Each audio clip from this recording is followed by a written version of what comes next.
Welcome to Boring Cinema.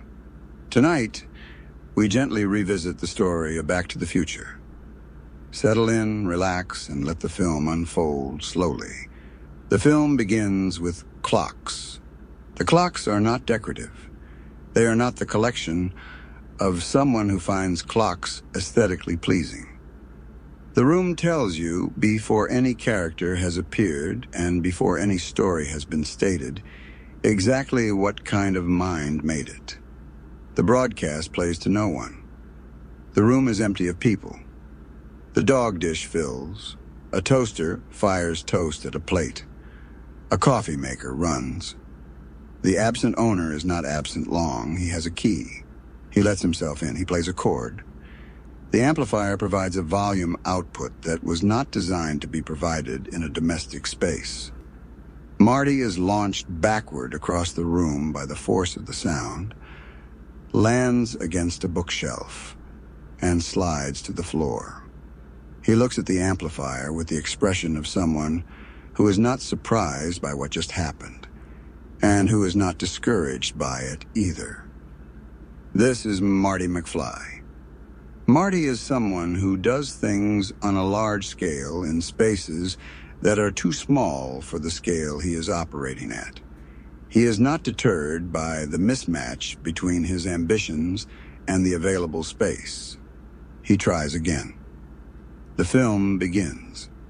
Hill Valley, California, 1985. There is a clock on the clock tower, and it reads the wrong time, because the clock stopped in 1955 and has read that time ever since.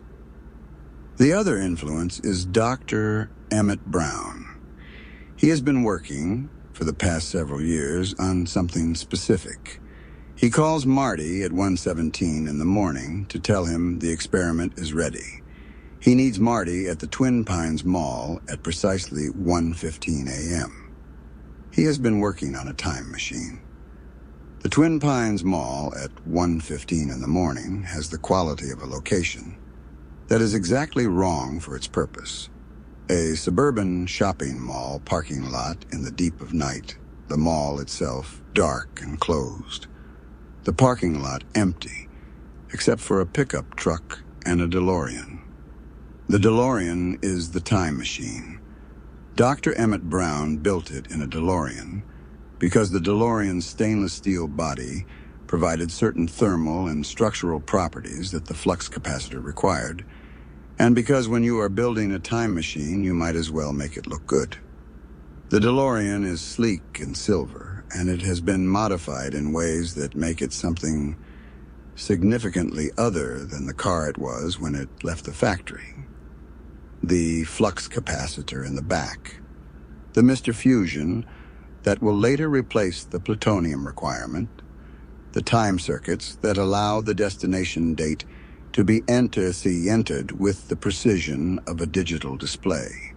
Doc Brown is in full form tonight, alive with the energy of someone who is about to do the thing they have been building toward for years, who has arrived at the moment when the theory becomes the test, and the test determines whether the theory was right.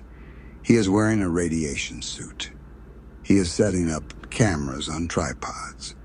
He is talking fast in the specific way of someone whose brain is running faster than the words can keep up with, whose thoughts arrive in a rush, and whose verbal expression of them is a matter of selecting which ones to say and hoping the rest are still there when the selection is made. He has a dog. The dog's name is Einstein. Einstein is the first time traveler. Doc puts Einstein in the DeLorean.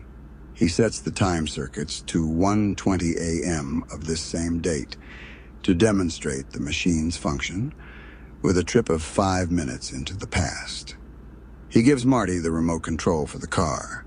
He stations himself with the radar gun to measure the car's speed as it approaches the critical threshold, 88 miles per hour, the speed at which the flux capacitor engages and the time displacement occurs. The DeLorean accelerates down the parking lot. It reaches 88 miles per hour. The specific visual event of the time displacement happens. The DeLorean blazes with light and energy and produces two burning tire trails in the asphalt of the parking lot, and then it is simply not there. And then, 5 minutes into the past, it was there, having arrived from 5 minutes in the future. And Einstein sits in the driver's seat perfectly intact, and his watch reads 5 minutes behind Marty's watch. The experiment works. Marty's reaction to the working of the experiment is the film's first portrait of him in relation to something genuinely extraordinary, and the reaction is instructive. He is amazed. He is not frightened, not skeptical, not paralyzed by the implications of what has just happened in front of him. He is amazed in the specific way of someone who has been told that the thing he is about to see is extraordinary, and who finds, when the extraordinary thing happens, that the telling did not fully prepare him for the seeing of it. He circles the DeLorean. He asks the questions that the situation most immediately requires. He is present for all of it in a way that makes him the right companion for this particular experiment. Not because he understands the physics, but because he does not require his reality to be ordinary before he can engage with it. The Libyan nationalists arrive. This is the complication, and that the film has prepared with the news broadcast about stolen plutonium at the beginning. The stolen plutonium was stolen by Doc, who required it for the flux capacitor, and who paid for it with a promised nuclear device that he assembled from pinball machine parts and has no intention of providing. The Libyans have arrived to collect their device and found it missing, and have followed Doc to the parking lot. They are in a van. They have weapons. What they do with the weapons ends the night at the Twin Pines Mall and puts Marty in the DeLorean, which is the only vehicle available, which is pointed down the parking lot in the direction that has the most available space, which is running, which reaches 88 miles per hour, as Marty watches the van bearing down on him in the rearview mirror. And the time displacement happens, and he is gone. And the parking lot of the Twin Pines Mall in 1985 does not contain a DeLorean anymore. It contains a DeLorean in 1955 instead. The DeLorean arrives in the same geographic location on what will become the site of the Twin Pines Mall, but that in 1955 is a farm with a barn and pine trees, and a startled farmer who sees the DeLorean appear from nowhere in a flash of light and chases it in his truck, with the specific determination of a property owner pursuing someone who has done something inexplicable on his property. Marty drives the DeLorean into the farm's barn to escape the farmer, gets out, and walks into the pre-dawn of a morning that he does not yet know is 1955, but that looks, feels, and sounds different from anything he has experienced before in a way that something simply wrong never quite accounts for, and that something genuinely other does. November 5th, 1955. The date that Doc Brown said was the date he had his great revelation, the date inscribed in the time circuits as the destination when Doc set up the demonstration, the date he was thinking about when he set the departure time and did not change the destination date. It is the date that Marty has arrived in, and the arriving in it without fuel. The plutonium is gone. The DeLorean's nuclear power source, exhausted by the transit, means that without finding a way to power the time circuits with 1.21 gigawatts of electricity, he cannot leave it. Hill Valley, 1955. Marty walks into town. The town is Hill Valley, clearly and recognizably Hill Valley, but Hill Valley as it was 30 years ago, before the changes that 30 years of change produce, before the mall and the parking lot and the specific condition of 1985 that the town has been accumulating since this morning. The courthouse square is here, and the clock tower is here, and the clock on the clock tower is working. It reads the correct time. It has not yet been struck by lightning. It is a functioning clock in a functioning town that is 30 years younger than the town Marty grew up in. The stores on the square are different stores.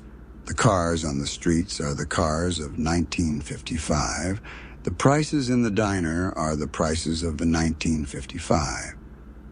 Everything is younger and everything is different in the way of a past that has been populated with the specific textures of its time.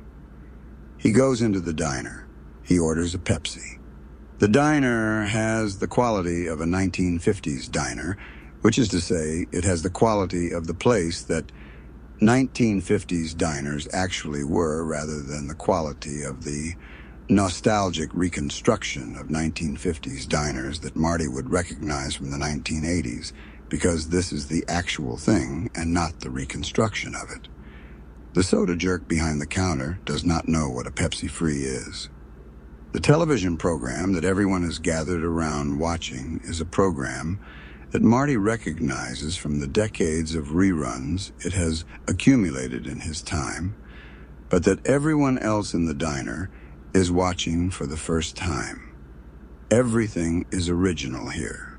There are no reruns. There is no nostalgia for the 1950s in the 1950s, because it is still the 1950s and nothing is being looked back at yet. He sees his father.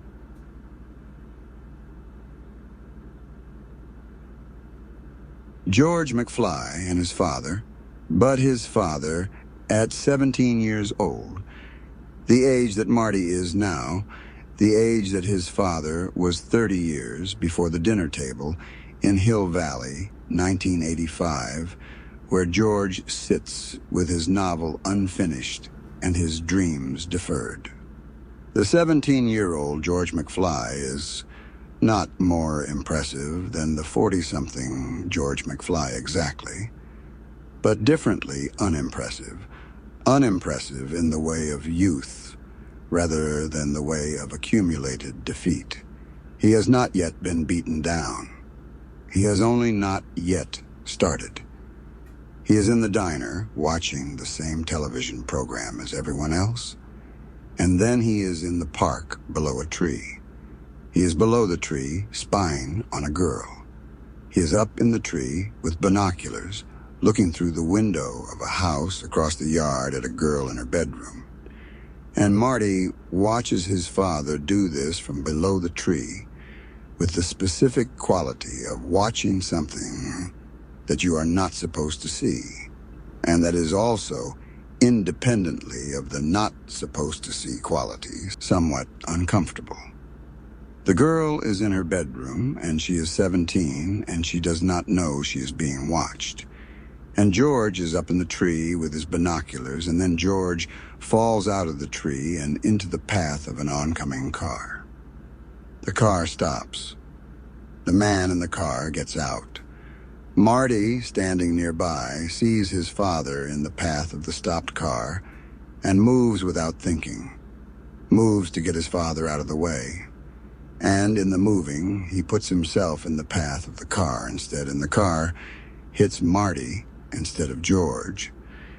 And Marty wakes up in a bedroom that is not his bedroom, in a house that is not his house, with a woman looking down at him who is his mother at 17. Lorraine Baines, before she was Lorraine McFly, before the dinner table and the drinking and the stories about the past. 17 years old and looking at the boy who just appeared in her life by being hit by her father's car, and who she has apparently decided, in the time between his unconsciousness and his waking, that she finds very interesting. She looks at him with the specific quality of interest that teenagers bring to people who have appeared in their lives unexpectedly in interesting circumstances. And the interest is not ambiguous. She has named him Calvin because his underwear says Calvin Klein, and she has settled his name and his welcome in the household before he has said a word. And the settling has the quality of someone who knows what she wants and is arranging for it without announcing the arrangement. This is the problem. Marty, who came to this time without intending to, has disrupted the event that started everything, the event that Doc Brown's science tells him was supposed to happen, and that Marty's arrival in the path of the Baines family car has apparently prevented. His father was supposed to be hit by the car. His mother was supposed to fall in love with his father. They were supposed to meet in the specific way that they met, in the circumstances that the accident created. And Marty has replaced his father in those circumstances, and his mother is now finding Marty very interesting, and his father did not get hit by the car, and the specific sequence of events that produced the McFly family, and therefore produced Marty, has been disrupted at its origin point. He needs to fix it. He needs to get his parents together. He needs to do this while also finding Dr. Emmett Brown. The 1955 version of Dr. Emmett Brown, who may or may not be able to help him get back to 1985. He finds Doc Brown. He finds 1955 Doc Brown at the address that he knows from the letterhead of a letter Doc sent him once, the address of the house in Hill Valley where Doc lives in 1955, the large house before it became the garage, and the laboratory it is in 1985, the house in its original full incarnation, with the grandeur of a Victorian mansion that a previous occupant left to science, and that science has been putting to use with the specific disregard for non-scientific considerations that a scientist's use of a Victorian mansion produces. He rings the bell. Doc Brown opens the door. Doc Brown in 1955 is Doc Brown 30 years younger. The same face, the same hair, the same quality of a person whose interior life is too large for ordinary social exchange, the same specific energy of a scientist whose brain is always running. But also Doc Brown before the things that happened in the next 30 years happened, before whatever it was that made 1985 Doc Brown the specific kind of tired that 1985 Doc Brown carries under the energy. He does not believe Marty. The 1955 version of Doc Brown has not yet built the time machine and has not yet had the reason to believe that a time machine is possible. And the person on his doorstep, claiming to be from the future and claiming to have arrived there in a time machine that 1955 Doc Brown has not yet built, is not, from the 1955 Doc Brown perspective, obviously credible.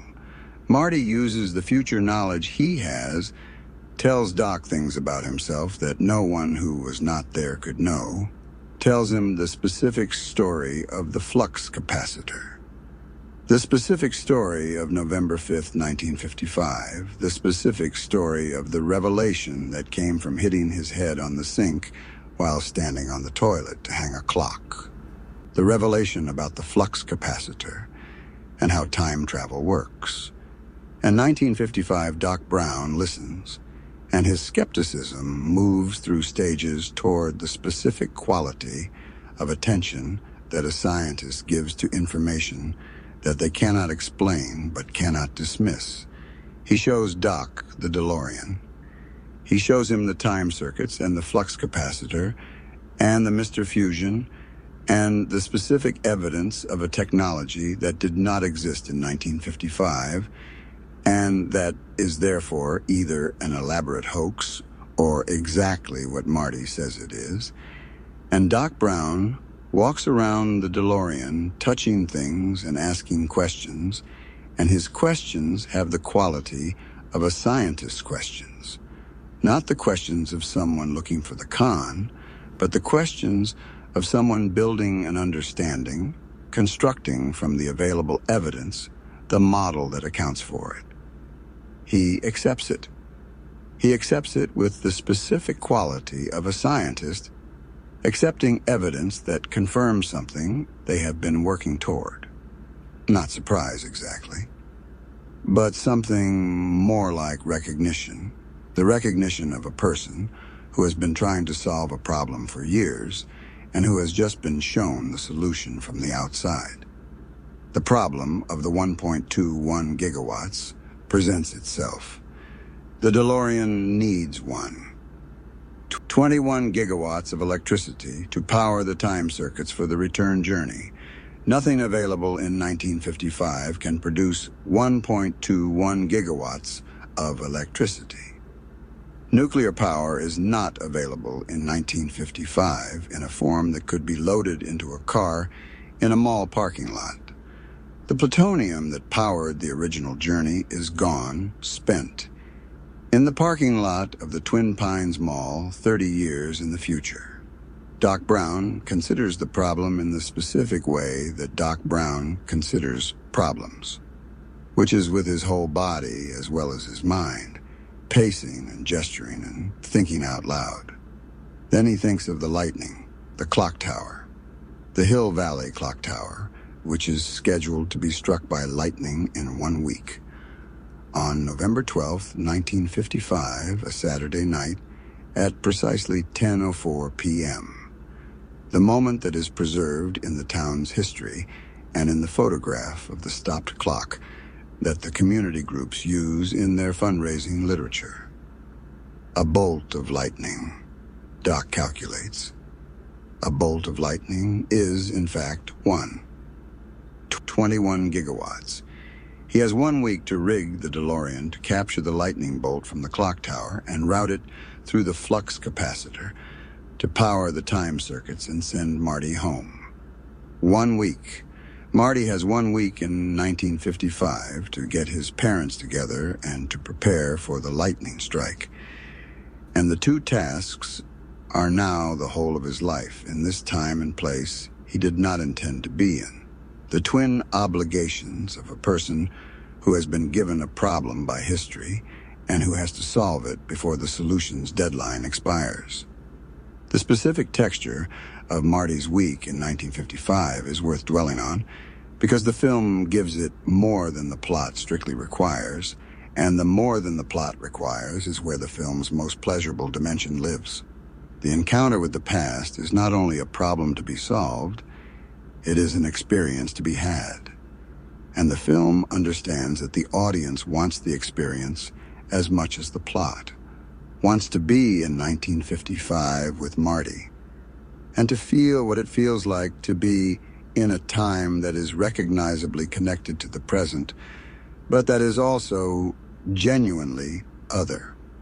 The film provides this in the details, the way the diner smells, the music on the radio, the specific quality of light in a town that does not yet have the commercial signage and the parking lot density of 1985, the conversations that reveal the assumptions of the era without editorializing about them.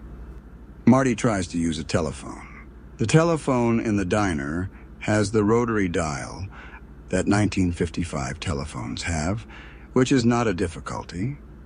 Marty has seen rotary phones, but the specific operation of finding a number, consulting a phone book, dialing in the way of someone who grew up with push buttons and who is now managing the rotary's slower technology with the slight impatience of someone whose timeline runs a bit faster. He navigates it. He finds Doc's address. He goes.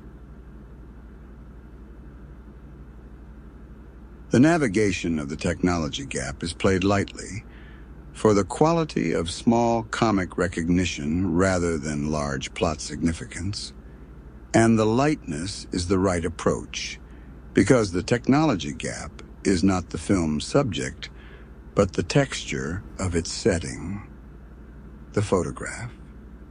Marty has brought a photograph from 1985, a family photograph, the McFly family in the better clothes and the happier faces of a family portrait, with Marty and Dave and Linda and George and Lorraine, all of them together and all of them looking like themselves. He has this photograph, and the photograph has begun to change. The faces of his siblings are fading, not dramatically at first, but gradually. The images becoming less defined, the people becoming less present in the photograph, as the timeline in which they exist becomes less certain. If Marty does not fix the problem with his parents, if George and Lorraine do not get together in 1955, then Dave and Linda and Marty himself will not exist in 1985, and the fading of the photograph is the visible evidence of this unwinding, the specific analog clock of his own impending non-existence. He checks the photograph repeatedly through the week. The fading is the film's most precisely calibrated source of tension, not the external tension of the Libyan nationalists, which was resolved in the parking lot at the Twin Pines Mall, but the internal tension of his own existence, which is always at stake throughout the week in 1955 in a way that is more fundamental than any external threat. You can survive Libyans. You cannot survive your own parents not meeting. The photograph provides a visual and visceral reference for the stakes every time Marty looks at it, and the looking at it becomes a ritual of reassurance that is also a ritual of anxiety, checking to see whether the fading has progressed, checking to see whether anything he has done has helped. The photograph is also the film's most elegant piece of visual storytelling, because it accomplishes the exposition of the time travel paradox in the most immediate and personal form possible. The problem is not abstract. It is not a matter of historical consequence or theoretical possibility. It is a matter of these three specific faces, his family's faces, which are or are not going to be there depending on what happens in a parking lot in Hill Valley in November 1955. The faces make it real. The fading makes it urgent. And when the photograph recovers, when Dave's face comes back, clear and present, after the moment in the gym when George hits Biff, the recovery is the most satisfying visual beat in the film, the small photographic proof that the timeline is repairing itself. Lorraine Baines, as a 17-year-old, is the film's most delicately handled character.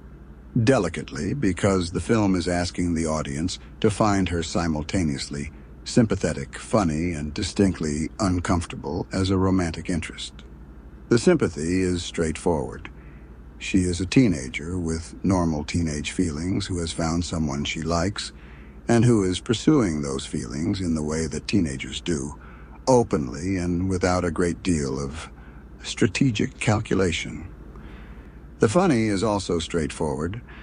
The dramatic irony of her interest in Marty, given that Marty knows who she is one of the film's most reliable sources of comedy. The discomfort is the most interesting of the three because the film does not try to dissolve it. It maintains the discomfort precisely, using it to generate the specific quality of Marty's responses to Lorraine's advances, which are the responses of someone who cannot simply be flattered or interested in the normal way, because nothing about the situation is normal. The film's treatment of this relationship is careful in a specific way. It gives Lorraine agency in the pursuit without making her the villain of the comedy. She is not ridiculous for finding Marty appealing. She is in a situation in which her feelings are entirely reasonable, given the information available to her, and the only thing making them complicated is information that she does not have and cannot be given. The film is sympathetic to her confusion when Marty is clearly uncomfortable with her interest, sympathetic to the moment in the parking lot when she interprets the staged unwanted advance as something she caused by her own behavior, sympathetic to the girl who is 17 and in 1955, and who has been told certain things about what her role is and what she is supposed to feel, and who is navigating all of it as best she can. She is not a supporting character in the flat sense.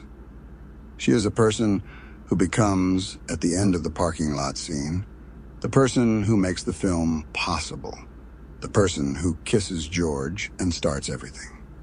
Doc Brown's 1955 version is the film's most interesting character, doubling, the same person as the 1985 Doc, but shaped by the 30 years that Marty, arriving from those 30 years, has already seen the results of.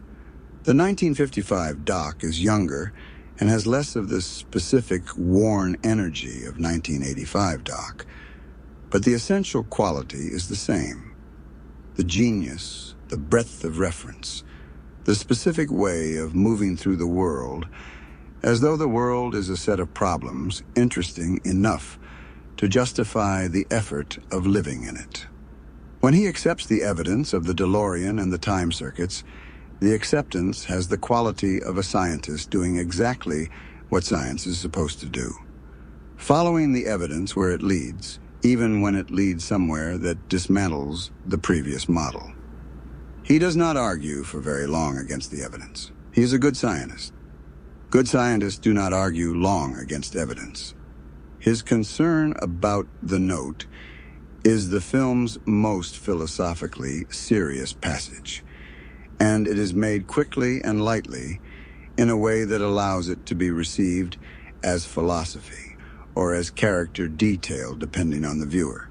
He says that if he knew the future, he might be tempted to change it.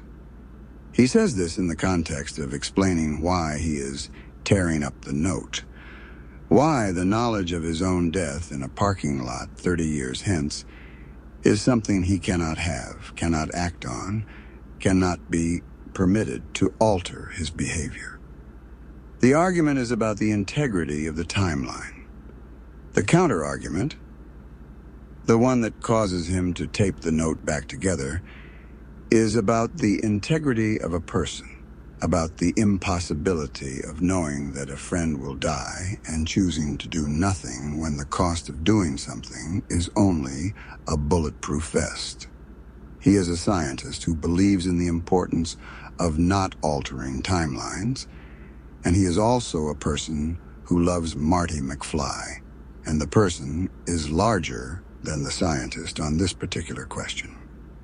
The week in 1955 has the specific quality of an experience that is both completely disorienting and, in its daily texture, surprisingly manageable. Marty wakes up in the spare bedroom of the Baines household, because Lorraine's parents have installed him there in the way that people of that era installed unexpected guests in spare bedrooms, with the hospitality of people who have room and who have not yet been told they should not. And he navigates the household with the specific quality of someone who is in the past not as a tourist, but as a participant, who has to live in it rather than observe it. He eats breakfast with Lorraine's family. He watches television programs that he knows from reruns. He notices the specific textures of a time 30 years behind his own. The prices, the music on the radio, the cars, the haircuts, the specific quality of a world that is doing its ordinary business without the benefit of knowing what is coming. His most immediate problem, more immediate even than the DeLorean and the lightning, is Lorraine. Lorraine Baines has developed a specific interest in Calvin, in Marty, in the boy her father's car hit, and who has been staying in her house and who is very different from the boys she knows.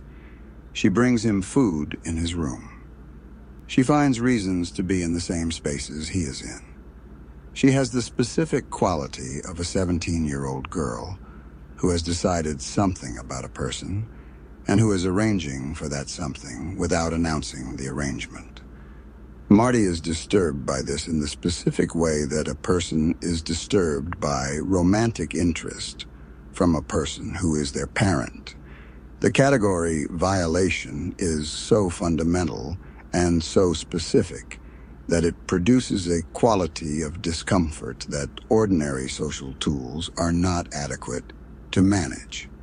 He cannot simply be uninterested. He needs her to be interested in someone else. He needs her to be interested in George. George McFly in 1955 is not a person who makes it easy to be interested in him. He is shy in a way that reads as absence rather than reserve. Not the shyness of someone who is present but not speaking, but the shyness of someone who is genuinely not sure how to be present, who has not yet found the version of himself that is comfortable enough in the world to be visible in it. He writes science fiction stories and he does not show them to anyone.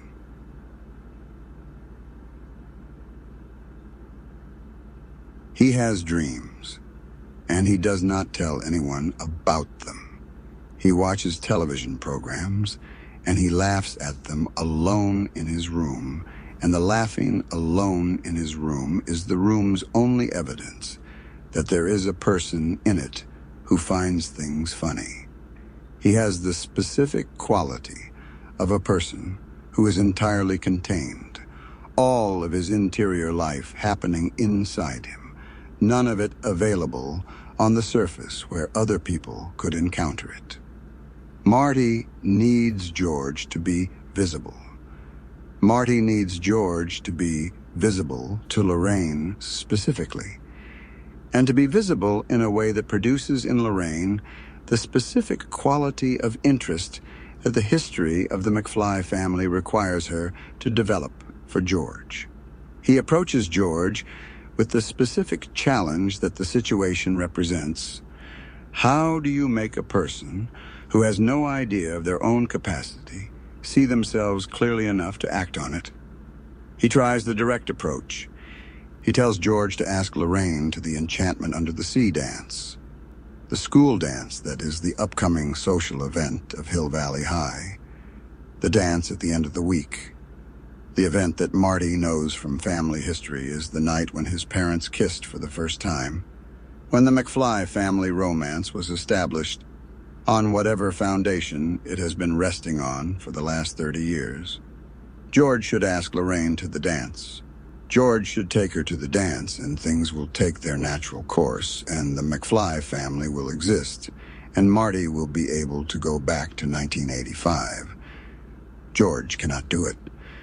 The direct approach fails in the way that direct approaches always fail with people who are not ready for them. The information is received but cannot be acted on because the action requires a capacity for confidence that has not yet been developed. George knows he should ask Lorraine. He cannot ask Lorraine. He can imagine asking Lorraine in the abstract, and the imagining of it is where the ability stops. Marty is frustrated. Marty's frustration is the frustration of someone who knows what needs to happen and who is dealing with the person who is supposed to make it happen being unable to make it happen, which is the specific frustration of a son watching his father's limitations from the outside. The Biff Tannen situation complicates everything. Biff is the specific obstacle that Hill Valley 1955 provides. A large, physically confident, intellectually limited young man who has organized his relationship to the world around the principle that size and aggression are the sufficient and necessary tools for getting what you want from it, and who has been demonstrating this principle on George McFly for long enough that George has incorporated the demonstration as a fact about how the world works. Biff tells George what to do, and George does it, not because George is stupid or entirely without resistance, but because the alternative has, at every previous point when it was available, produced consequences that George has decided are worse than the compliance. He writes Biff's homework. He lets Biff take credit for his work. He does not push back because pushing back, in George's experience of Biff, produces Biff, which is worse than the original situation. Biff encounters Marty. The encounter has the quality of a collision between two forces that do not have a common language. Biff's language is the language of physical dominance, and Marty's language is the language of someone who grew up in a time 30 years past the point where Biff's methods were the available method, who has the specific confidence of someone who does not fully register Biff as a threat, because the template for threats that Marty carries was formed in a world where Biff's kind of threat is less immediately present. Marty talks back to Biff. This produces exactly what it produces in the world that Biff has organized around the principle of physical dominance. Biff and his friends chasing Marty through the town square. The chase through the town square is one of the film's most precisely choreographed sequences. Marty, on an improvised skateboard made from a child's scooter, with its handle broken off, navigating the square with the ease of someone who skateboards in 1985 and who finds the improvised version functional enough, threading through the cars and the pedestrians of the 1955 town square with the specific quality of someone who is very good at something that no one else in the scene has any reference point for. The kids watching from the square watch Marty on the skateboard with the specific expression of people watching something they have no category for.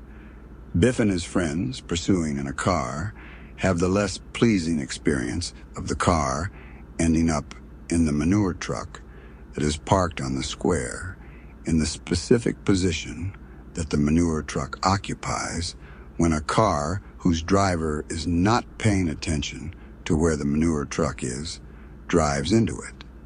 This is not the last time in the film that Biff ends up in manure. Marty, escaping the chase, lands in a circumstance that is useful for the larger plan. He has been seen. He has been seen specifically by the students of Hill Valley High as someone who does the thing with the skateboard, and the being seen as someone who does the thing with the skateboard gives him a specific social capital in the school that he can use in the service of the larger project of getting George and Lorraine together. He is noticed. He is in the social fabric of the school now in a way that he was not before the skateboard chase through the square. The plan that Marty devises, the plan to get George to appear heroic to Lorraine, to give George the circumstances in which the heroism can manifest and can be witnessed by the person he needs to witness it, involves a specific staging. Marty will pretend to make unwanted advances toward Lorraine at the Enchantment Under the Sea dance, in the car outside, in the parking lot. George will be waiting. George will appear and interrupt the scene and tell Marty to get his hands off his girl, and Lorraine will see George being brave and protective and decisive in the way that George has never been brave and protective and decisive in her presence before. And the seeing of it will do the thing it needs to do, and they will kiss, and they will have that first kiss on the dance floor that family history says they had, and everything will be back on track. Getting George to participate in this plan requires convincing George that George can do it. The convincing requires something that the film constructs carefully. A moment in which George sees himself do something he did not believe he was capable of. A moment before the enchantment under the sea that gives him the evidence of his own capacity.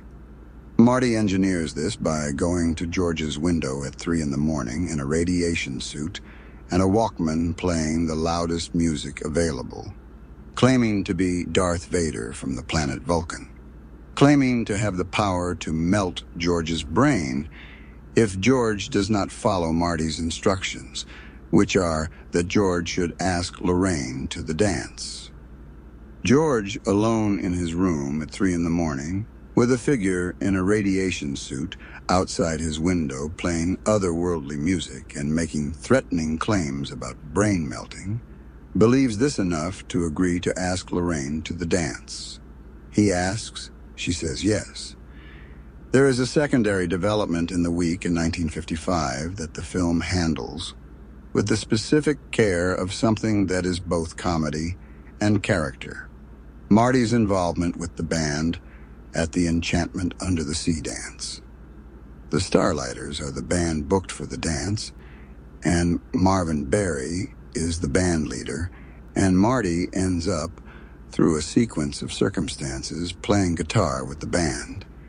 He plays because the band's regular guitarist has injured his hand and someone needs to play, and Marty can play. He plays the songs of the 1950s with the competence of someone who learned guitar in the 1980s, and who therefore brings to 1950s rock and roll the specific quality of someone playing music in the present tense of its original performance. He is good at it. And then at the end of the night, he plays something else. Before that ending, the parking lot. The Enchantment Under the Sea is underway inside the gymnasium. The gymnasium, decorated with the specific aesthetic of a 1950s school dance, with the crepe paper and the balloons and the band on the stage and the couples on the dance floor, and the specific quality of an event that seems extremely important to the people at the age when school dances seem extremely important, and that will seem, in retrospect, like something else. Marty brings Lorraine to the parking lot in the car. He performs the unwanted advance.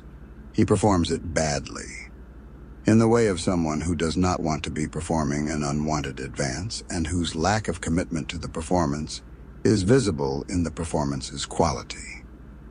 George comes. He comes to the parking lot with the specific quality of someone who has prepared themselves for a thing and who is now doing the thing and whose preparation was sufficient to get them to the threshold, but whose execution of the thing is happening in real time without rehearsal. He says what Marty told him to say. He puts his hand on Marty's shoulder and tells him to get his hands off his girl. Biff arrives. Biff has been following the situation in the way of someone who takes a proprietary interest in everything in his environment and who has decided that the car in the parking lot is his territory. By the principle of size and aggression, he gets in the way. He pulls George away from the moment that George was prepared for and into the moment that George was not prepared for. The moment that is just Biff and George and the specific 30-year history between them condensed into one parking lot on one night. He shoves George. George falls. Biff pulls his arm back to hit him, and George McFly, for the first time, hits back.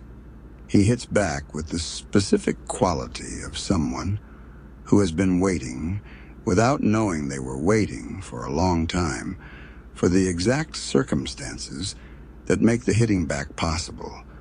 Not the absence of fear, because the fear is still there, but the presence of something larger than the fear, something that the evening and the parking lot and Lorraine watching from a few feet away and the accumulated weight of the years of not hitting back have together produced. The punch lands. Biff goes down. The manure is not yet present at this specific moment, but the going down has the quality of the manure's inevitability. This is how Biff ends up in manure. This is the hinge on which the whole thing turns. This is George McFly in the moment that makes him George McFly rather than the person he would have been if this moment had not happened. Lorraine looks at George. George looks at Lorraine. They go inside. On the dance floor, Marty plays with the Starlighters. He plays the songs of the era with the ease of someone who knows them, and then, in the moment when everything is right, George and Lorraine on the dance floor, together, the first kiss happening, the McFly family being established in this gymnasium on this night. Something else comes through. The song that Marty plays at the end is not a song of the 1950s. It is a song that does not exist yet in 1955, a song that will not exist until years later, a song that Marty plays in the 1955 gymnasium as a performance that is completely lost on the audience watching it, except that it is electrifying in the way of something that is so new that the audience has no category for it, but knows that it is something. The song gets away from him, moves past the performance into territory that even Marty did not intend to go, and he stops eventually and looks at the audience, looking at him, and says that their kids are going to love it.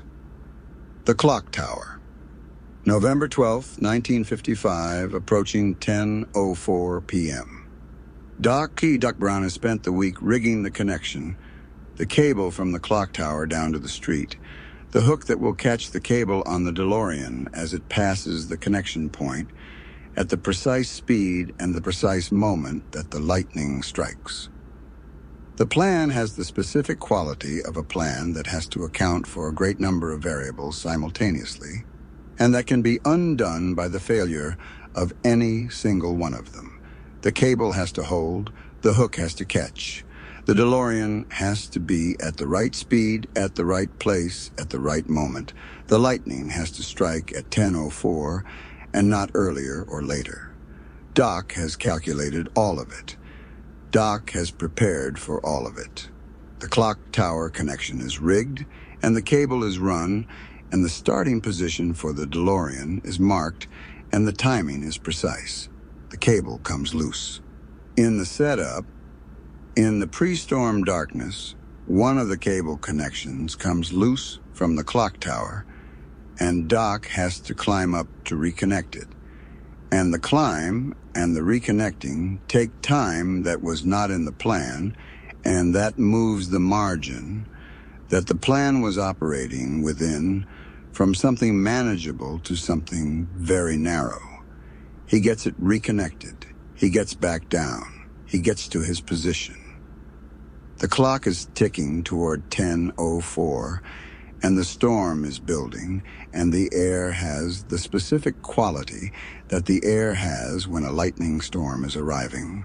Charged, pressured, the quality of electricity in the atmosphere that the skin and the hair respond to before any visible evidence of the storm appears.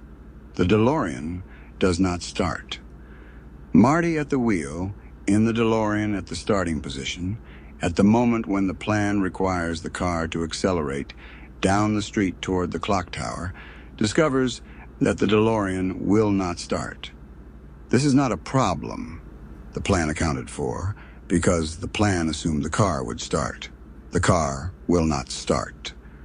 The clock is moving toward 10:04, and the storm is building, and the lightning is coming, and the cable is connected to the tower, and the hook is ready to catch on the DeLorean as it passes. And none of this matters if the DeLorean will not start. It starts. It starts in the way that things start when they absolutely have to start, with the specific reluctance of a machine that has been giving trouble all week and that finds at the last possible moment the combination of conditions that allows it to do what it is supposed to do. Marty accelerates. The DeLorean moves down the street toward the clock tower with the specific building momentum of something that has been given its last possible chance, and that is going to take it. The speedometer climbs. The clock tower is ahead. The storm is building above. The cable is stretched across the street, waiting for the hook. Doc, on the tower, sees that the cable connection is failing again. The connection he spent the climb reconnecting is coming loose in the wind. He holds it. He holds the connection together with his hands while the storm builds and the DeLorean accelerates below him and the clock behind him moves toward 10:04, and the whole plan is now a matter of whether a person can hold a cable connection together with their hands in a windstorm long enough for lightning to strike it. The DeLorean reaches the clock tower at the right speed. The hook catches the cable. The lightning strikes. The circuit closes. The flux capacitor receives its 1.21 gigawatts. The time displacement happens in a blaze of light and energy, and the DeLorean is gone from the street of Hill Valley, 1955. And the cable falls from the clock tower, and the clock hands are blown off by the strike. And the clock stops at 10:04, and the time it stopped at will be the time it reads for the next 30 years. The stopped clock that the community groups will photograph for their fundraising literature, the stopped clock that will mean nothing to anyone in Hill Valley except as a local landmark, and that will mean everything to one person in particular who has not yet been born. Marty is gone.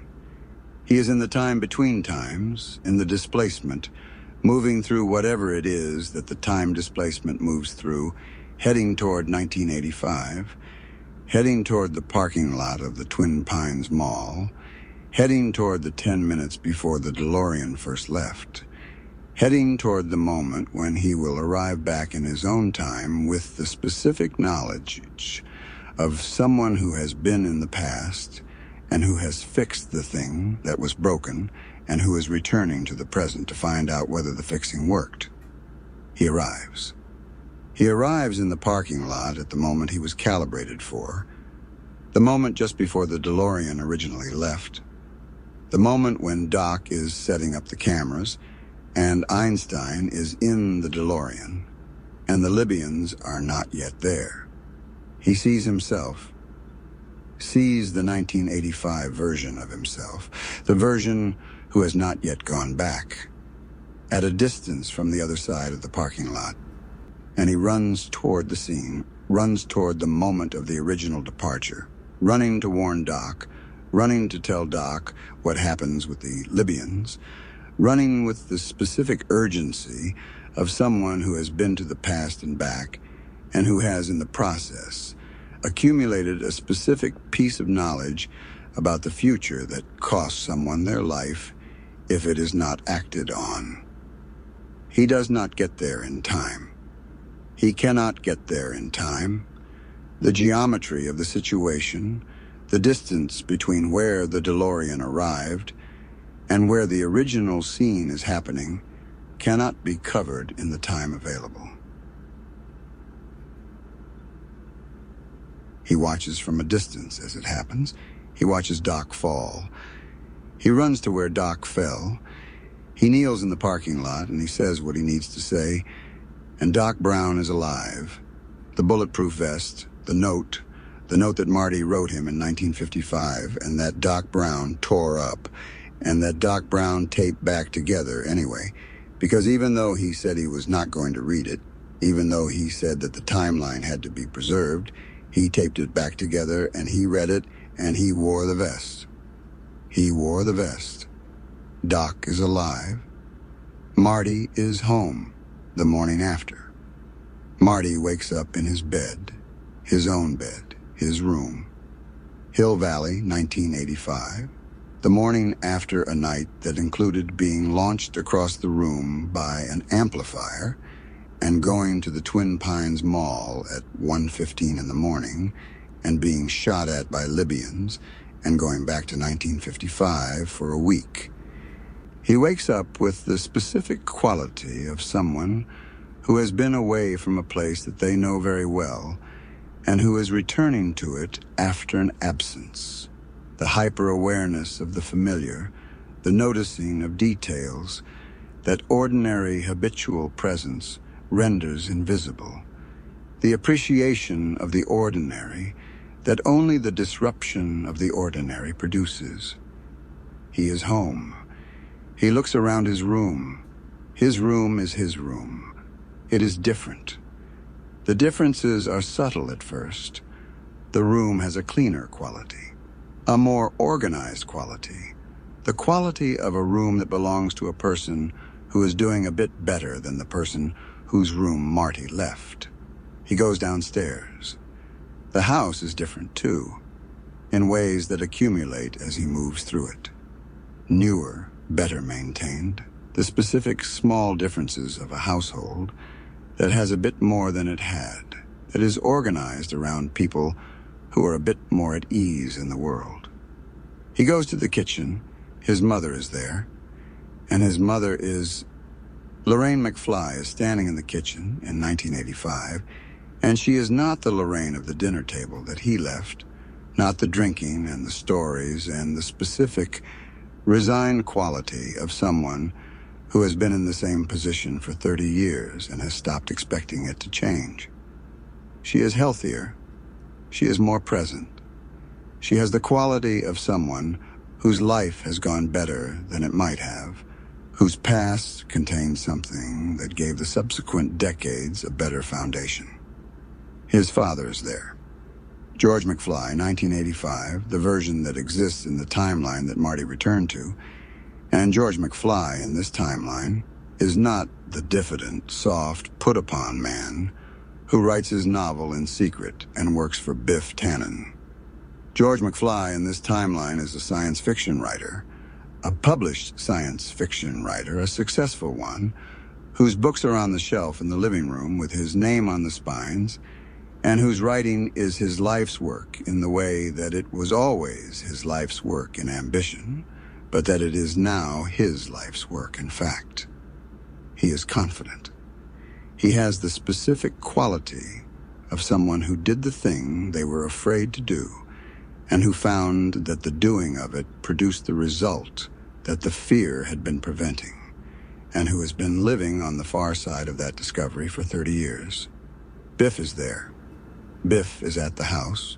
Biff Tannen, who in the original timeline was George's supervisor and tormentor, is in the McFly driveway waxing George's car. He is doing it with the specific quality of someone who waxes cars for people, not with the quality of the bully doing the thing the bully does, but with the quality of a person who is in a service relationship with the McFlys and who is doing his job, the job of waxing the car, and doing it in the way that jobs are done when they are done well. He brings the car around. He compliments George's new book. He is not threatening. He is not large in the way he was large in 1955. He has the specific, diminished quality of someone who lost the central confrontation of his life 30 years ago and who has been, ever since, a person shaped by that loss. Marty absorbs all of this. He absorbs it with the specific quality of someone for whom the changes are real and visible and wonderful, and also, in a way that is harder to process, strange, because his parents as they are now are not his parents as he knew them, are better versions of his parents, are the versions that exist because of what happened in 1955. And the relationship he has with these better versions includes 30 years of a different history that he was part of, but that he does not remember, because the version of him that was part of it grew up in this better timeline rather than the original one. The family is better. He does not remember it being the other way. He has the knowledge of the other way from having been in 1955 and having seen what his parents were before the parking lot punch and the dance floor kiss. And he has the experience of the better version as his actual life. And the two things together produce a specific quality of gratitude for something he cannot remember losing. His truck is in the driveway, the four-wheel drive Toyota pickup that he has been wanting, That was his specific ambition in the film's opening. That Jennifer was with him when he was looking at in the dealership window. The truck is in the driveway. It has a bow on it. His parents have given it to him. The truck is in the driveway, and it is everything he wanted, and it is the specific expression of the better timeline's provision for him. The better parents in the better house, giving their son the truck he wanted, because they can. Because the McFly family in this timeline can afford trucks with bows on them. Jennifer is there. She comes around the corner of the house, and they are together in the new timeline in the same way they were together in the original timeline. And the continuity of the thing he loves best is the film's final reassurance that the changes he made in 1955 improved the world he returned to without taking away what mattered most to him in it. Doc Brown arrives. The DeLorean comes down the street. Not the original DeLorean, which was destroyed in the parking lot in the confrontation with the Libyans, but the DeLorean that has been modified in the 30 years that Marty was absent. The DeLorean that Doc Brown worked on during those 30 years. The version with the Mr. Fusion that can run on garbage from the kitchen bin rather than plutonium from Libyan nationalists. Doc is wearing a different kind of energy than the Doc of the original departure, the energy of someone who has not just performed an experiment, but lived one, who has been in the future and has come back with specific knowledge of what is coming. He needs Marty. He needs Jennifer. He needs to come with him. Something has to be done about their kids. He can tell them on the way. He loads them in. He enters a destination. He accelerates down the street toward 88 miles per hour. Marty, in the passenger seat, says there is not enough road. Doc says where they are going, they do not need roads. The DeLorean lifts off the ground. The wheels fold under it. It accelerates into the sky above Hill Valley, and it is gone.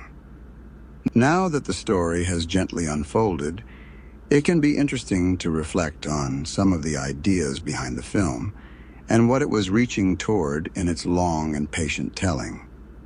Back to the Future is a film about parents, about the specific experience of seeing your parents as young people, as people your own age, as people who were not yet parents, and who were not yet the particular version of themselves that their adulthood produced.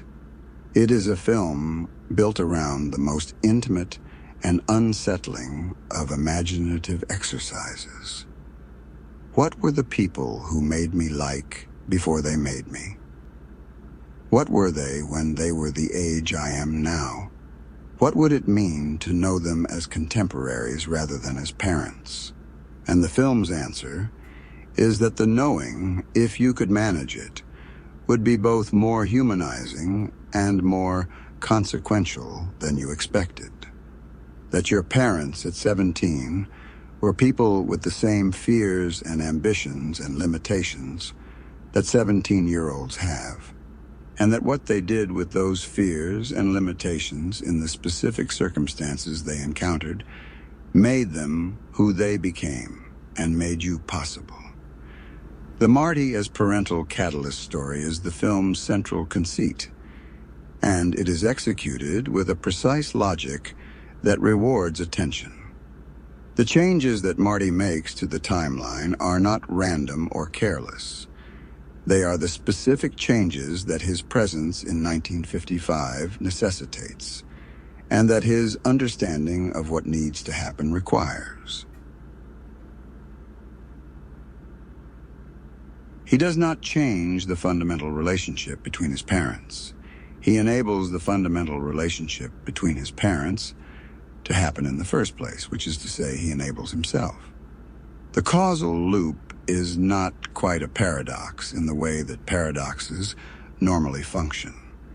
It is more a circle, a closed system in which the effect of Marty's presence in 1955 is the existence of Marty, who goes back to 1955 and has the effect. The film does not stop to worry about this in the way of science fiction that takes its internal logic as a subject for anxiety. It takes its internal logic as a subject for delight instead. George McFly's transformation is the film's most emotionally complete character arc, and it is complete in the way that good character arcs are complete. Not by showing us a person who has changed into someone fundamentally different, but by showing us a person who has found access to a capacity they always had but could not reach. George in 1955 has the novel. He has the ideas, he has the imagination, and the specific inner life of a writer. What he does not have is the courage to show anyone, to put himself in the position of being seen and potentially being rejected. The parking lot punch is not the source of this courage. The courage was always there, somewhere underneath the fear. The parking lot punch is the circumstance that creates the conditions under which the courage can express itself for the first time. Once it has expressed itself once George McFly has hit Biff Tannen and stood in the parking lot with Lorraine looking at him, the door is open. The next 30 years are the life that happens when the door is open. Biff Tannen is the film's most carefully calibrated antagonist, which is to say that the film calibrates him very carefully to be exactly as threatening as the story requires, and not more threatening than that.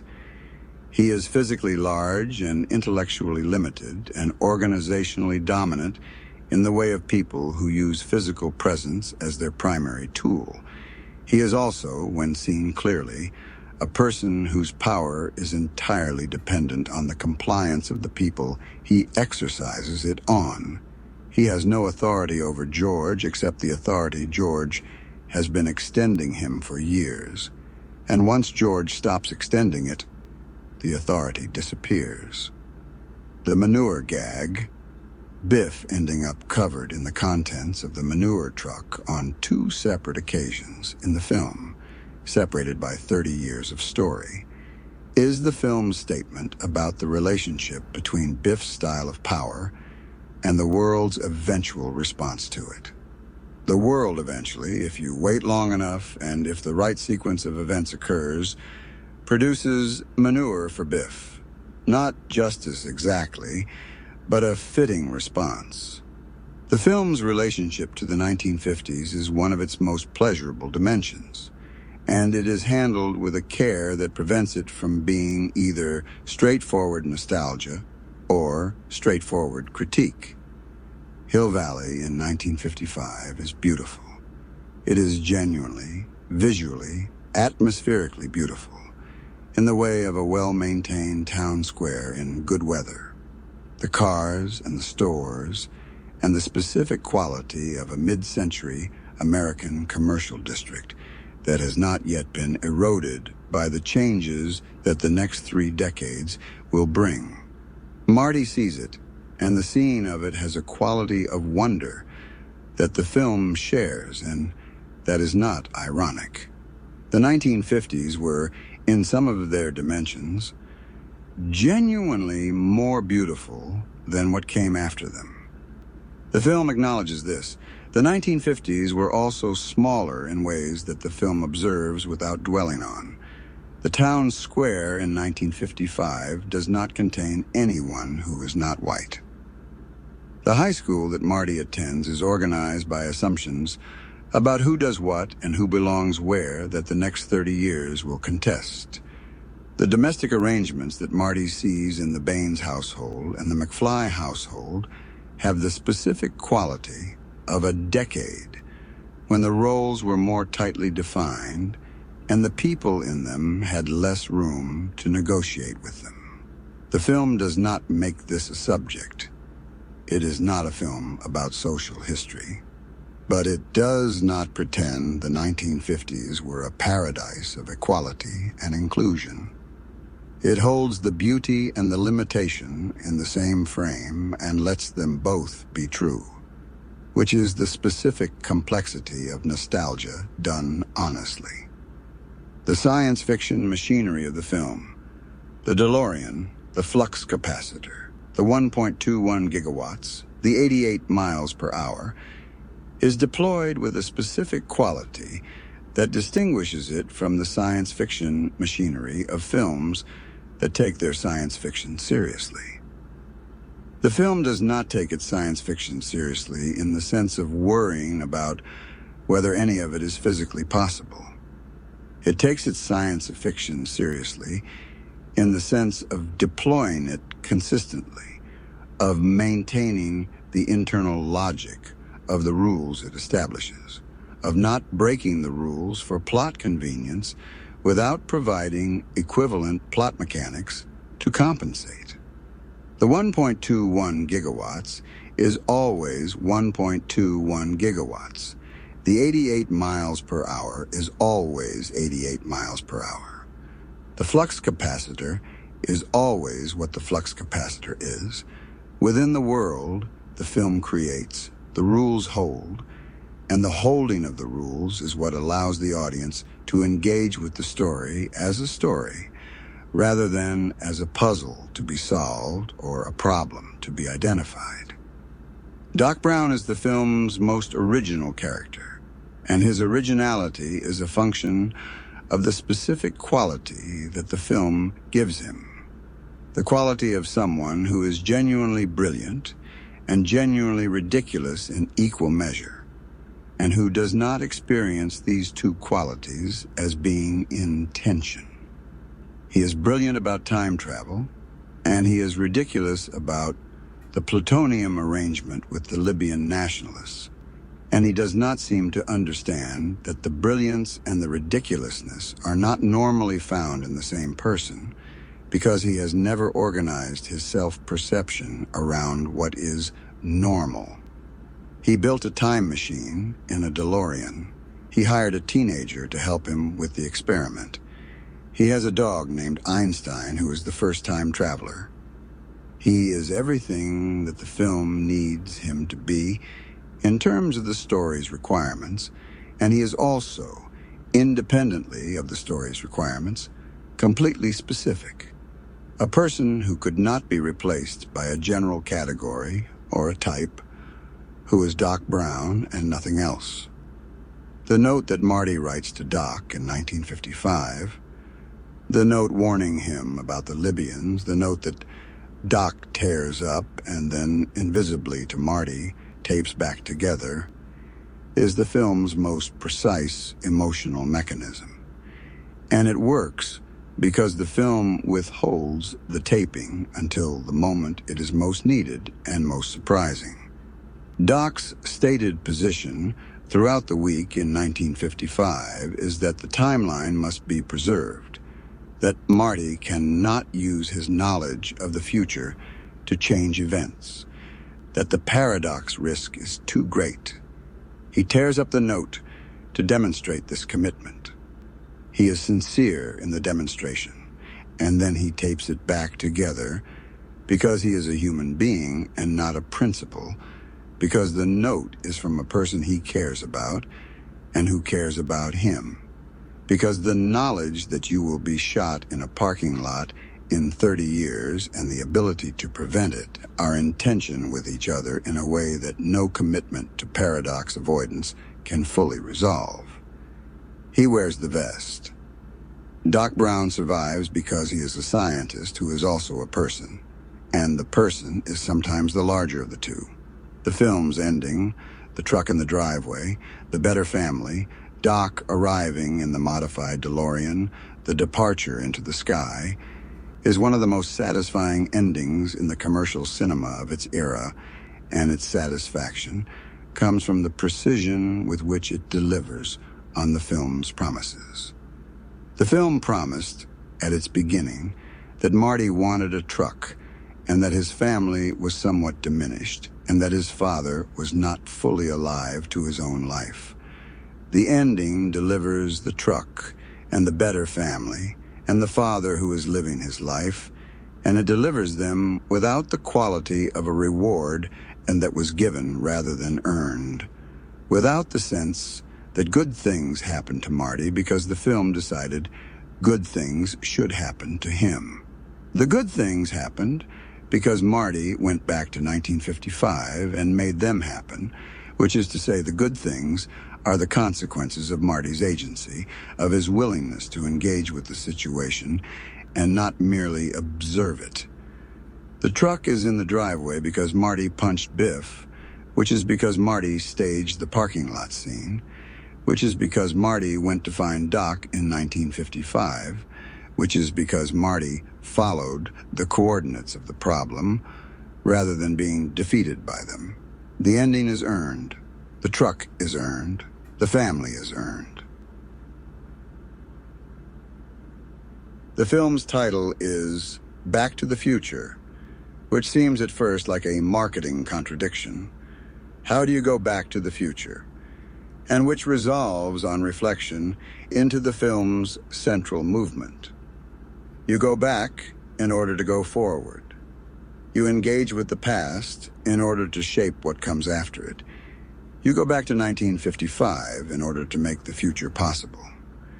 The future that the film is interested in is not the technological future, not the flying cars and the hoverboards of the sequel's concerns, but the personal future. The future in which George McFly is a published writer and Lorraine McFly is healthy, and Biff Tannen waxes cars, and Marty McFly has a truck with a bow on it, and a girlfriend who likes him, and a family he can come home to. The future that was worth going back for is the ordinary future, the good domestic life, the family in the better house with the books on the shelf. Marty goes back in order to come home to something worth coming home to. He does. And so the story of Back to the Future leaves us with Marty McFly in the driveway of his family's house on the morning after a night that changed everything, looking at the truck that his better parents gave him, in the better timeline that his week in 1955 made possible, in the specific good fortune of a person who had the chance to ensure their own existence and to make it a better existence than it might have been. A person who went back to 1955 and found two frightened, hopeful teenagers who needed someone to believe in them and who gave them what they needed and who came home to the result. The DeLorean is gone into the sky. The road ahead is clear. Rest well. The enchantment, Under the Sea dance, is the film's most carefully constructed set piece, and its construction is worth tracing because the construction is the point. The film is not simply staging a high school dance. It is staging the specific high school dance that contains the origin of the McFly family, the night that everything was founded on. And the staging of it has to accomplish several things simultaneously. It has to be the romantic moment that the family history requires. It has to be the moment of George McFly's emergence as a person capable of the life he will live. It has to contain the comedy of Marty performing a bad, unwanted advance on his own mother. And it has to contain the music sequence, the Marty and the Starlighter sequence, which is the film's most joyful episode and which accomplishes something separate from all the plot functions. It gives Marty his own moment, his own triumph in 1955, that is not about fixing the timeline, but about being who he is in the circumstances he is in. The guitar sequence works because the film has established from the very first scene that Marty plays guitar, the amplifier, the chord, the launching across the room. The guitar is not a random attribute. It is specifically chosen and specifically planted so that when Marty ends up playing guitar in a 1955 gymnasium with a rhythm and blues band, the audience has the foundation for why he is good at it and why it matters that he is good at it. He plays the songs of the era with the ease of someone who has learned music in the era that came after, who has the 1950s in his musical vocabulary as the foundation rather than the cutting edge, and the ease is the ease of deep familiarity rather than current relevance. And then he plays the other song, the song that does not exist yet, the song that he launches into from the energy of the performance, the song that the 1955 audience cannot categorize, but that they can feel, and what they feel is something new. He is playing something that will not be played in this form for years. He is giving 1955 a preview. The kids in the gymnasium are experiencing something that they cannot name, but that will define a decade they are about to enter. The clock tower sequence is the film's most purely cinematic extended passage, the sequence where the accumulated planning and the accumulated tension resolve in the most viscerally immediate way available to film, which is the way of weather and machinery and the closing distance between a car and a deadline.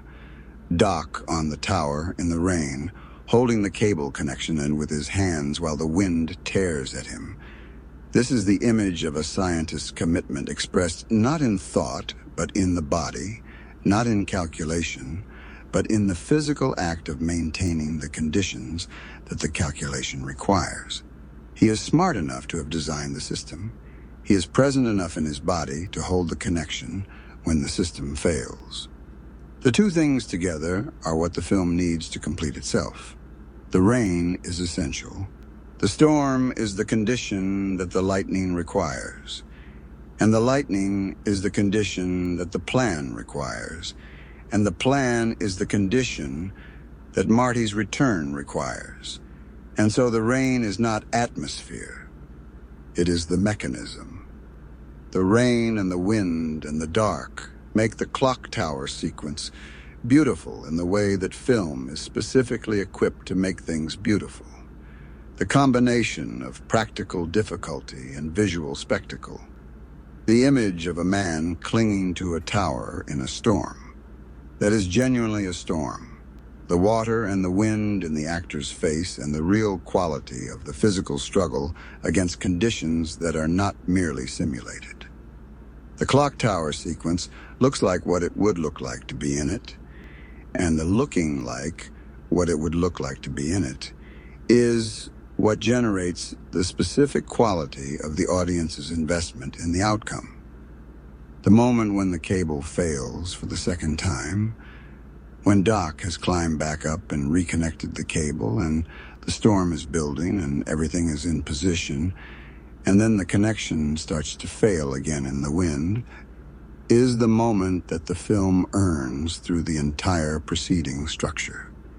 It is terrible, and it is specific, and it requires a response that is simply the act of holding on, of maintaining with the hands the electrical connection that the mechanism cannot maintain against the wind.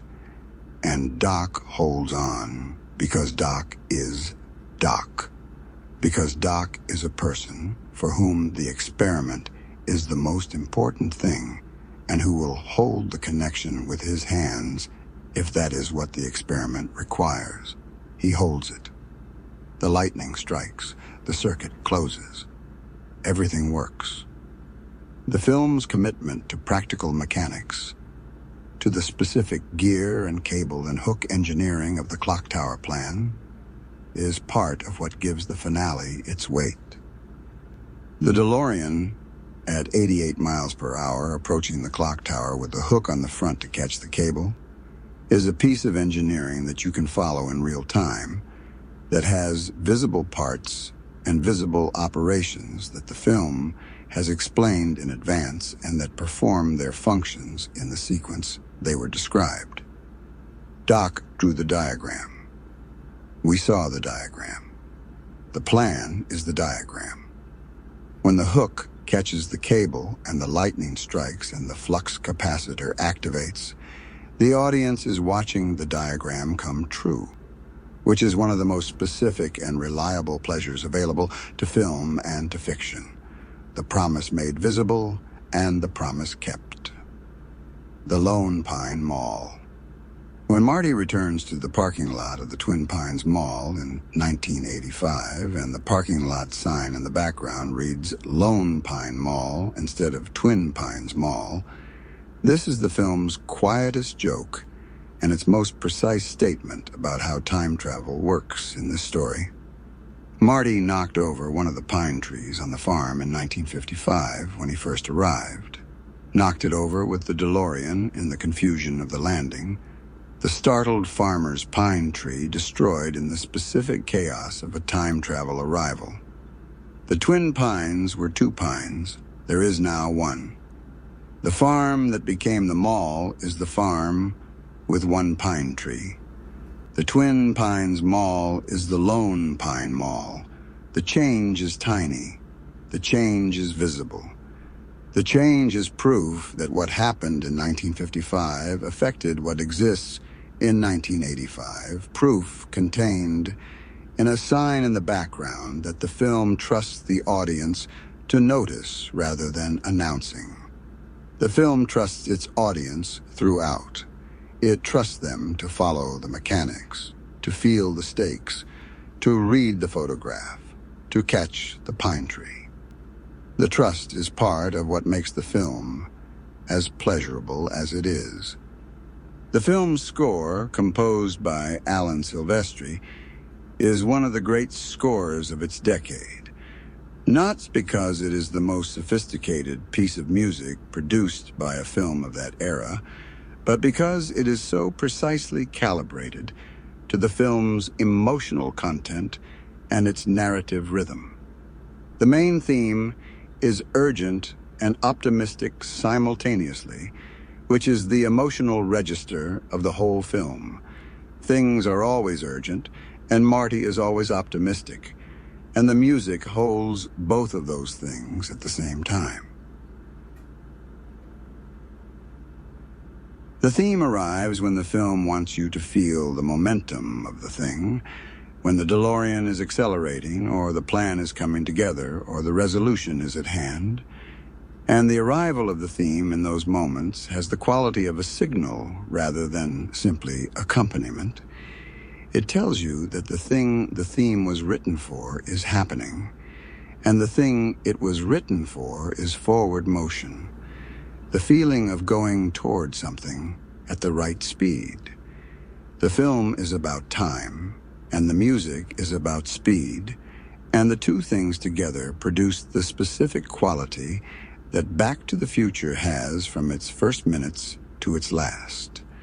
The sequels that the film's ending promises, the DeLorean lifting into the sky, the future that needs attending to, the something that has to be done about the kids, are not this film's concern, and the film ends with that promise rather than its fulfillment, with the specific confidence of a story that knows it is complete, that has done what it came to do, and can gesture toward what comes next without being obliged to deliver it. The truck is in the driveway. The family is better.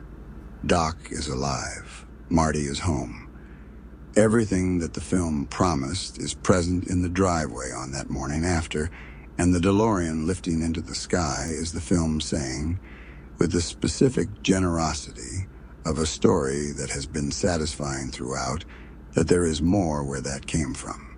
Marty's relationship with the concept of being called a coward is worth examining because the film uses it precisely as his one significant flaw, the one trigger that overrides his otherwise sensible judgment and produces reckless behavior. He cannot walk away from a fight when someone calls him a coward. he cannot let it stand. The specific injury of the word, as applied to him, produces a response that is not calculated or measured, but reflexive. The response of a person for whom the accusation touches something central about their self-conception that they have not yet made peace with.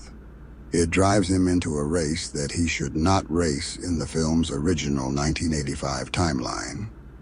And it is the specific quality of character that the film withholds as the cost of the happy ending. The suggestion that the improved 1985, the better family, and the truck, and the published father does not resolve this particular thing about Marty, that this is still there and still a problem, and that the sequels, when they come, will work with it.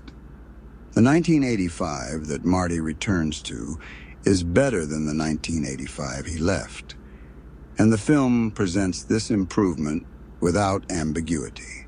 The better father, and the healthier mother, and the Biff who waxes cars, and the house that is cleaner, and the books on the shelf. But the film is also careful about something.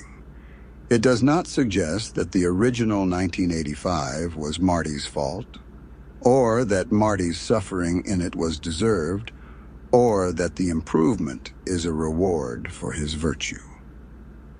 The original 1985 was what it was because of what happened in the parking lot in 1955. Because George McFly, before the events of the film, did not punch Biff, did not make himself visible to Lorraine, and carried the specific weight of that failure into the subsequent 3 decades. The better 1985 exists because those specific events happened. Marty is the agent of the change, but the change is not about Marty being good enough to deserve it. It is about George, and what George was finally able to do. The Hill Valley of 1985 in the film's opening is presented with enough specificity to make the contrast with the improved version meaningful. The broken-down quality of the original 1985, the foreclosure notices, the failing businesses, the specific accumulated shabbiness of a town that has been contracting, is the background condition of Marty's life, the context in which his ambitions feel both important and somehow improbable. The world in which wanting to be a rock musician, and wanting a truck with a bow on it, and wanting to take Jennifer somewhere nice are things that feel larger than the circumstances permit. The improvement at the film's end is the improvement of the circumstances to match the ambitions, not the improvement of the ambitions to match the circumstances, which is the difference between a film that believes in its protagonist and one that settles them. Jennifer Parker is the character the film treats most economically and who rewards the most attention for exactly that reason. Because the economy is not indifference, but efficiency. Because the film gives her exactly what she needs in order to be real, and then trusts that reality to carry through the story without constant reinforcement. She believes in Marty's music. She says so directly and without qualification in the parking lot of the school while the audition tape is being rejected. And the directness of it is the specific quality of someone who is not managing Marty's disappointment by softening her enthusiasm, but who is maintaining her enthusiasm against his disappointment, which is a different and more sustaining thing. She is the one who carries the note from Doc, the note that will tell Marty that Doc survived the parking lot, from the pocket of Marty's jacket to the place where he finds it when he returns.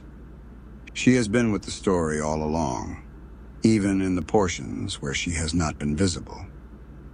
The film's opening sequence is its most perfect constructed unit. The room of clocks, the toast, the television, the dog dish, the Walkman on the shelf playing music that nobody is there to hear, all of it running on timers and mechanisms in the empty house. The whole room demonstrating the principle that time can be organized if you build the right systems and apply them with sufficient precision. The sequence is a portrait of Doc Brown before Doc Brown appears, a portrait in objects rather than in person. And the objects say everything that Doc's first appearance subsequently confirms. This is a person for whom time is the central subject, who has thought about it more than anyone who is not building a time machine has a reason to think about it, and who has arranged their domestic life to express and serve that obsession. The Room of Clocks is the film's thesis, stated before the story begins, offered to the audience as the subject that everything that follows will explore. Time is the subject. How you use it, how you organize it, how you move through it, and what you find when you arrive where you are going. This is what the film is about, and the Room of Clocks is the first word of it. The DeLorean as the specific vehicle for the time machine is one of the great prop decisions in Hollywood film. A real car, a distinctive car, a car with a specific cultural history that the film is aware of and that contributes to the film's meaning. The DeLorean was a car built by John DeLorean with the ambition of doing something new and the resources of a person who had not fully accounted for all the ways the ambition might fail, and the car's actual history is the history of ambition and its complications, which is also, obliquely, the story of Doc Brown. The stainless steel body and the gull-wing doors make it look like something from the future already. Already science fiction in its design before Doc's modifications. Already the kind of car that belongs to someone who thinks about time differently than most people. When the DeLorean goes back in time, it looks right doing it. The car was built for this, if not literally, then at least aesthetically. And the aesthetic rightness is part of what makes the image of the time-traveling DeLorean one of the most enduring images of its decade. Rest well. Our next story begins in a different place with different people and a different journey. Welcome to Boring Cinema. Tonight, we gently revisit the story of Home Alone. Settle in, relax, and let the film unfold slowly. The McAllister family is large. Jeff and Megan are somewhere in the middle of the sibling distribution. Linny, Fuller, who is a cousin, Brooke and Sandra, who are adults, and whose children are also there. And Kevin. He has opinions. He has them constantly and with great confidence. The evening's particular crisis begins with pizza. Kevin is small, and he is at the wrong end of the table, and the pizza situation is not going his way. He is sent upstairs. He does not go quietly. He goes up the stairs declaring that he does not want to go to Paris, that he does not want to be part of this family, that he wishes he did not have a family, that they can all go to Paris without him, and he will be fine, that this family is the worst thing that has ever happened to him, and he wishes it would disappear. His mother follows him up the stairs and into the attic room where he has been put. He is sleeping in the attic because the house is full to its capacity, and the attic is what is left. And he has the attic room's particular quality of a small person in a large, dark space that is not quite a room in the usual sense, but is functioning as one because the house has run out of other options. She tells him to go to sleep. She tells him they are leaving early in the morning. She tells him to put out of his mind whatever version of the evening he has constructed and to get some rest. He goes to sleep in the attic with the specific quality of someone who is furious and who has expressed the fury and who is now in the position of waiting for the world to respond to the expression, which it has not yet done in the way he intended. The night is ordinary. The wind picks up and the power flickers, and somewhere in the neighborhood a tree branch falls on a phone line, and the electricity to the McAllister house goes out briefly, just long enough to reset the alarm clocks to midnight, to reset all the alarm clocks in the house to midnight, so that when the clocks begin to count again from midnight, they are counting toward a departure that the family will not be woken for in time. The family sleeps. The tree branch rests on the line. The clocks count from midnight toward the morning at a rate that is exactly correct, but from a starting point that is an hour behind reality. The morning is chaos of a different kind. The shuttle vans have arrived at the street, and the family is pouring out of the house with luggage and children, and the specific organized panic of people who are late for something that cannot be moved. There is a neighbor's child, Mitch Murphy from next door, who has come to count heads and who is among the people running from the house to the van in the dark of the early morning. And the counting of heads produces a count that includes Mitch Murphy as a McAllister child, and therefore produces a count that is correct for the number of McAllister children that need to be on the van, even though one of the McAllister children is still asleep in the attic. The count is correct because the wrong child was counted. The van fills. The vans move. The family leaves.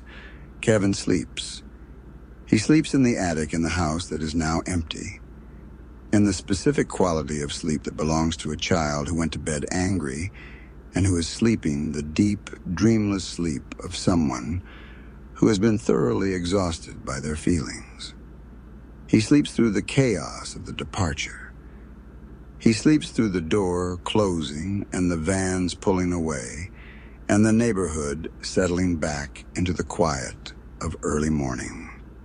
He sleeps into the morning proper, the winter morning light coming through the attic's small windows, the house around him, silent in a way that is different from the silence of a house where people are sleeping, the specific silence of a house where there are no people.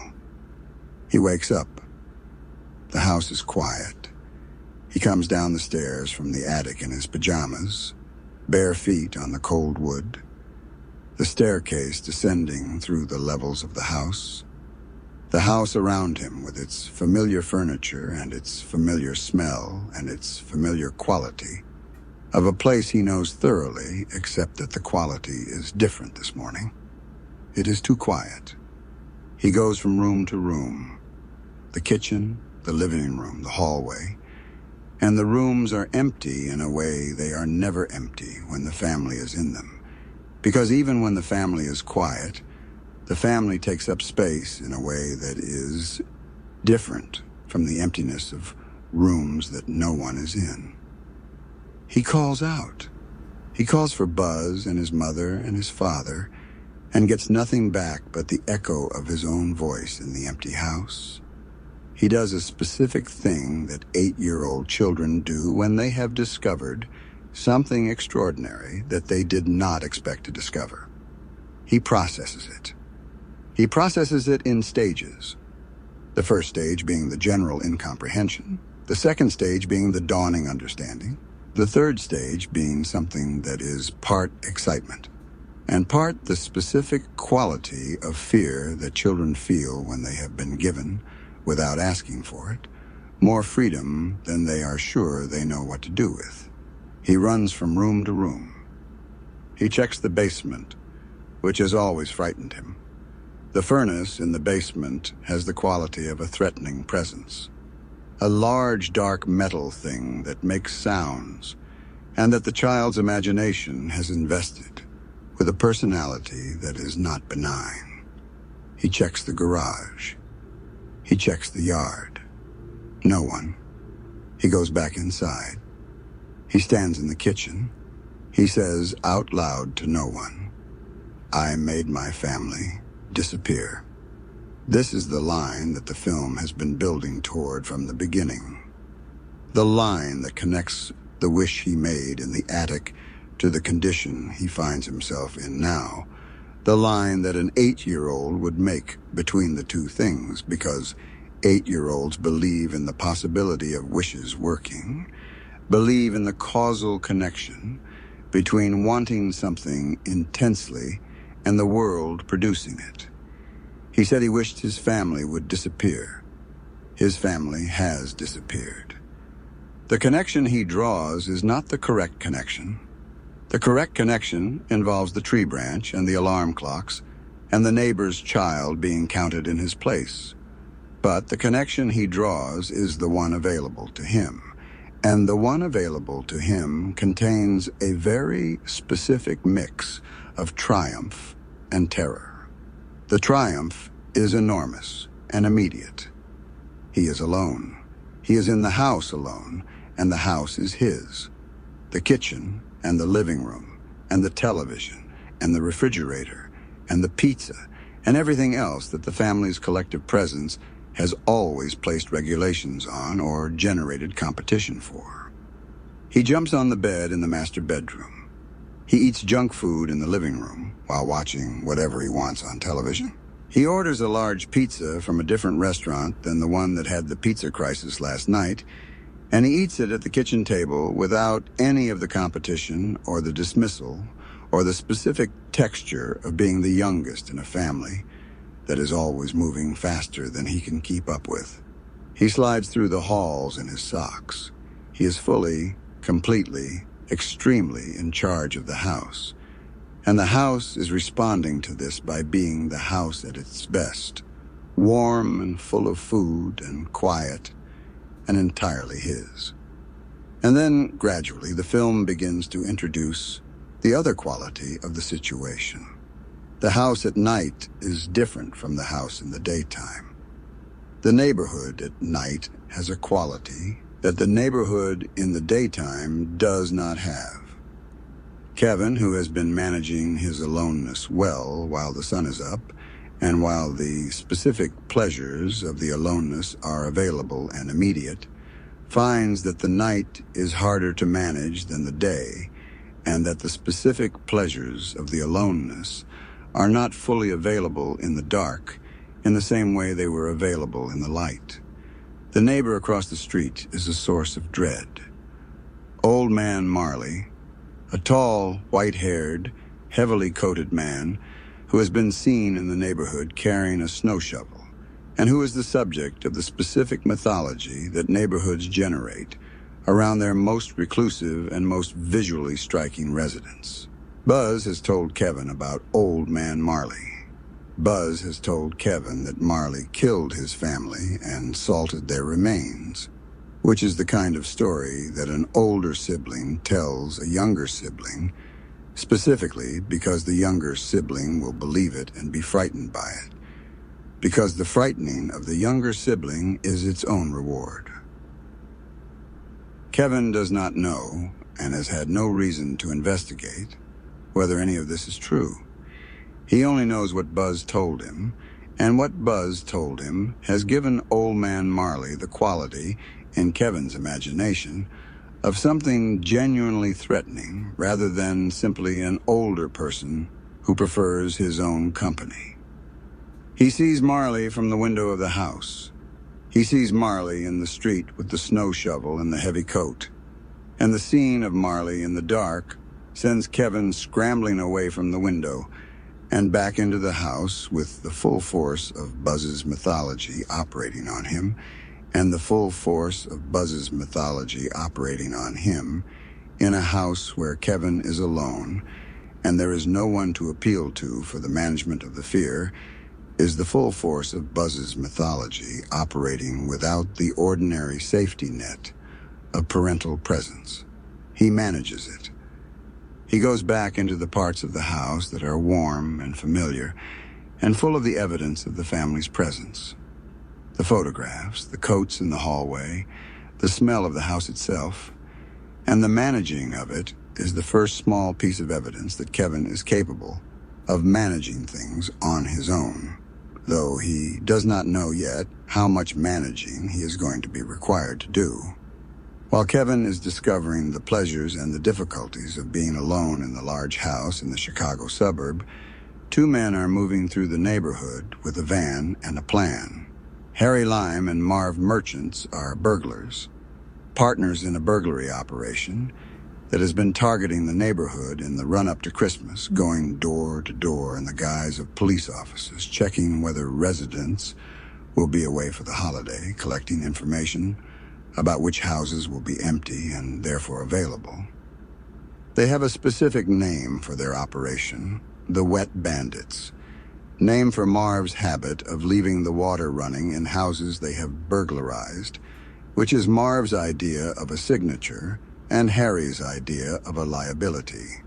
Harry is the senior partner in the sense of being the one who actually directs the operation, the one who drives and plans and makes decisions, and whose irritation at Marv is the continuous background condition of the partnership.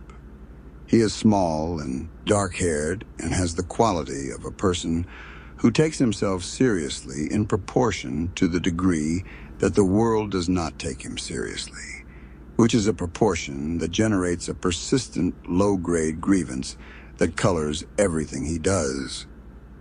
Marv is taller and more enthusiastic and less able to accurately assess the difference between a good idea and a bad one, and his enthusiasm for the Wet Bandits and the Wet Bandits methodology is not diminished by the fact that the methodology is objectively counterproductive to the operation's basic goal of not being caught.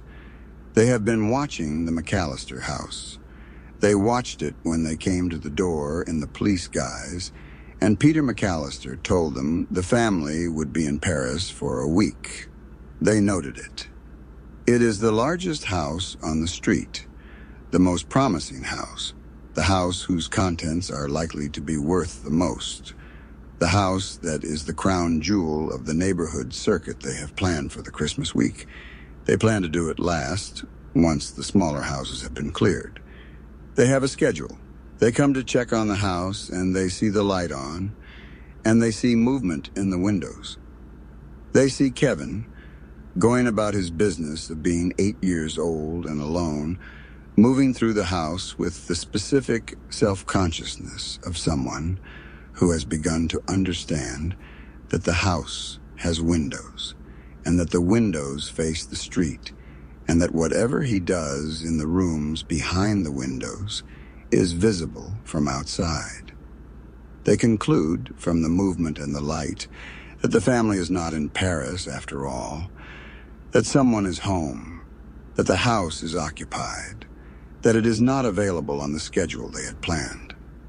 They postpone the McAllister house.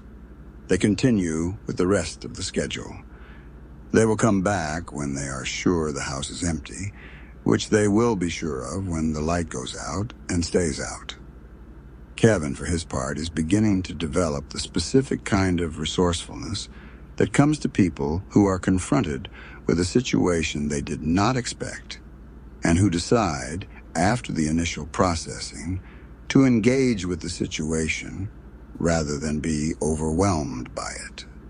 He goes to the grocery store. He does this alone with the money he finds in Buzz's piggy bank, money that he takes from Buzz's room with the complete moral clarity of someone who has been wronged by Buzz in the matter of the pizza and who considers the piggy bank a legitimate form of restitution.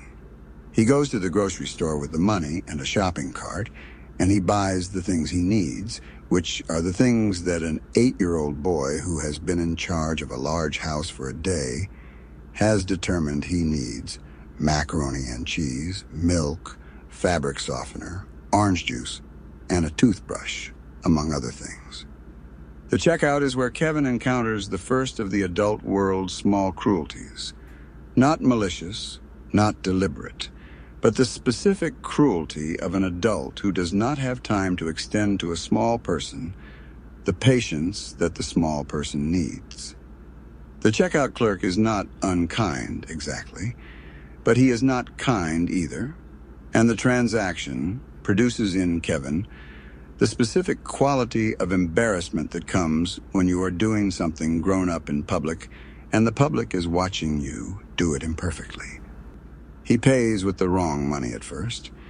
He is briefly overwhelmed by the mechanical complexity of bagging his own groceries. And the people behind him in line are doing the thing that people behind other people in line do when the person in front is taking longer than expected. He gets through it.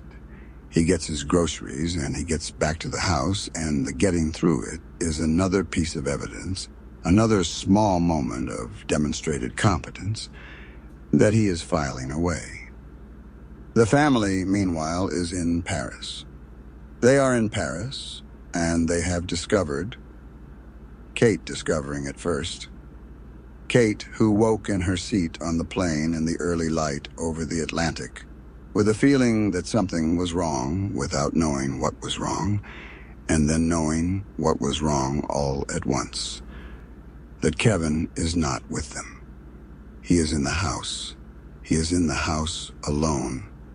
He is 8 years old, and he is alone in the house in Chicago, and they are on a plane to Paris, and there is nothing available to them at 30,000 feet over the Atlantic with which to address this situation.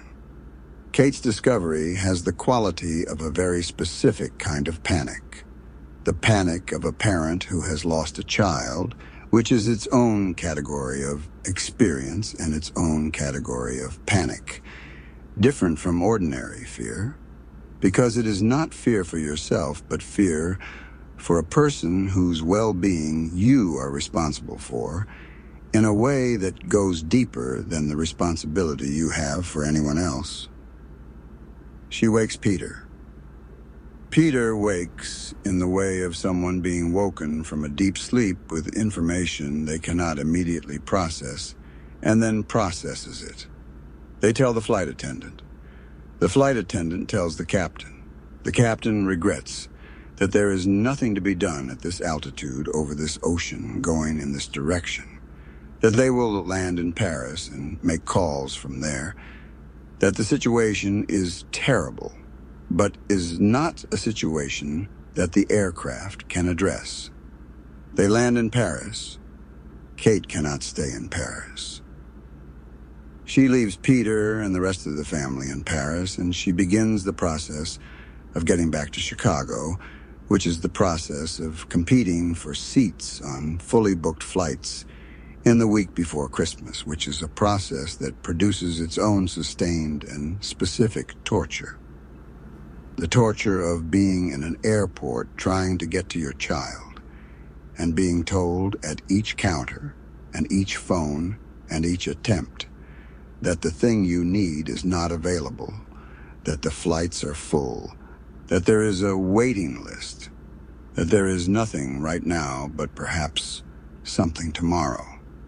She sleeps in the airport. She dreams of Kevin alone in the house. Kevin in the house has developed a situation. He has moved from the initial overwhelm to something more organized, a clearer sense of what he has and what he needs, and how to manage the gap between the two. He has watched a gangster film, a black and white gangster film, that he plays loudly in the living room and then uses strategically when the pizza delivery person arrives, playing the film's most threatening dialogue through the intercom to simulate the presence of a dangerous adult male in the house, to avoid having to open the door as a child, who is obviously alone. The performance is perfectly timed and completely committed, and the pizza delivery person, who has no reason to be suspicious and no context in which the information that this is a child alone in a large house would present itself clearly, accepts it entirely. He eats the pizza. He is getting better at being alone. He is getting better at the specific set of improvisations that being alone in a house requires when you are 8 years old and the house has adult-scale problems that need adult-scale solutions, or solutions that substitute for adult-scale ones. He is also watching the street. He is watching the street because the street has Harry and Marv in it, still checking on the house, and Kevin has begun to be aware that the van that parks across from the house is not parked there randomly, that the two men who sometimes sit in it are watching something, and that the something they are watching is his house. He has two concerns now. The family of his imagination has disappeared, and he has discovered that he misses them. And there are men outside watching his house in a way that a child who has been watching too much television can recognize as not right. He is managing both of these concerns in the way available to him, which is the way available to an 8-year-old who has demonstrated across the last couple of days that he is more capable of managing things than either he or his family has previously given him credit for. He is also, because he is 8 years old, doing all of this while eating cereal and watching cartoons and conducting the ongoing domestic management of a large house in the specific way of someone who is finding that the large house has a lot of needs that a single person finds it difficult to meet alone. He goes to a church.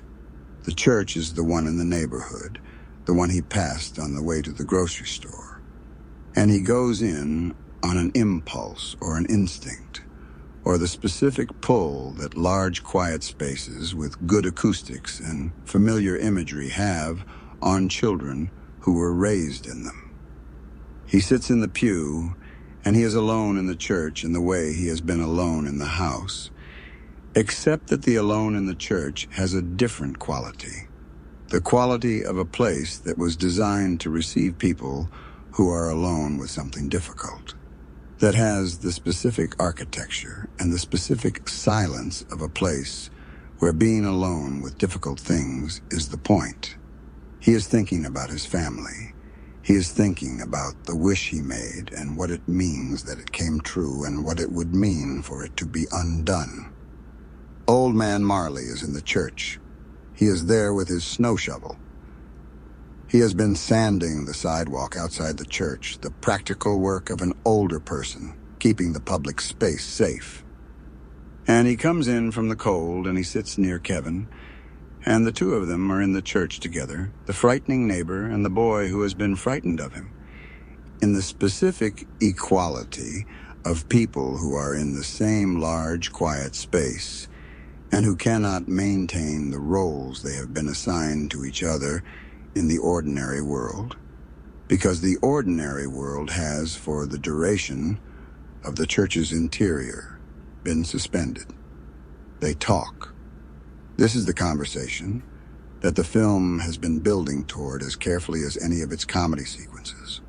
The conversation that is the film's emotional pivot, where the mythology of Old Man Marley is replaced by the reality of Old Man Marley, where the frightening figure becomes a person, where Kevin is required to extend to an older person the same quality of attention to reality rather than to myth that he has been requiring others to extend to him.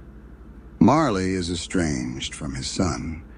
He has a granddaughter he loves, and a rift with his son that has been growing for years and that he does not know how to cross. He asks Kevin about his own situation. Kevin says his family is gone and he's not sure he wants them back. Marley says that you can miss someone even when you're angry at them, that the missing and the anger can exist at the same time without one canceling the other out. He says you can always work it out as long as you love each other. Kevin goes home and he calls his mother. He calls her at the Paris number and he gets her. And the conversation between them is brief and imperfect, in the way of a transatlantic call between a child and a parent who are both trying to say the important thing and both finding that the important thing is harder to say than the preparation for saying it suggested it would be. He tells her he is sorry. She tells him she is sorry. He tells her he misses her. She does not tell him she is coming home because she does not yet know how she will get home. But the connection between them is restored by the conversation, even if the physical distance is not addressed by it. He hangs up the phone.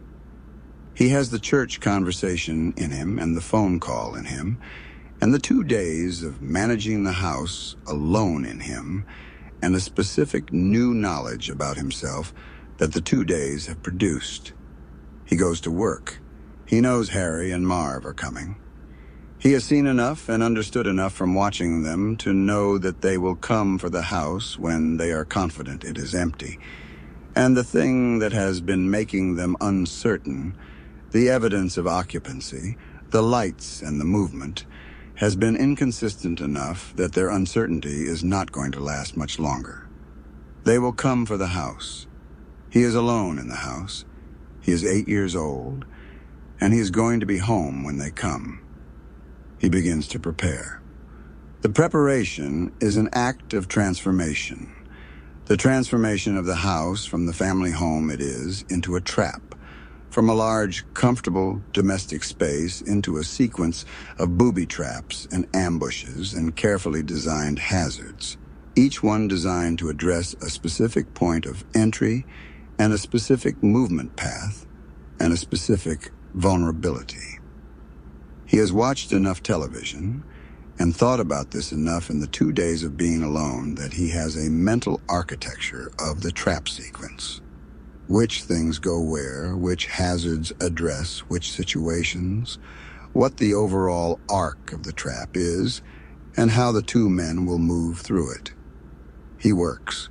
He works through the afternoon and into the evening with the focused application of a child who has been given, for the first time in his memory, a task that is entirely his own, that no one has assigned to him and no one is supervising him in, and that he is responsible for from beginning to end. He applies paint cans and tar and feathers and ornaments and nails, and a blowtorch and a BB gun and a toy car and an iron and a nail through a board and ice on the steps and grease on the basement stairs and all the other elements of the trap that he has designed with the specific logic of someone who is 8 years old and has spent considerable recent time watching action films. The trap is elaborate. The trap is, in its own terms, coherent. The trap will work if everything goes the way he has planned it, and everything will not go the way he has planned it, because things never go exactly the way they have been planned. But the trap will work well enough because Kevin will adapt where the planning falls short. He finishes. He looks at the house, which has been transformed by his preparation into something that still looks like a family home from the outside and is, from the inside, a different thing entirely. He goes upstairs. He goes to bed. He sets his alarm. He sleeps in the house with the knowledge of what is coming, and the knowledge is frightening, and also, underneath the fright, something else. Something that is not exactly excitement and is not exactly pride, but is the specific quality of a person who has prepared as thoroughly as they know how to prepare, and who is, for the first time in their experience, the one who is ready. Harry and Marv are coming. They have watched the house all day, and they have determined that the evidence of occupancy was irregular, and that the house is, in fact, empty. Harry has a plan. They have the tools. They are going to do the McAllister house tonight, Christmas Eve, the crown jewel, the one they have been saving. Harry pulls on his black gloves. He says the house is theirs. He does not know what is inside. The full extent of the trap sequence unfolds through the house over the course of a night that has the specific quality of an encounter that is both completely planned and completely improvised. Planned by Kevin, in the sense that he has designed and placed every element and has thought through the sequence of how Harry and Marv will move through the space, and improvised in the sense that the actual movement of two adult men through a house in the dark does not exactly follow any plan. And Kevin must respond to what is actually happening rather than to what he expected to happen. He watches from the upper floors. He listens. He moves when he needs to move, and is still when stillness is what the plan requires. The iron on the staircase, one of the more elegantly simple of the traps, an iron rigged to swing down from above the staircase when the step below it is weighted, arriving at face height with the full momentum of a heavy appliance on a rope, gets Marv on his way up the stairs in the dark. Marv is approaching the stairs with what he has decided is the cautious pace of a professional moving through an occupied house. And the caution serves him not at all because the iron does not discriminate between cautious and incautious approaches to the step that activates it. It gets him squarely, and it is very loud, and the sound of it reverberates through the house and tells Kevin, in the room where he is waiting, that Marv is in the staircase zone and that the sequence is proceeding. The wet front steps on the exterior. A garden hose run to the front walkway, ice formed over the steps and the path. A surface that has the specific property of being invisible in the dark and absolutely effective in sending a person down in the way that ice sends people down, gets Harry when he goes out to come around to the front after being driven from the back by the earlier traps. He steps onto the ice with the confidence of someone walking on a surface he can see and understands, and the ice teaches him about the distinction between a surface you can see and a surface you understand with the speed and the force that ice always uses for this lesson. He goes down, he slides. He arrives at the bottom of the steps in a condition that is not improved by the fall that came before it. The tarantula, Buzz's pet tarantula, the large spider that Kevin has been afraid of in the ordinary way that people who did not ask to live in proximity to large spiders are afraid of them, but that Kevin has now placed with deliberate precision on the face of a burglar in a dark house, is Harry's encounter, and Harry's alone. Marv has a different response to finding a large spider on his face than Harry does, because Marv's responses to the traps have been consistently more theatrical, and Harry's have been more contained.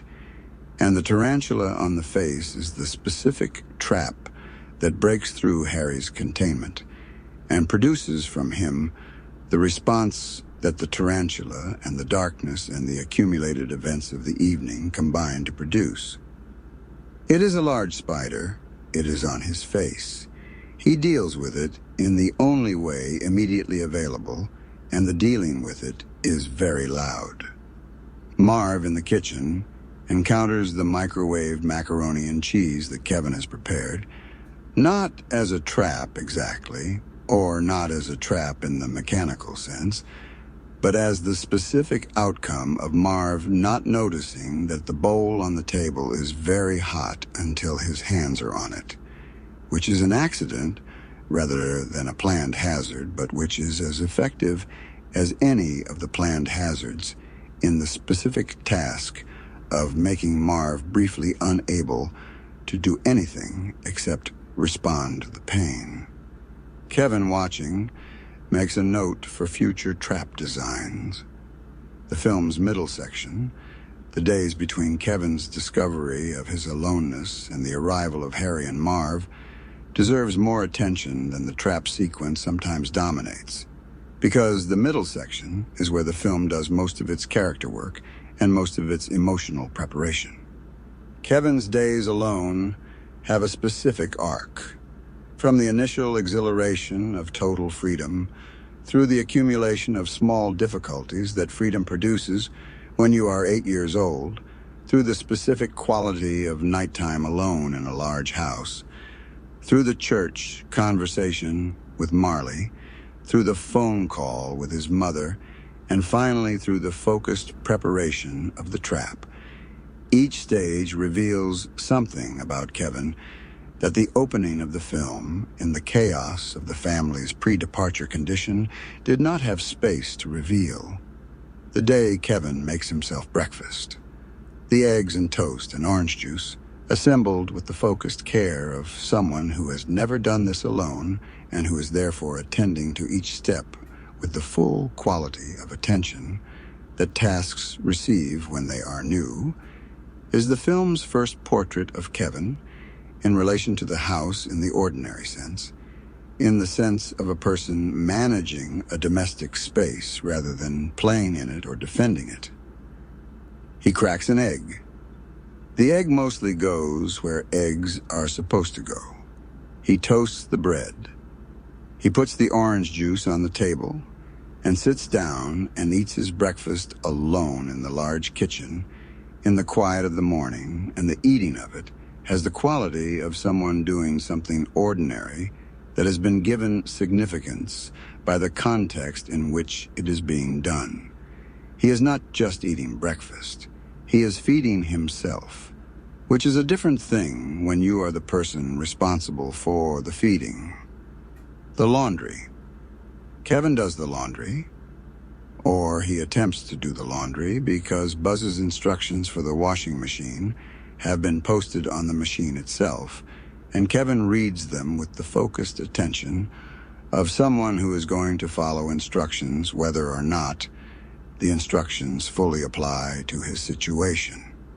He uses too much detergent. The foam that results from using too much detergent in the washing machine is the specific kind of foam that makes a kitchen feel briefly like a car wash. And Kevin's response to the foam is the response of someone who has made a mistake and who is deciding in real time whether the mistake is a catastrophe or simply a problem to be managed. He manages it. He wipes down the floor. He uses less detergent next time. He is learning about detergent through the specific method of direct experience that his family's presence has always, until now, prevented him from using. The television, which is Kevin's primary companion in the middle days of the film, is the film's most deliberately deployed piece of set dressing. The specific cultural artifact of the late 1980s and early 1990s that is both entertainment and babysitter and window onto the wider world, in the way that television occupied children's time before the internet reorganized how children occupied their time. Kevin watches cartoons, and he watches the gangster film that he will later use so effectively as a defensive prop, and he watches them with the full, uncontested attention of someone who has the remote control entirely to themselves for the first time, and who is discovering that having the remote control entirely to yourself is both better and slightly emptier than it looked from the position of someone competing for it. The television keeps him company, but it is not company, and the film makes this distinction clear by showing Kevin talking to it, talking to the screen, addressing the characters, filling the silence of the house with the specific conversational noise that children make when they are alone with the screen and are trying to reproduce, with the available materials, the quality of presence that a person would provide. The gangster film within the film, a fictional black and white movie that the film calls Angels with Filthy Souls, designed to look like the kind of mid-century American gangster picture that would plausibly be shown on television on a weekday afternoon in the early 1990s, becomes Kevin's most useful resource in the management of his situation, and the specific way he uses it is the film's most satisfying piece of comedic construction.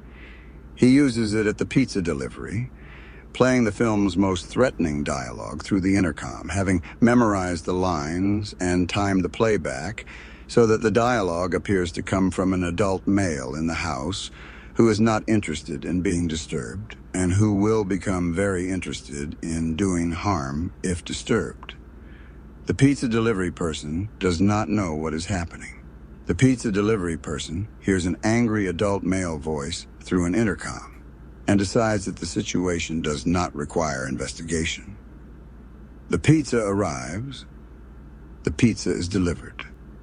Kevin behind the door collects it, and the whole performance has the specific quality of Kevin being at his best, responsive, quick, using available resources with creative precision. He uses the same film for the management of the next visit. A delivery or a check on the house, someone at the door, Kevin running the same playback with the same timing, but slightly different circumstances and the same result. The use of the same material twice is not the film being lazy. It is the film showing Kevin becoming competent through repetition, learning that a resource that worked once can be used again, developing the specific tactical vocabulary that the situation is teaching him. He is 8 years old, and he is getting better at this, at the specific craft of managing a house alone. And the getting better has the quality of a child growing. Not dramatically, not in the way of a film that wants you to understand that the child has been transformed, but incrementally, the way that actual learning happens. Kate's journey from Paris to Chicago is the film's sustained parallel track, the track that keeps the story from being entirely a story of a child's adventure, and that connects the adventure to its cost, to the specific cost paid by the parent who is separated from the child and who is trying to get back. She leaves Peter and the rest of the family in Paris with the clarity of a person who has stopped negotiating with their circumstances and who is simply acting on what the situation requires. She does not stay for the vacation. She does not stay because the vacation is not the thing, because Kevin is the thing, and Kevin is in the house in Chicago, and she is going to get to Kevin in the house in Chicago by whatever means the available universe provides. The Paris airport is the first obstacle, the busy terminal of a major international airport in the week before Christmas. Every seat on every flight booked. The queues at the counters staffed by people who are very tired and who have been delivering the same unavoidable news to the same desperate travelers for days. Kate arrives at the first counter with the specific quality of a person who is going to explain the situation and who is absolutely certain that the explanation will produce the result she needs. The counter person delivers the available news, which is that the flight is full. Kate moves to the next counter. The next counter's news is the same. She calls. She tries different airlines. She tries connections through different cities on different routes at different times with different carriers, and each attempt produces the same encounter with the same fundamental constraint, which is that a great many people want to be in Chicago or passing through Chicago in the week before Christmas. And the flights that carry people in that direction are accommodating exactly as many people as they can accommodate, and no more. She sleeps in the airport. This is the sequence the film renders, with the specific quality of undignified discomfort that airports produce in people who sleep in them. The particular hard quality of an airport bench seat, the particular ambient noise of an airport at night, the particular cold of an air conditioning system that was designed for the comfort of people in motion rather than the comfort of people trying to rest. She sleeps and she dreams, and she wakes with the specific quality of someone who has been sleeping in an airport, which is to say, not entirely refreshed, but entirely committed to the next attempt. The polka band van, the solution that the universe eventually provides to Kate's transportation problem, arrives in the form of the polka band leader, Gus Polinski, who is played with the specific energy that the film needs in this sequence. The energy of a cheerful, well-meaning, not especially sensitive person who has the answer to Kate's immediate problem and who delivers it without understanding the full weight of the situation he's delivering it into. He has a van. The van is going to Chicago. There is space in the van for one more person. He offers this with the easy generosity of someone for whom giving a person a ride is a simple act and who is not aware of the complicated emotional register in which the simple act is being received. Kate accepts.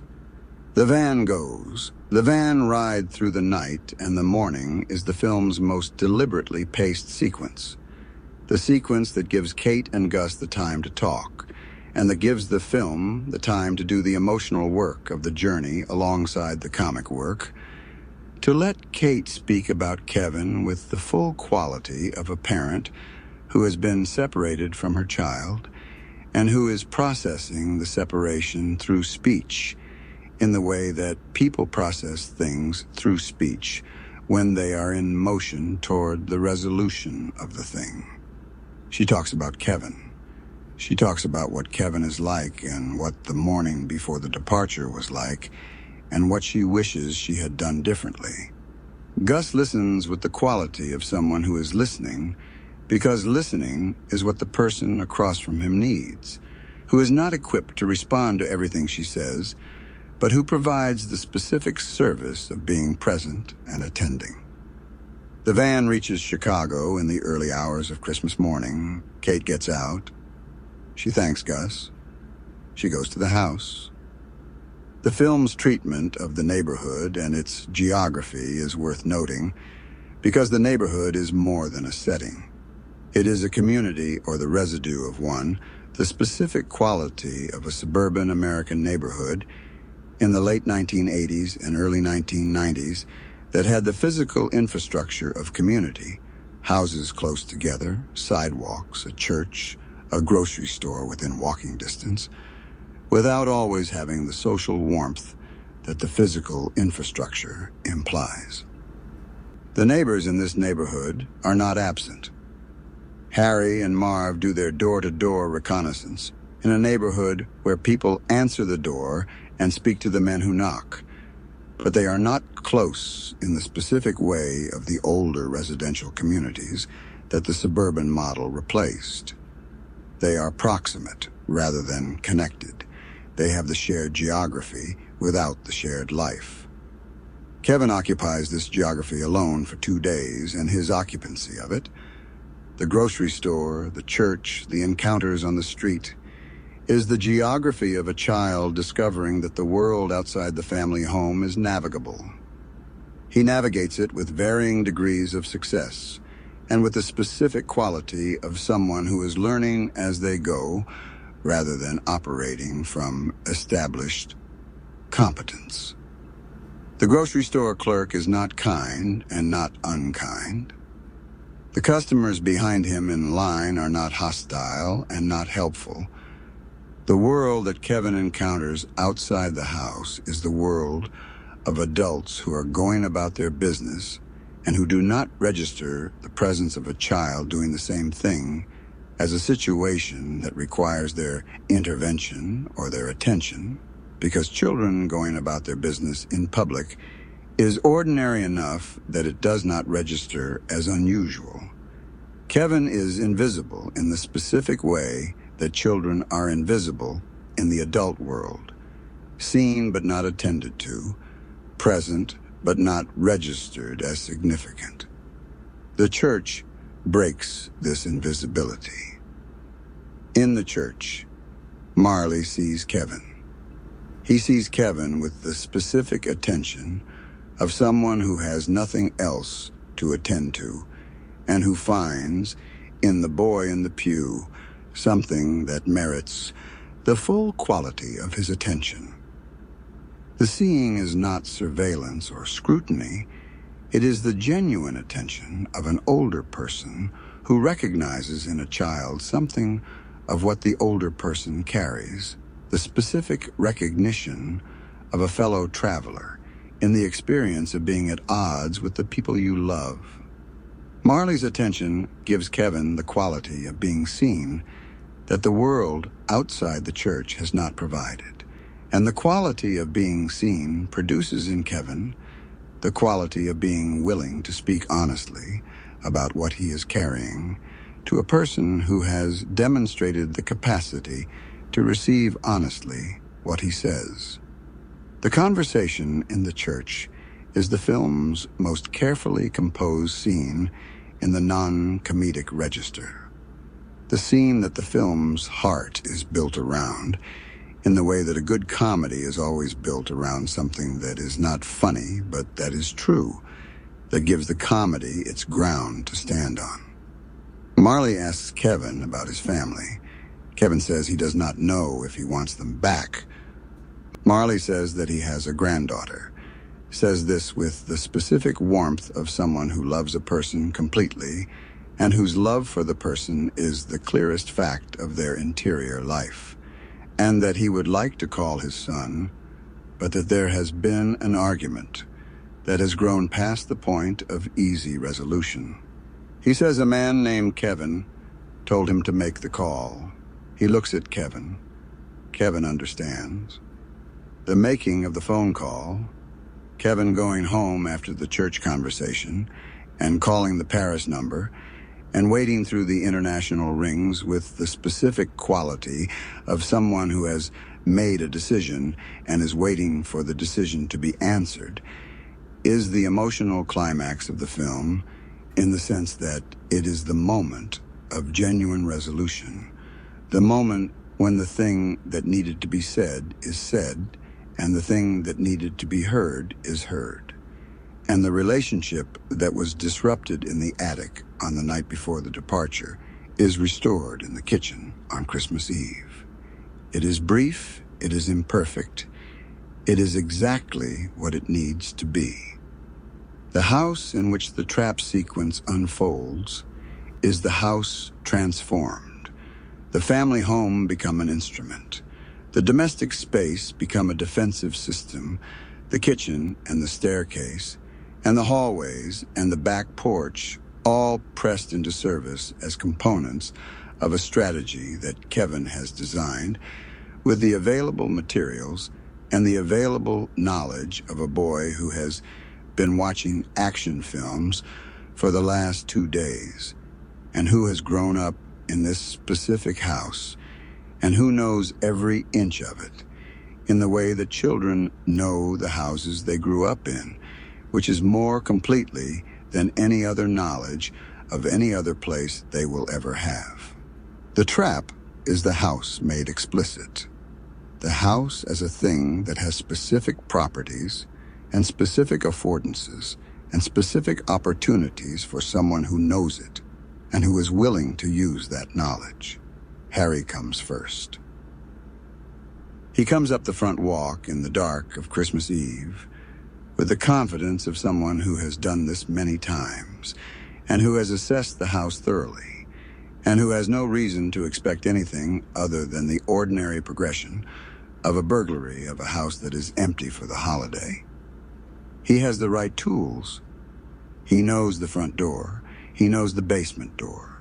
He knows the layout from the outside and from his previous reconnaissance and from the years of professional experience that have taught him what the interiors of suburban houses typically contain and how they typically respond to being entered without invitation.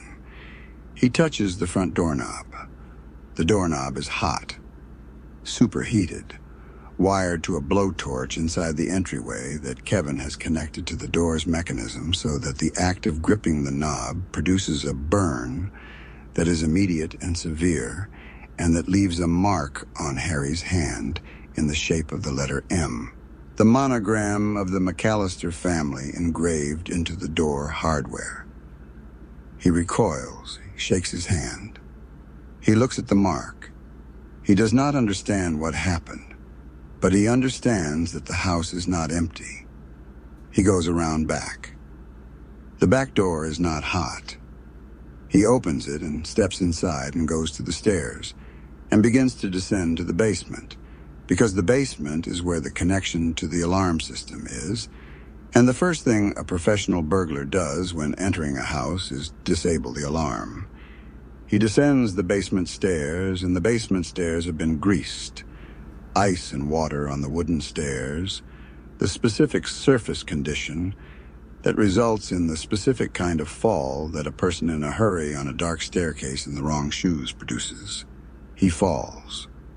He goes down the stairs the wrong way, and at the bottom of the stairs, he collides with the shelving, and the shelving falls, and the things on the shelving fall too, and it is very loud and very dark, and Harry is at the bottom of the stairs, in the kind of pain and disorientation that a fall down a greased staircase in the dark produces. He gets up. This is one of the most important things about Harry. He gets up. The traps do terrible things to Harry and to Marv throughout the sequence that follows. Things that would, in a realistic context, produce injuries that would prevent getting up. And Harry gets up from every one of them, gets up and continues, gets up and moves to the next thing, because the house is the target, and the house is still there, and the job is the job. His getting up is not played as courage. It is played as stubbornness, as the specific stubbornness of a person who has committed to a course of action and who will not be deterred from it by the course of action being significantly more painful than anticipated. He is, in his way, as committed to his plan as Kevin is to his. Marv comes in through a different entry, and the different entry has been prepared with its own specific hazard, a nail through a board on the floor, oriented for the exact foot placement that someone stepping through this particular window onto this particular section of floor would naturally produce. Marv steps on it. The sound Marv makes is the sound of Marv stepping on a nail in the dark, which is a sound that carries across the whole house and which tells Kevin, upstairs, that the traps are working and that the sequence is proceeding as planned. What follows is the longest and most fully developed trap sequence in the film, an extended passage through the house's interior in which Harry and Marv encounter, in sequence, the hazards that Kevin has designed, and in which their responses to those hazards reveal both the specific quality of their relationship and the specific quality of each man's approach to adversity. The paint cans on the stairs, 2 cans on ropes, swinging down from the upper landing when the tripwire is triggered, arriving at face height with the full momentum of a weighted pendulum. Encounter Harry on his way up the stairs. They encounter him twice. He rounds the landing, and the first can arrives and takes him in the face. And then the second can arrives and takes him again. And the 2 impacts have a specific rhythmic quality that the film plays for the full comedy of its timing. He falls back down the stairs. He gets up. He is getting up from increasingly serious impacts with the specific determination of a person who has decided that the house is going to be burgled tonight, and no child is going to prevent it. The BB gun encounter. Kevin on the stairs above. Harry and Marv attempting to come through a pet door that Kevin has wired to the BB gun's trigger mechanism, the shots arriving at the specific anatomical location that the pet door's height makes available, is the most immediately and physically specific of the traps. The shots are pellets rather than bullets, And they do not do the damage that bullets would do, but they do the damage that pellets fired from close range at a specific body part do. And the responses from Harry and Marv have the specific quality of responses to pain that the film has been developing throughout. Marv's is theatrical and prolonged. Harry's is contained and furious. And the difference between the two characterizes them as precisely as any of their dialogue. Kevin moves through the house with a quality that is the opposite of the quality he has had for most of the film. The quality of someone who is in their element, who has prepared for exactly this, who knows where everything is and what everything does, and whose every movement is purposeful and directed. He is in the house that he knows better than anyone currently in it, including the people who built it, because no one has spent as much time in the house recently as Kevin has spent in the last 2 days, and the 2 days have been days of learning every inch of it in the specific way of someone who is making a plan that depends on knowing every inch of it. He is also 8 years old, and he is frightened, and the fright is present beneath the competence, and the film does not hide it. The competence and the fright coexist in him through the sequence, and the coexistence is one of the most honest things the film does. The tar and feathers in the hallway are the most visually spectacular of the traps. Harry stepping through the entrance hallway and activating the mechanism that covers him in black tar and then in white feathers, transforming him briefly into something that looks, in the specific dark of the hallway, like a large and threatening bird. Kevin, watching from the stairs, has the same reaction to this that anyone watching from the stairs would have. A moment of genuine terror at the shape in the hallway, before the shape resolves into Harry, tarred and feathered and furious, and the terror is replaced by the specific satisfaction of a plan working. They chase him. They catch him. In the treehouse at the back of the property, Harry gets his hands on Kevin and holds him, and the holding has the quality of a man who has been through what Harry has been through in the last hour. The blowtorch, the fall, the paint cans, the pellets, the tar, and who is not playing anymore. Who is past the point where this is a professional operation that needs to be completed efficiently and has arrived at the point where the boy in his hands is the specific object of a significant amount of accumulated grievance. He tells Kevin what he is going to do to him. He tells him in the specific way of someone who means it, who has moved through the comedy of the trap sequence into something darker. And Kevin is 8 years old and alone in a treehouse in the dark with Harry Lime, and he is frightened in a way that is different from the way he has been frightened tonight, a way that is not managed by preparation. Old Man Marley is there. He comes with his snow shovel, the snow shovel that Kevin has been frightened of all film, the snow shovel that Buzz's mythology turned into the instrument of a murderer, and he uses it the way you use a snow shovel when you need to stop 2 grown men from threatening a child. He is effective.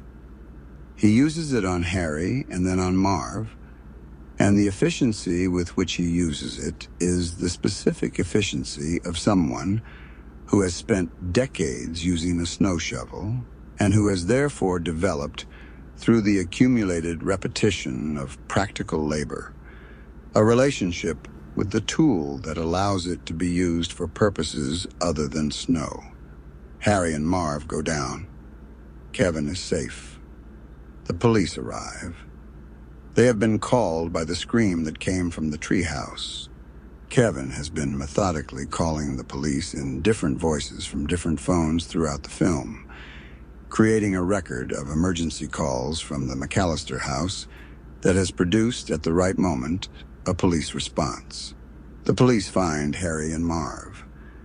Harry and Marv are, at this point, in a condition that speaks clearly to the nature of the evening they have had.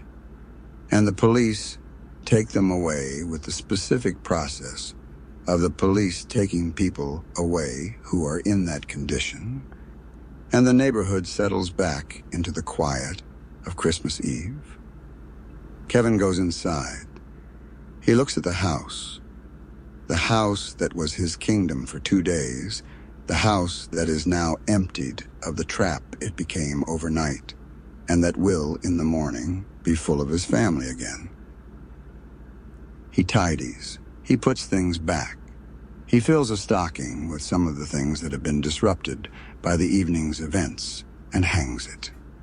He looks at the Christmas tree in the living room and the presents under it, and the specific quality of the house that it has now. The quality of a house that has been through something and that is ready for what comes next. He goes to sleep. In the morning, his mother is home. Kate McAllister arrives in the house in the early morning of Christmas Day, having made the journey from Paris through a sequence of flights and connections and compromises that includes the final leg in a moving van with a polka band, because the polka band's van was the available vehicle in the available direction at the moment when Kate needed a vehicle going in that direction, and Kate has been past the point of having preferences about the means of transport for several hours by then. She comes through the front door into the house, and she calls Kevin's name, and Kevin comes down the stairs in the specific way that children come downstairs to greet their returning parents, quickly with the full and unguarded momentum of someone who has resolved whatever conflict was between them and who wants only the thing that the resolution makes available. They hold each other. Kevin holds his mother, and his mother holds Kevin in the middle of the living room of the McAllister house on Christmas morning, and it is the specific quality of a reunion between a person who has been away and a person who waited, except that the person who was away and the person who waited are the same person, that Kevin has been both the one left behind and the one who was, in his own way, not entirely stationary in the time of separation. He went to the grocery store and the church, and he prepared the house, and he defended the house, and he called his mother, and now his mother is here, and the house is full again. The family arrives. They arrive as families arrive, when a disruption of the expected order has been resolved, with the specific quality of people who have been through something that reorganized their priorities and who are arriving at the resolution of the reorganization, who are glad in a way that is informed by the temporary absence of the gladness. Buzz comes in and calls Kevin a trout sniffer, which is Buzz being Buzz. And even this is a kind of welcome.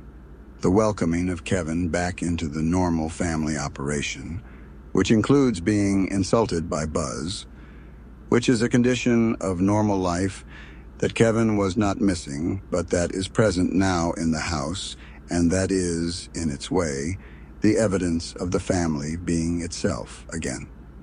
Kevin looks out the window. Across the street, in the house, through the window, he can see the Marley family. He can see old man Marley with his son and his granddaughter, the reconciliation he described in the church apparently begun, the estrangement apparently crossed. The family apparently together in the way that Kevin hoped for when he walked out of the church and toward his own phone call. He watches them, and the watching has the quality of a gift received by proxy.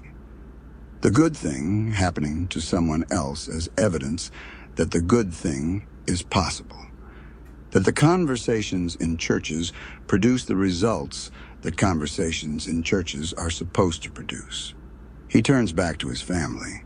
His family is around him, the full noise and the full warmth and the full specific texture of a large family in a large house on Christmas morning, and Kevin is in it.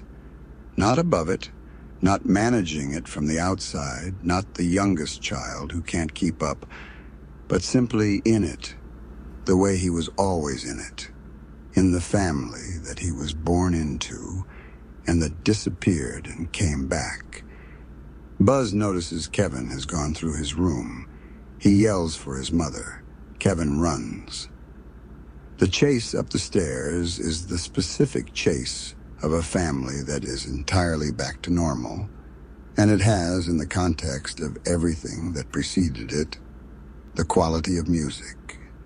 The ordinary chaos of the McAllister household operating at its ordinary pitch. The chaos that Kevin wished away and now is glad to be inside again. The chaos that is, when it is yours, a form of love. Now that the story has gently unfolded, it can be interesting to reflect on some of the ideas behind the film and what it was reaching toward in its long and patient telling. Home Alone is, at its foundation, a film about belonging and the specific quality of longing that comes from belonging. The longing that you feel for something not when it is absent from your life, but when you have been absent from it. When you have been outside the thing you belong to and have experienced the outside and have found that the outside is not what you imagined it would be. Kevin wishes his family away and then spends the film learning, through the specific experience of its absence, what the family was. Not abstractly, not the general concept of family, but specifically the McAllister family, the pizza and the chaos and buzz and the crowded house and the alarm clocks and the parent who sends you to the attic and the mother who knows your voice on the phone. He does not learn to appreciate his family by being told to appreciate it. He learns by losing it and getting it back. The comedy of the film and the emotion of the film operate in the same space without canceling each other, which is the film's primary achievement. The trap sequence is funny. It is objectively, durably, reliably funny in the way of physical comedy that is well constructed. The timing of the paint cans, the specific sound of the Marv stepping on the nail, the tar and feathers in the hallway, and it is also the expression of a very specific and very real competence and courage on the part of an 8-year-old who has been left alone and who has decided that the loneliness is not going to defeat him. The comedy and the courage are the same thing. They are not adjacent themes. They are the same event seen from two different angles.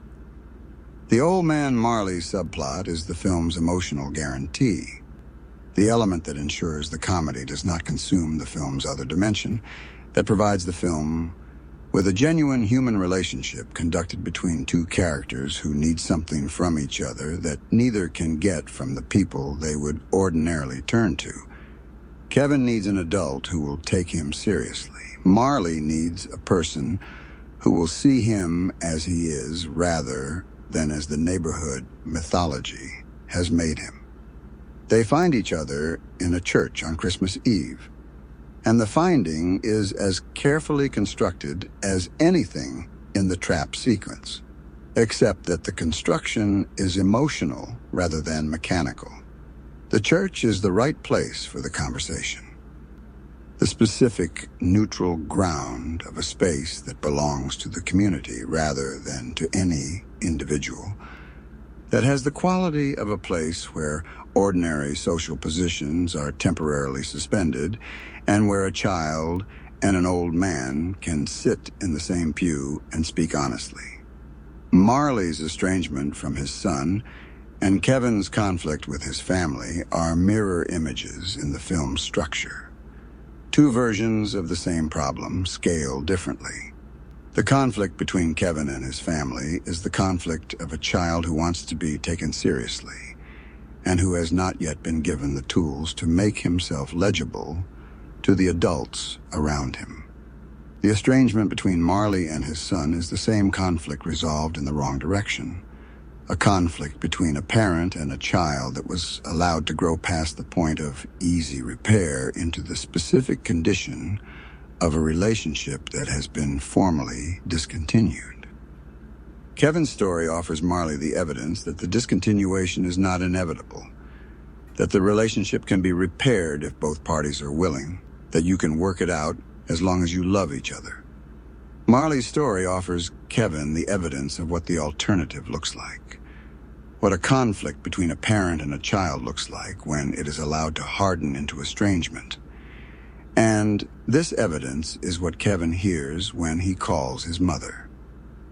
Kate McAllister's journey through the Paris airport and the transatlantic connections is the film's other emotional thread, the thread that prevents the film from being entirely Kevin's story, and that gives the reunion its full weight by showing what the separation cost the person who was separated on the other side.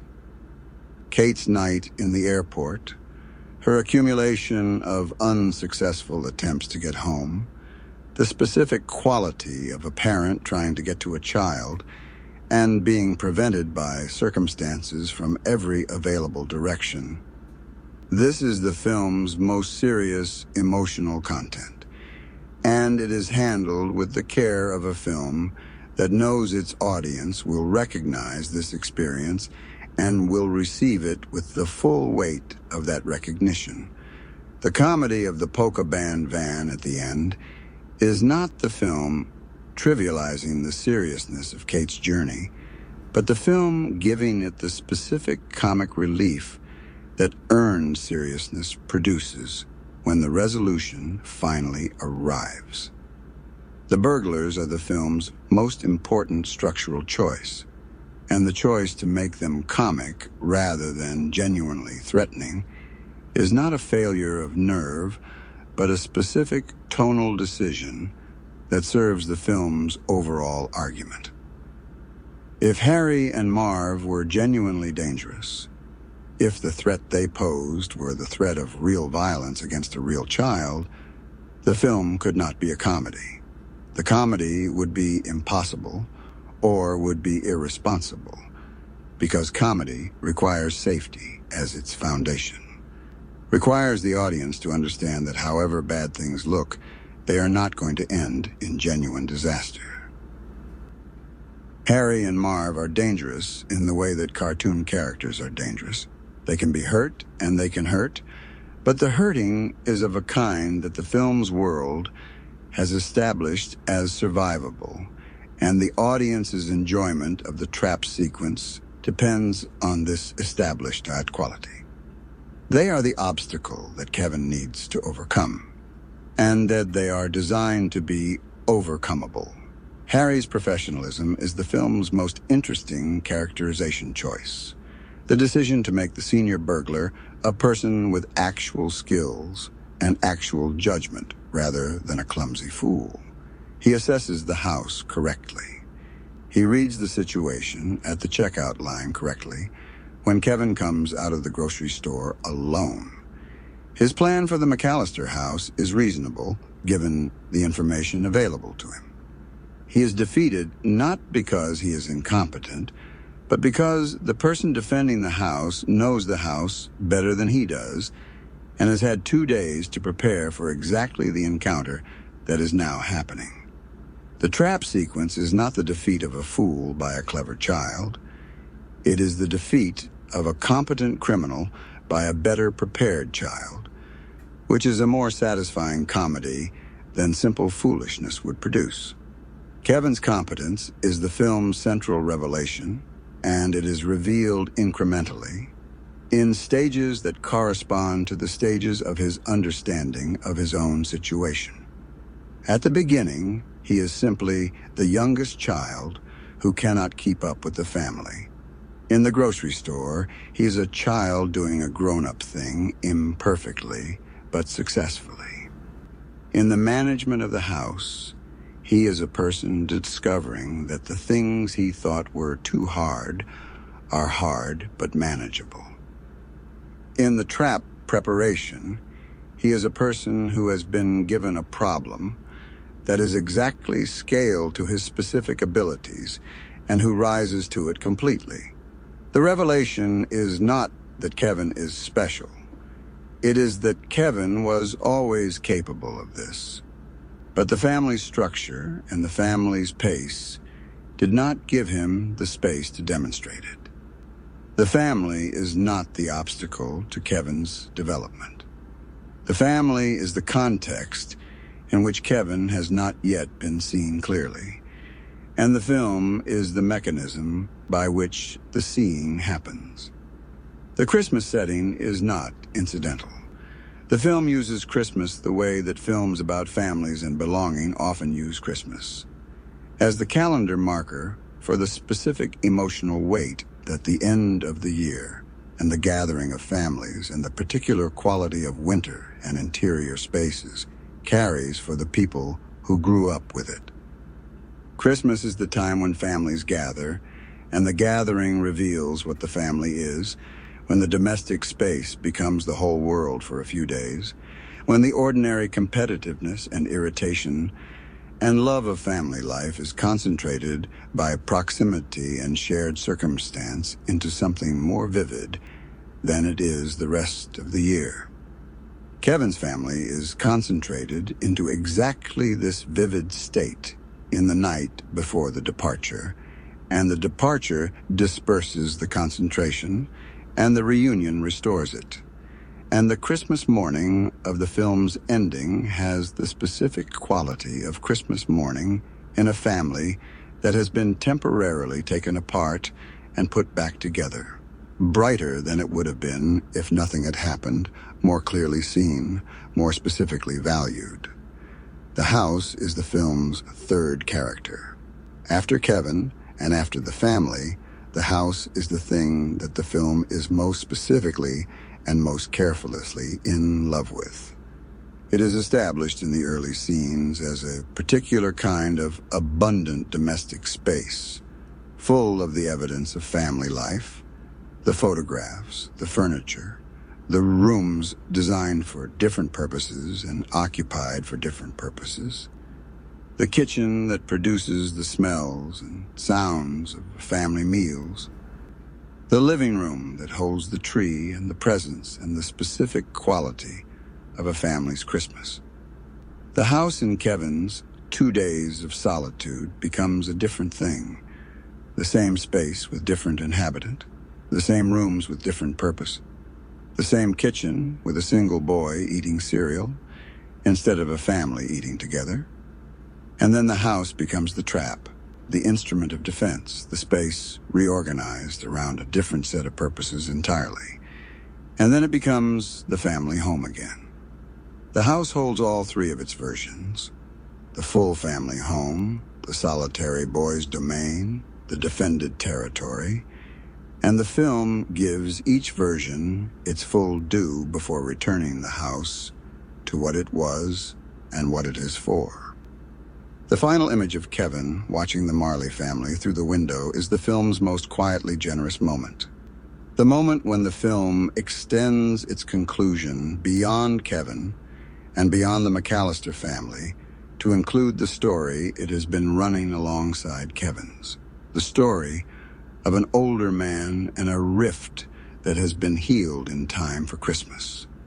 Kevin does not know what happened in the Marley house. He cannot see it clearly from across the street.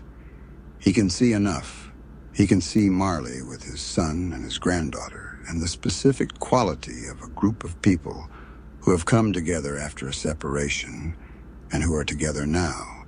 And the scene of it from the window is Kevin understanding, through the evidence of what he can see, that the world has a tendency, not a guarantee, but a tendency, toward the restoration of the things that belong together. He turns back to his family. His family is chaos. His family is buzz and the stares and the yelling and the noise and the specific texture of a household that is fully, completely itself. He runs up the stairs. He is home. And so the story of Home Alone leaves us with Kevin McAllister At the top of the stairs on Christmas morning, the family around him. The house restored to itself. The Marley family across the street in the first hours of their own restoration, and everything that was wished away safely wished back. The film has been, from its very first frame to its last, a film about the specific and irreplaceable warmth of the ordinary. The ordinary house, the ordinary family, the ordinary Christmas morning that a child wished away and spent 2 days learning to wish back. It is a comedy, and it is a love story. And the thing that it loves is the thing that most of us, at the right distance from it, love most. The chaos and the noise and the love of the people we belong to, the family we would lose and miss and fight our way back to, the house at the end of the block that has the lights on. Rest well. The film's comedy in the trap sequence operates according to the specific rules of physical comedy, which are distinct from the rules of other comedic forms and which the film understands and deploys with consistent precision. Physical comedy requires a clear setup, so the audience can anticipate what is about to happen, a good timing, so the anticipation is rewarded at the right moment, a proportionate response, so the consequences of the physical event are matched to the event, and a recovery so the flow of the sequence can continue rather than being terminated by the event. The film meets all 4 requirements consistently throughout the trap sequence, and the meeting of them consistently is what produces the sustained comic energy of the sequence. The audience always knows what is set up, always receives the payoff at the right moment, always sees the consequence that the event warrants, and always sees the recovery that moves them to the next event. Harry's professionalism persisting through the traps is the sequence's most important comedic element, because it is what prevents the sequence from becoming a simple gallery of injuries. A clumsy burglar being injured by clever traps is mildly funny. A competent burglar being injured by clever traps.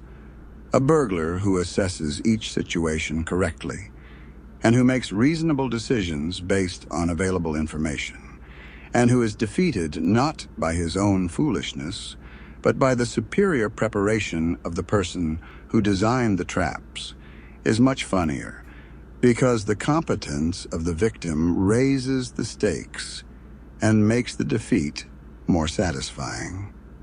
Every time Harry gets up from one trap and moves professionally toward the next thing, the audience is given the pleasure of watching the next trap arrive for someone who did not deserve to be defeated and who is being defeated anyway because Kevin is better prepared. The Marley rescue, the moment when the film's 2 subplots converge at the exact moment of Kevin's greatest need, is a piece of plotting that the film earns by establishing the May Marley character and the church conversation long before the rescue is needed. If Marley appeared at the climactic moment without prior establishment, the rescue would feel convenient. Because the film has spent time showing who Marley is and why Kevin knows him and what passes between them in the church, the arrival of Marley at the treehouse with the snow shovel feels inevitable rather than convenient. Feels like the natural consequence of a relationship that the film built carefully and whose consequences are exactly what relationships built carefully produce. The snow shovel that Kevin has been afraid of since Buzz told him, the mythology becomes, in the rescue, exactly what snow shovels actually are. Heavy, useful tools, and that can do the things that heavy, useful tools can do in the hands of someone who knows how to use them. The demythologizing of the shovel is the demythologizing of Marley. The replacement of the neighborhood's mythology about the frightening old man with the reality of the older person who keeps the sidewalks clear and loves his granddaughter and went to a church on Christmas Eve and spoke honestly to a boy in a pew. Kevin was afraid of the shovel because he was afraid of Marley, because he had been told a story about Marley that was not true. The shovel, when it arrives, is not the instrument of fear, but its opposite. The instrument of a specific, practical, entirely undramatic kind of protection. The ending's image of Kevin watching the Marley family through the window across the street is the film's version of the gift received by proxy, and it is worth dwelling on because the film is usually not credited with the sophistication of this kind of construction. Kevin has done something, has made the phone call, has been present in the church conversation, that contributed to the outcome visible through the window. He is not a passive observer of Marley's reconciliation. He is in some small way part of it, part of the chain of events that produced it, in the way that one person speaking honestly to another person about the cost of estrangement sometimes produces, through the specific alchemy of honest speech, the willingness in the listener to do the thing they have been avoiding. Kevin told Marley what he knew about family and about wanting it back. Marley heard him. Marley made his call. The window shows the result. The film's final music, the John Williams score that has been accompanying the whole story, and that resolves in the final moments into the specific melodic quality of Christmas sentiment done well, which is sentiment earned by the story rather than imposed on it, is the instrument through which the film completes its emotional circuit. Williams composed for this film with the same care he brought to the large-scale epic stories he is more associated with, and the result is a score that does what Christmas music does at its best. It makes the ordinary feel significant. It gives the domestic and the familiar the quality of something worth celebrating. It turns the chaotic morning of a family home on Christmas Day into a small piece of music that the audience is glad to hear and sad to see end. The family on the stairs and the chaos of the return, and Kevin running up the stairs and Buzz yelling, and all of it is the music's content. And the music is the family's content. And the two things together are the film's argument. That this specific and particular noise is the noise of belonging, and belonging is the thing.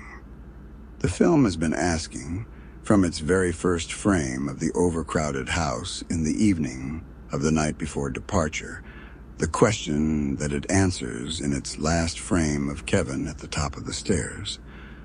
What is home? Not the house. The house is the house, the physical structure that holds the valley, and the house is important, and the film is in love with the house. But the home is what makes the house a home, which is the family, which is the noise and the chaos and the conflict and the love and the pizza and the alarm clocks and the brothers who eat your pizza and the parents who send you to the attic and the grandmother who puts you in the pull-out bed in the living room, and the cousins who are always somehow in the way. Kevin wished it away and found out what it was. He wished it back and found out that wishing it back was the right wish. The house at the end of the film is fully home. The specific quality of Kevin's fear and courage coexisting throughout the trap night is the film's most psychologically honest element. He is not fearless.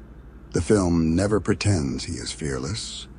The fear is visible in his face when Harry grabs him, in the treehouse, in the way he moves through the dark parts of the house, in the specific quality of his stillness when he is listening for where Harry and Marv are. He is an 8-year-old child who is alone in a house at night with two adult men who are trying to find him, and the fear of this situation is the fear that the situation deserves. What the film shows is not the absence of fear, but the management of it.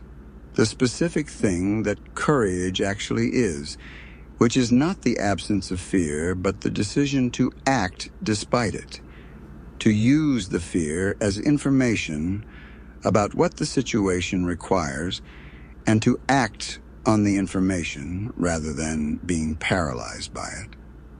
Kevin manages his fear the way his father taught him to manage problems, by attending to what is actually present rather than to the worst version of what might be present, by breaking the situation into its component parts and addressing the parts, by using what is available rather than lamenting what is not.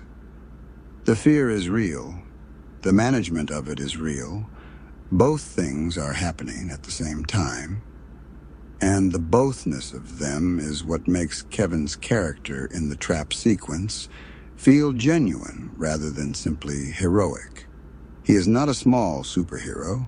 He is a frightened child who is also very well prepared. And the combination is more interesting than either element alone.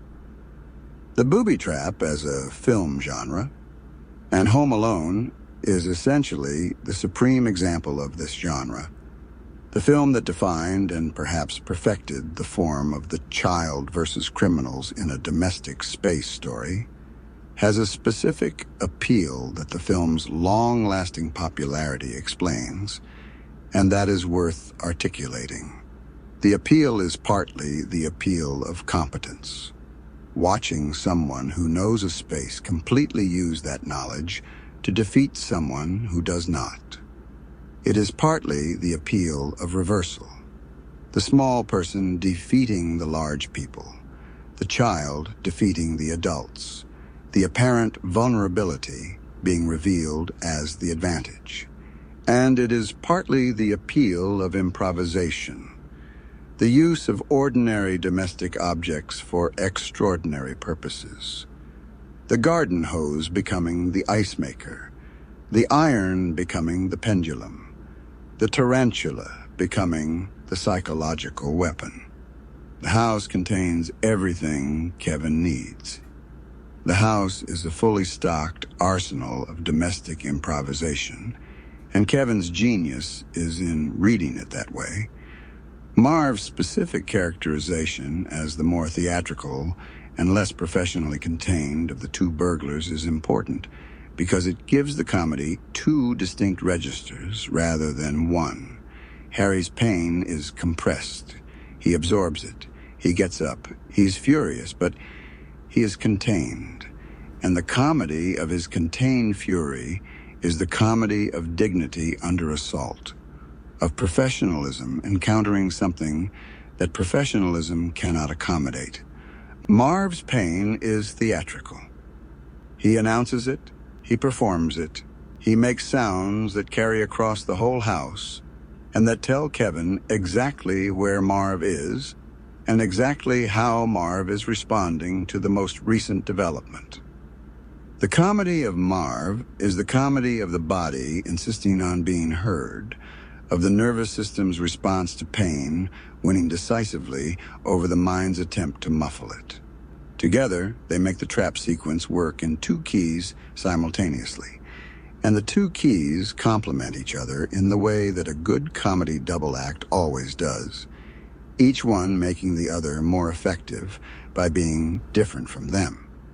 The film's specific cultural moment, the early 1990s, the year 1990 exactly, the particular domestic American world of that time, is part of what makes it work as a time capsule, and part of what makes it work as a story that has traveled beyond its specific moment. The world Kevin occupies is recognizable as a world that existed. The house, the neighborhood, the television, the specific consumer products, and the specific social textures. And the recognizability gives the film's comedy and emotion a ground to stand on that is historical as well as universal.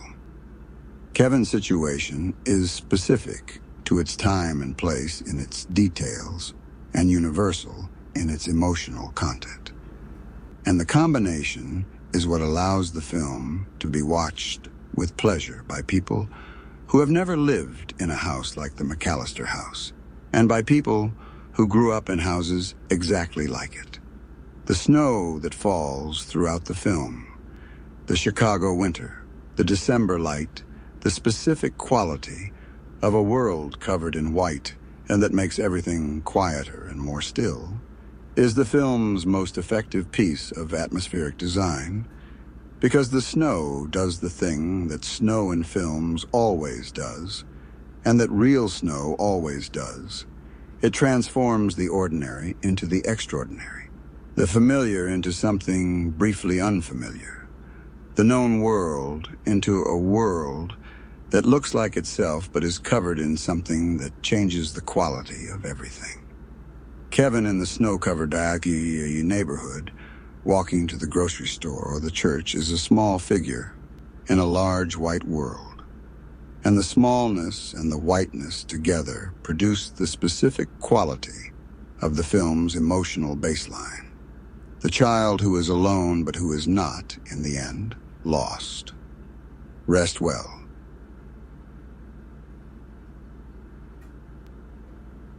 Our next story begins in a different place with different people and a different journey. Welcome to Boring Cinema. Tonight, we gently revisit the story of The Truman Show. Settle in, relax, and let the film unfold slowly. The film begins with three people talking to a camera. They are talking about a man. About a specific man, a man they know well, a man whose life they are involved in, a man named Truman.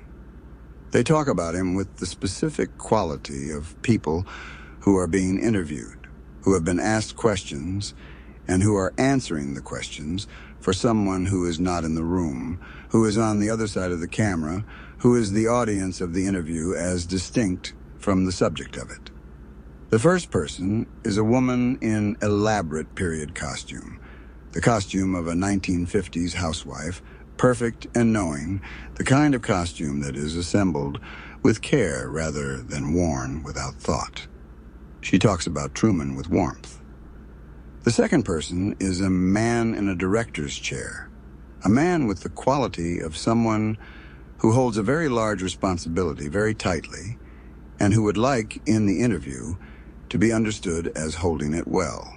The third is a younger man who wears a cap and who works on something technical and who talks about Truman with the simple and direct affection of someone who has spent a great deal of time watching a person and who has, through the watching, come to care about them. These three people are not who they appear to be in relation to Truman. They appear to be, from the way they speak about him and the intimacy with which they describe his daily life, people who are close to him. Friends, colleagues, people who share his world. They are not. They are employees. They are performers and technicians and crew members of something larger than themselves, something that the film has not yet named, but that the film's architecture makes immediately present. There is a production here, a production that has Truman as its subject. And the people talking to the camera are describing Truman from the outside of a situation that Truman does not know he is inside. Then the film shows us Truman. He is in his bathroom in the morning, alone, doing what people do in bathrooms in the mornings, the ordinary beginning of an ordinary day in what appears to be a very pleasant American town. The kind of town that the word pleasant was invented to describe. He looks at himself in the mirror. He makes faces. He performs a small piece of private theater for himself in the bathroom mirror, the way that people perform private theater for themselves in bathroom mirrors, when they are certain they are alone and unobserved. He says good morning to himself. He says it in the specific way of a person who has a lot of interior weather and who processes some of it by speaking to their own reflection, and the speaking to the reflection has the quality of a habit, something that has been done long enough that it is simply part of the morning routine, not a performance, but a practice. He is not alone. He has never been alone. The bathroom mirror is a camera, one of a great many cameras concealed in the objects and surfaces of every room of Truman Burbank's house, every room of his street, every corner of the town he lives in, every boat in the harbor, and every car on the road, and every tree in the park. Truman Burbank's entire life, his entire life from birth, has been the subject of a continuous broadcast. The longest-running, highest-rated, most watched television program in the history of the medium. The town he lives in is a set. The sky above the town is a dome. The people in his life are actors. The world outside the town, which Truman has never visited and which he has been systematically discouraged from visiting, does not exist in the form he believes it to exist in. What exists is the dome and the set and the cameras and the 30 million people watching from somewhere outside all of it, watching Truman in his bathroom, making faces at his reflection, watching Truman's good morning to himself, watching every moment of every day of a man who does not know he is being watched. The film makes this known to us in the first minutes. It does not pretend that the secret is ours to keep.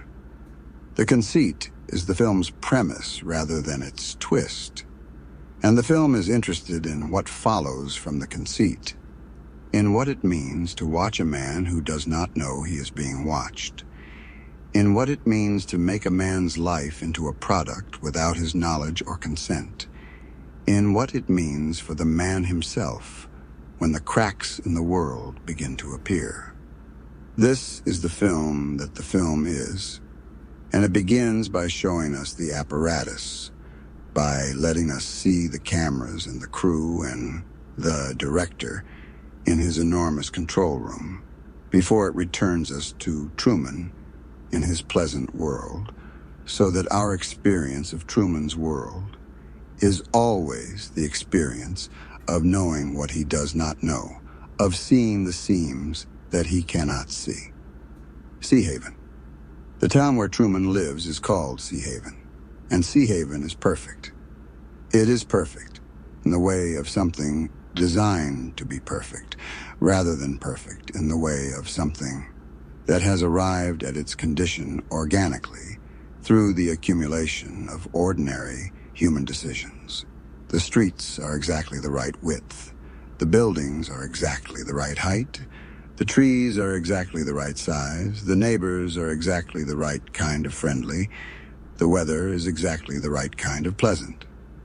Sea Haven has the quality of a town from an advertisement, from a real estate brochure, from the specific imagination of a mid-century vision of what an American town should look like if everything went the way it was supposed to go.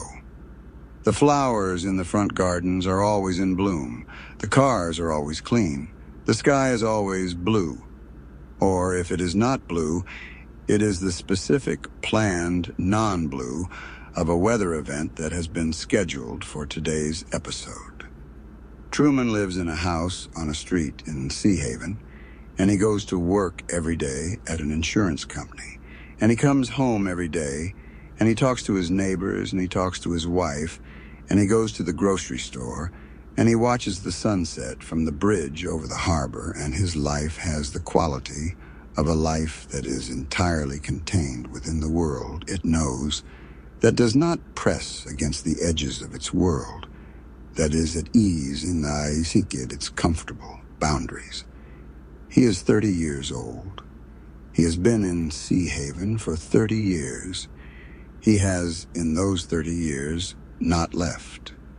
He has not left because he cannot, not in the physical sense of cannot, not in the sense of being prevented by locked doors or walls, but in the sense that his specific fear of water and his specific lack of ambition for travel and the specific way that the world has always, somehow, made staying seem like the better option have kept him in the town where he grew up and where he works and where he has everything that could be reasonably asked for, and where nothing ever quite goes the way that something genuinely unexpected would go.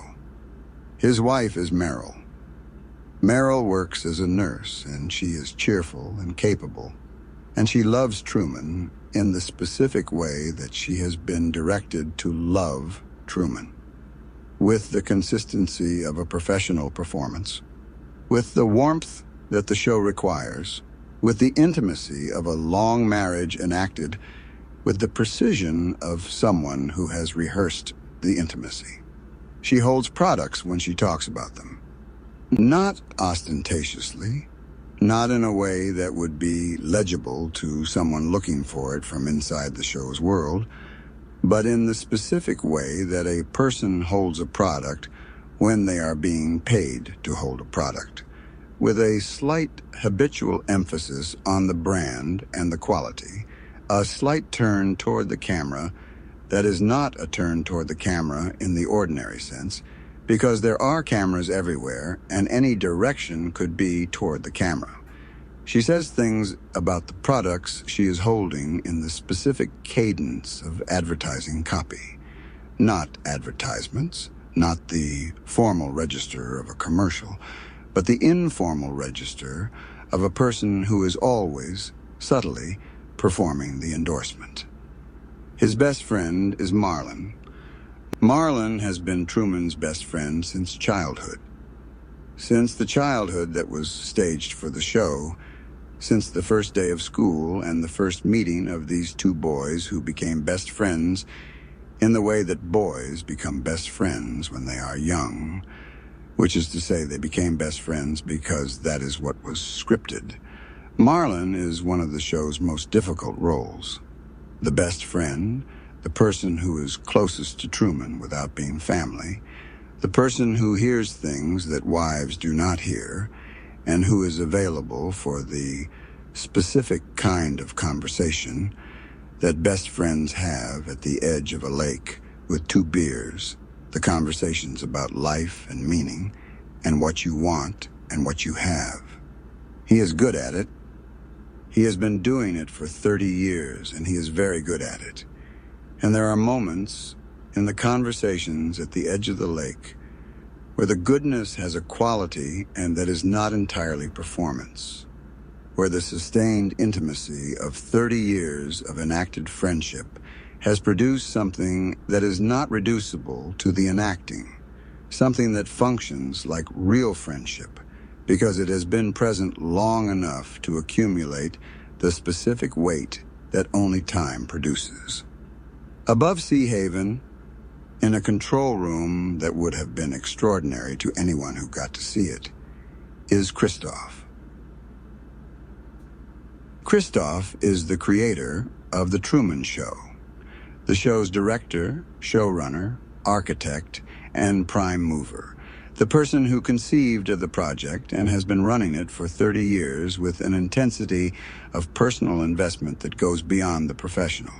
He sits in the control room surrounded by banks of monitors, each monitor showing a different angle on Truman's world.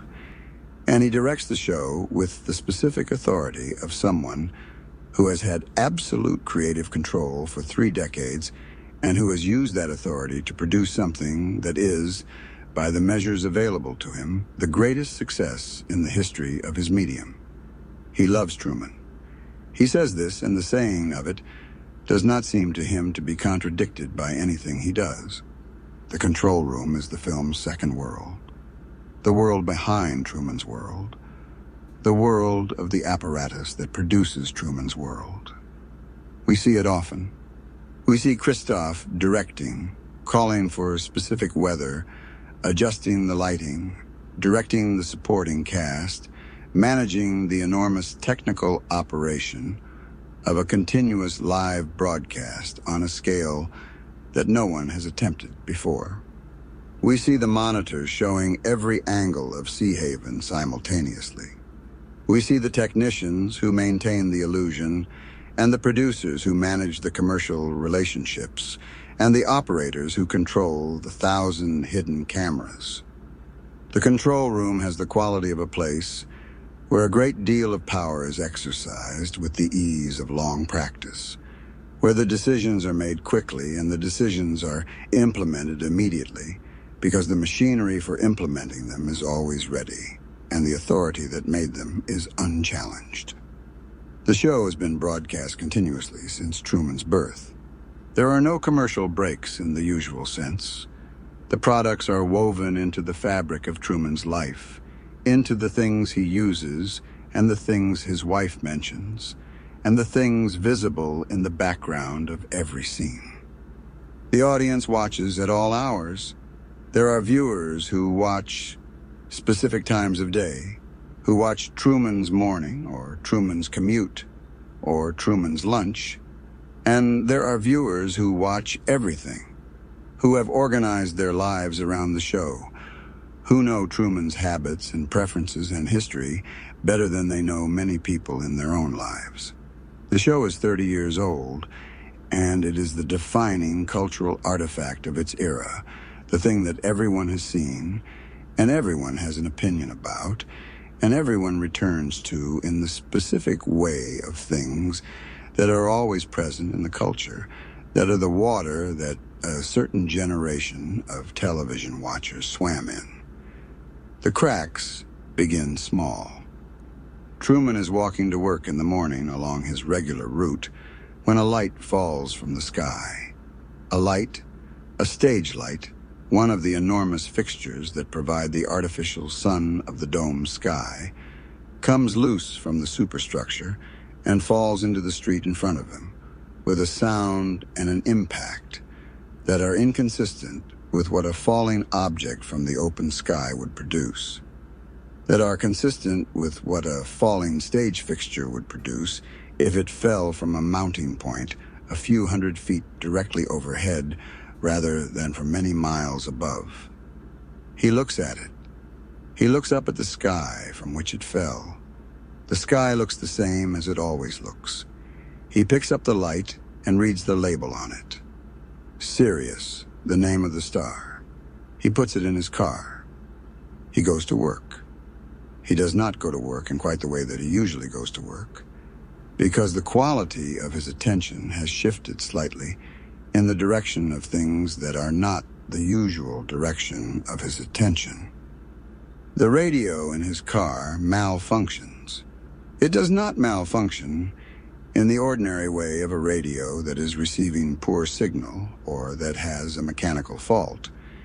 It malfunctions in the specific way of a radio that is picking up a frequency it was not intended to pick up, a frequency that is carrying what sounds like production communication, a voice describing a man's movements in real time with the precision of someone directing a camera crew, describing the movements of a man in a car on a street in a town, describing them in the specific language of someone directing a production about that man.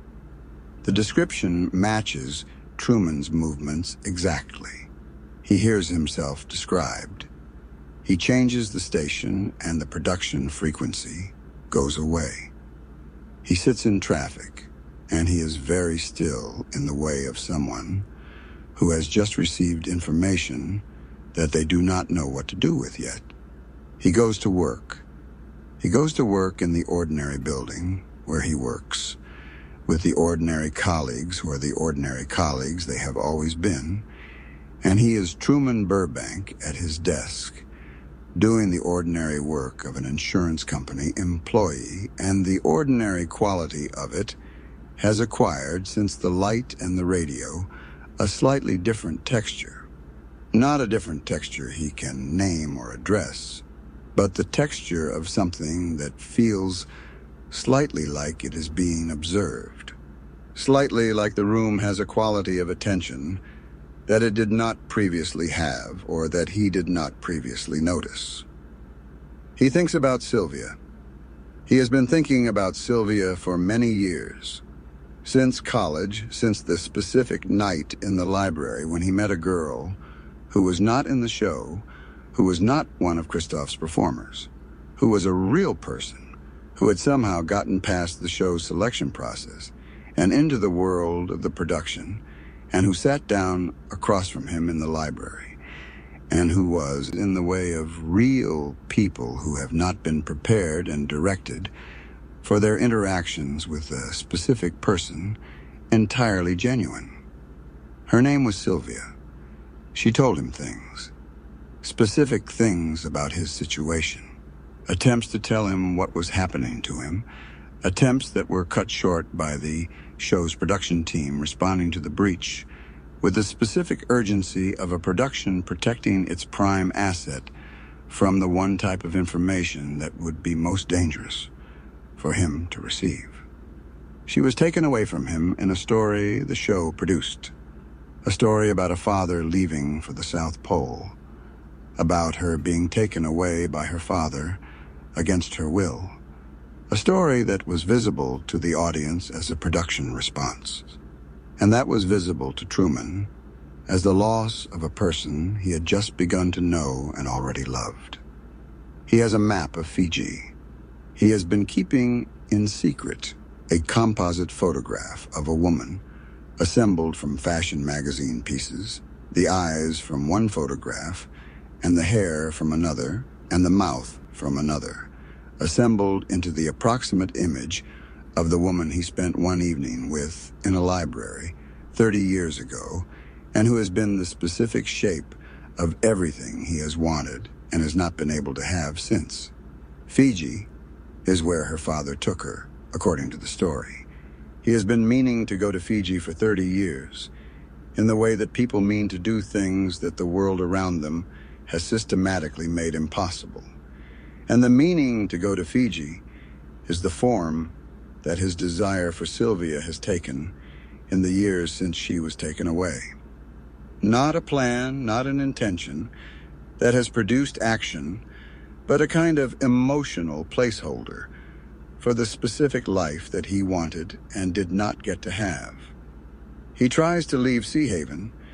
This is where the film's early section finds its shape.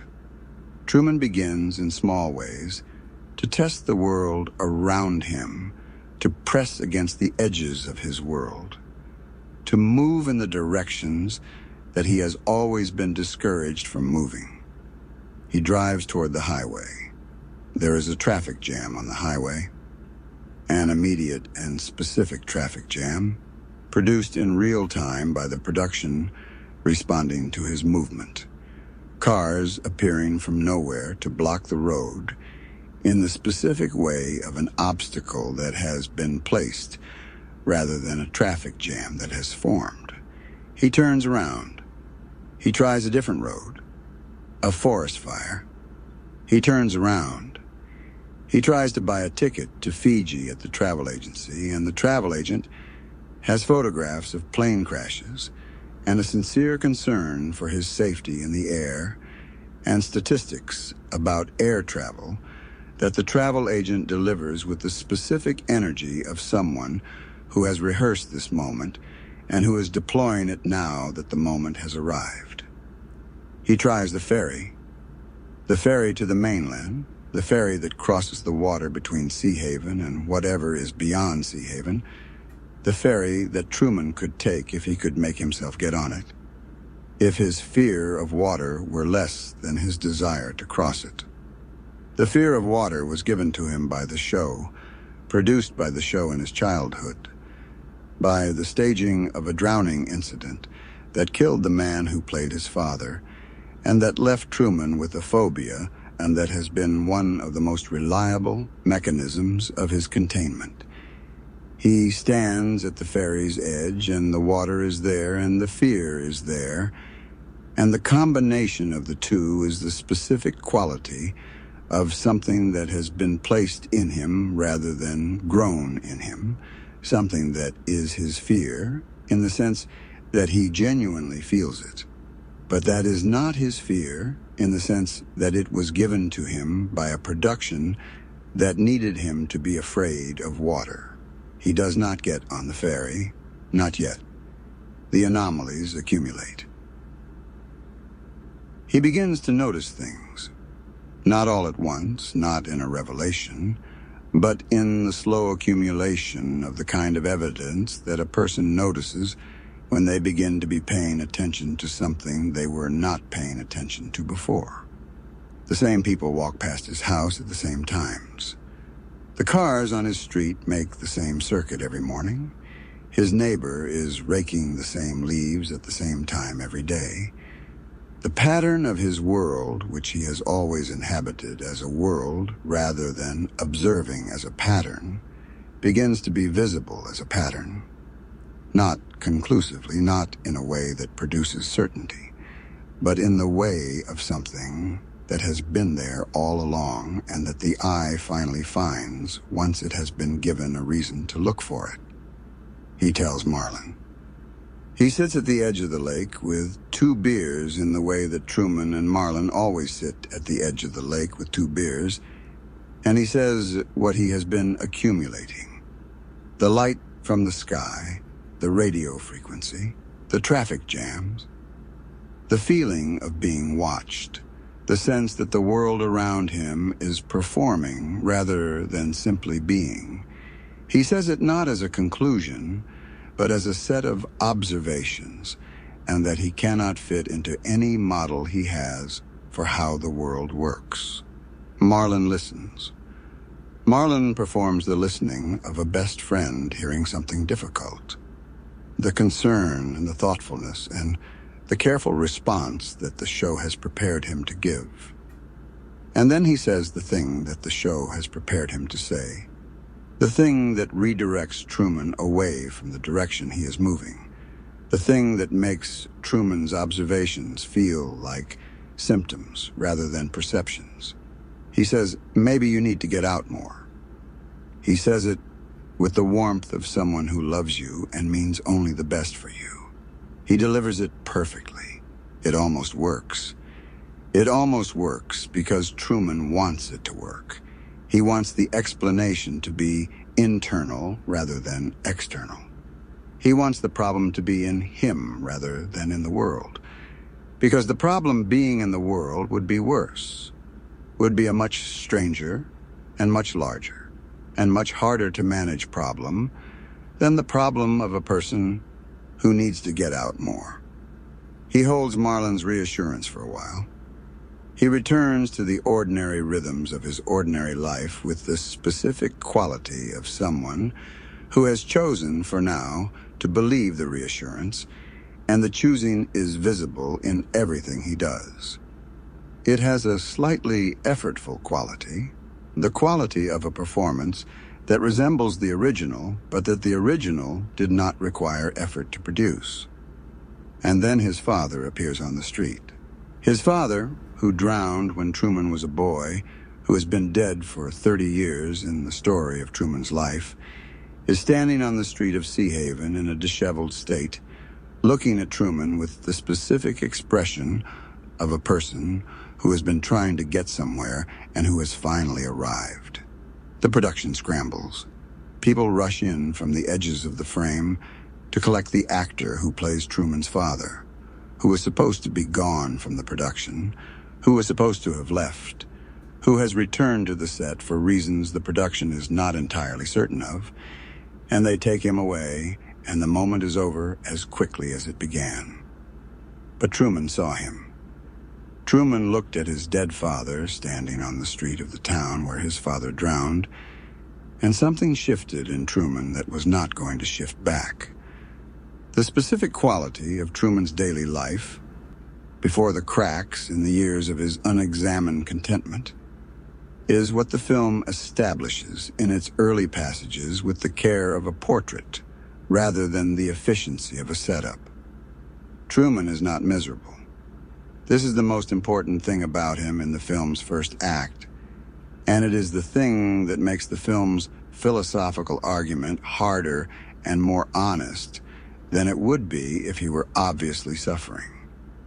He wakes up in the morning in his comfortable house in the pleasant town, and he has coffee, and he talks to his wife, and he waves to his neighbors, and he goes to work, and he comes home, and he watches the sunset from the harbor. And his life has the specific quality of a life that is not longing for anything it does not have, that has organized itself successfully within the space available to it, that is at peace with its conditions. He is not performing contentment. He is content. The contentment is genuine, and the genuineness of it is the film's first serious challenge to the audience. What exactly is wrong with this? The answer that the film builds toward is not that the contentment is false, not that Truman is secretly unhappy, secretly chafing against his circumstances, secretly yearning for something more. The answer is that the contentment is not the product of his own engagement with the real world, that it is a managed condition rather than an achieved one, that the peace he is at has been produced for him by an arrangement he was never told about and never had the opportunity to consent to or refuse. The film makes the distinction between the peace that you find and the peace that is installed in you without your knowledge. And it argues that the distinction matters absolutely. That a life in which you are at peace, because the conditions of your life have been engineered to produce peace in you, is not the same thing as a life in which you have found peace by engaging genuinely with real conditions, however difficult those conditions might be. This distinction is the film's deepest argument, and it is made most clearly not through statement, but through what happens when the peace breaks down. Through the specific quality of the person who emerges as the managed contentment is replaced by the unmanaged experience of discovering the truth. Truman in the second half of the film is more alive than Truman in the first half. Not more comfortable, not more at ease, not more peaceful. More alive in the specific sense of someone who is fully engaged with what is actually happening around them, whose attention is fully present and fully working, whose faculties are being used at their actual capacity rather than at the capacity that the managed environment requires. The discovery of the apparatus is terrible, and it is also, in a specific and important way, an awakening. The awakening of a person who has been asleep inside a comfortable dream, and who finds, on waking, that the discomfort of the real world is preferable to the comfort of the dream because it is real. The daily broadcast of The Truman Show, the program that the audience within the film watches, the program that has been on the air for 30 years and that has 30 million nightly viewers, is constructed around the specific pleasures of watching an ordinary person live an ordinary life. Pleasures that are different from, and in some ways more compelling than, the pleasures of watching a scripted drama. Truman does not have extraordinary adventures. He does not solve crimes or battle enemies or navigate the specific dramas of scripted television. He goes to work and talks to his neighbors and has dinner with his wife and argues occasionally, and makes up, and goes to the hardware store on weekends. The pleasures of watching him are the pleasures of intimacy. The specific pleasure of knowing someone well enough to know their habits, to anticipate their responses, to recognize the small variations in their behavior that indicate a particular mood or a particular difficulty. The audience within the film has this intimacy with Truman in a way they have with almost no one in their actual lives, because they have been watching him since birth, and they know him more completely than they know most of the people they share their lives with. This intimacy is constructed from surveillance, And the film is very precise about what surveillance intimacy feels like from the outside. It feels like caring. The people who watch The Truman Show within the film care about Truman.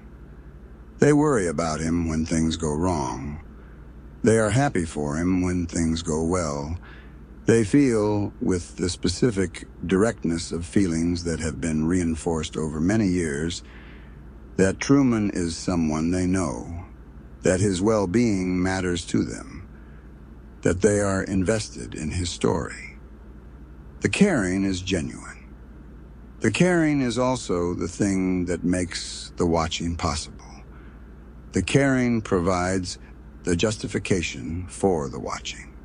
The way that feeling you know someone and feeling that their life is important provides the justification for the intrusion that the knowing requires. The film asks us to notice that caring about someone whose privacy you are violating is not a mitigation of the violation. The feeling of caring about Truman does not make Truman less surveilled.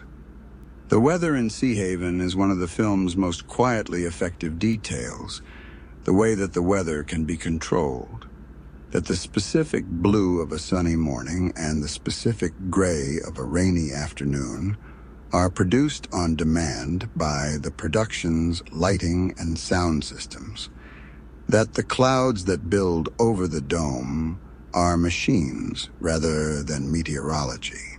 The weather is not a lie exactly. It looks like weather. It functions like weather. It gets Truman wet when he walks out in it, and warm when he stands in the afternoon sun. But it is produced to serve the show's purposes. Pleasant when the narrative is pleasant, dramatically overcast when the narrative calls for drama, raining when the show needs rain. The world's most fundamental ambient condition, the thing that is more purely external to human intention than almost anything else, the thing that simply happens and that humans simply live within, is in Sea Haven a creative decision. There is no weather in Sea Haven. There is only weather as production choice, and the specific horror of this, when Truman starts to understand it, is the horror of a world in which even the sky is curated.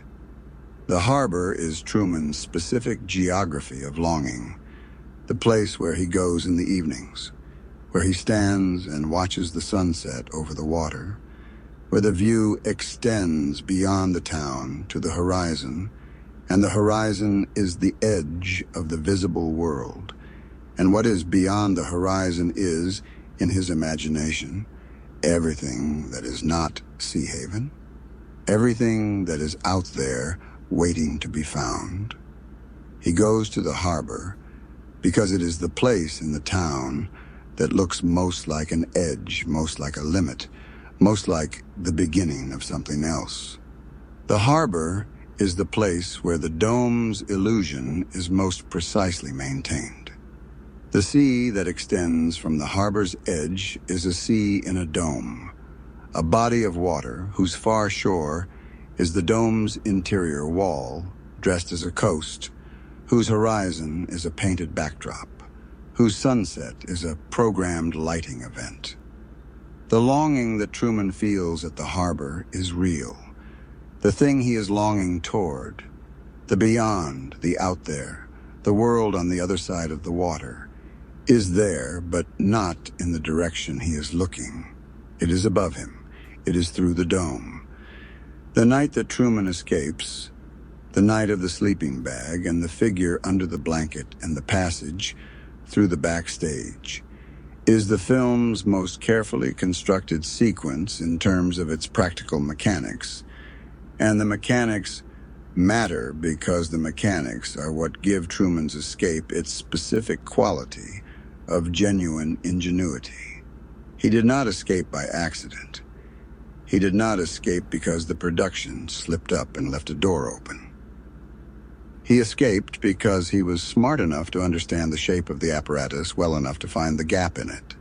Smart enough to understand that the production's cameras needed to see him in bed, that providing the cameras with what they needed to see would free him to move, that the gap between what was being watched and what was actually happening was a gap he could walk through if he prepared it correctly.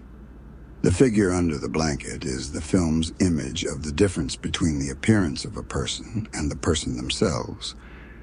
The specific gap that the whole film has been examining, the gap between what the cameras see and what is actually happening, the gap between the life that is broadcast and the life that is lived.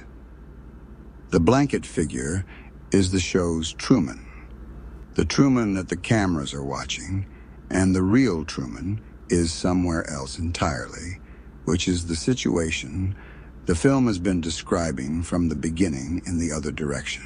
The cameras have been watching Sea Haven Truman while the real Truman has been happening somewhere inside the managed performance, somewhere that the cameras could see but not fully reach. The father's reappearance changes something fundamental in the quality of Truman's engagement with his world. Before the father on the street, Truman was noticing anomalies and filing them in the category of things he did not have an explanation for yet. After the father on the street, the category has changed. The anomalies are no longer simply unexplained, but are building toward something, are accumulating weight in the direction of a question that he has not yet been able to ask directly. His father was dead, and his father was standing on his street, and his father was taken away by people who arrived from the edges of the scene with an efficiency that was not the efficiency of ordinary life, but of a managed situation. Something is being managed. He does not know what.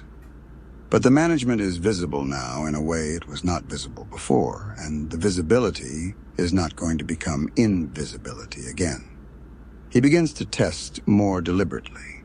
He does small things, things that are not obviously tests, that look from the outside like ordinary behavior, but that are, from the inside experiments.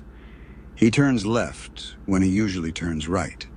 He goes to a part of town he does not usually go to.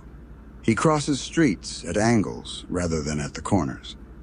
He watches what happens when he does these things, watches the world adjust around him, watches the cars slow and the people redirect, and the ambient machinery of the town's management produce the specific response to his deviation that deviations from his usual path produce. The adjustments are small, and they are instant, and they are consistent, and the consistency is the evidence he is looking for. Something is adjusting to him. Something is tracking his movements and producing responses to them. Something is managing his environment in real time with the specific efficiency of a production that has been doing it for 30 years, and that is very good at it. He makes a map. He takes the star chart from his wall, the astronomy poster, the one with the stars labeled, the one that has been on his wall for years as a decoration, and he covers it with a paper, and he begins to mark on the paper everything he has noticed. The repeated patterns, the traffic detours, the timing of events, the people who appear too consistently, and the weather that changes too conveniently. The map has the quality of a mind organizing itself around a new model. Not yet a conclusion, not yet a complete picture, but the beginning of a structure that the available evidence can be arranged within. He works on it in the middle of the night when Meryl is asleep by flashlight, with the specific urgency of someone who needs to get the evidence out of their head and onto a surface where they can look at it. Meryl finds him working on the map. She comes into the room and finds him crouched over the flashlight, with the papers and the marking and the accumulation of observations. And her response to finding him is the response the production has prepared for this contingency. The concerned wife, the gentle questioning, the redirection towards sleep and the morning and the ordinary resumption of ordinary things. She performs this with the specific competence of a long-running character who has been in this exact kind of scene many times, who knows her cues, and who delivers them well. But Truman is not entirely available to the performance in the way he used to be. He goes back to bed. He lies in the dark and he is thinking. He tries to run.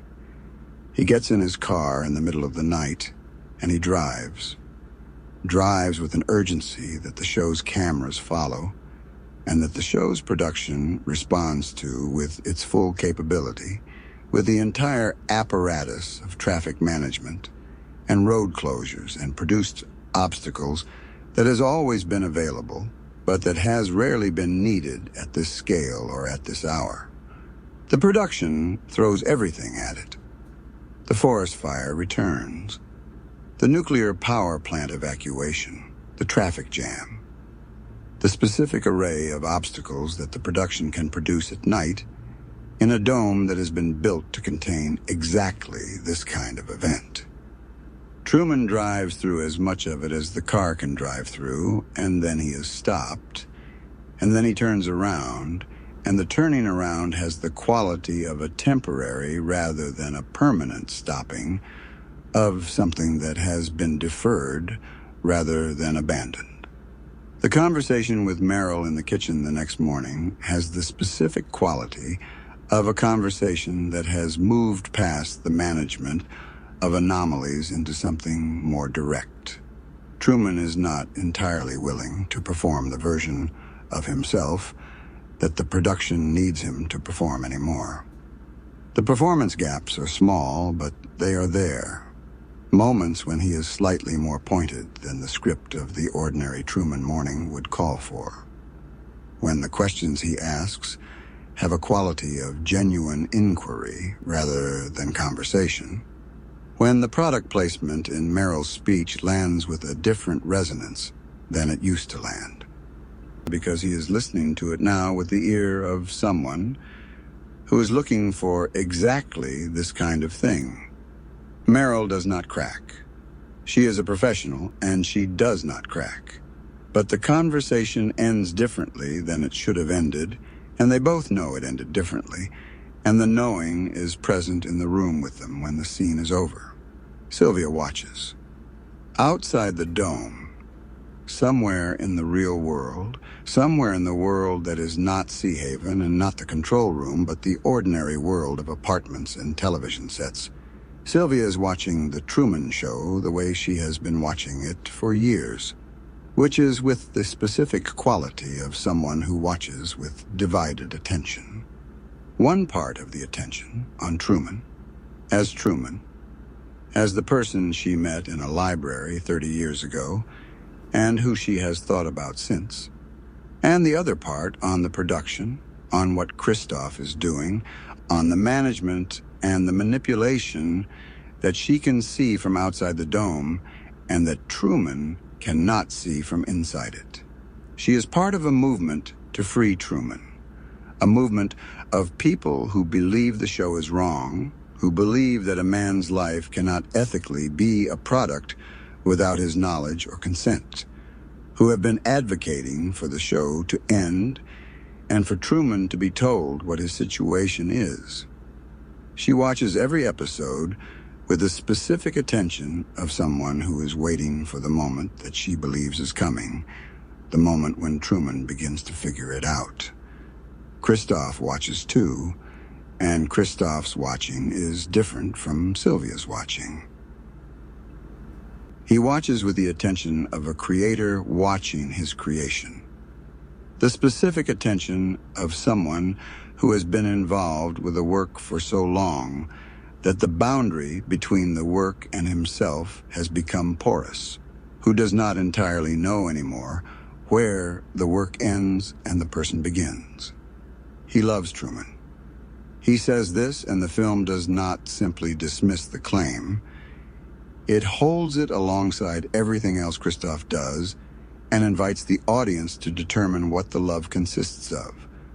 Whether a love that expresses itself through the complete control of the loved person's environment is the kind of love that the word love means, whether the love is a feeling or a justification or both. Christoph believes the world he made for Truman is better than the world outside the dome. He believes that Sea Haven, with its controlled weather and its managed relationships and its designed pleasantness, is superior to the world where things happen without being managed. He may be partly right. He is certainly missing something fundamental about what it means to live in a world, and the film is interested in exactly what he is missing.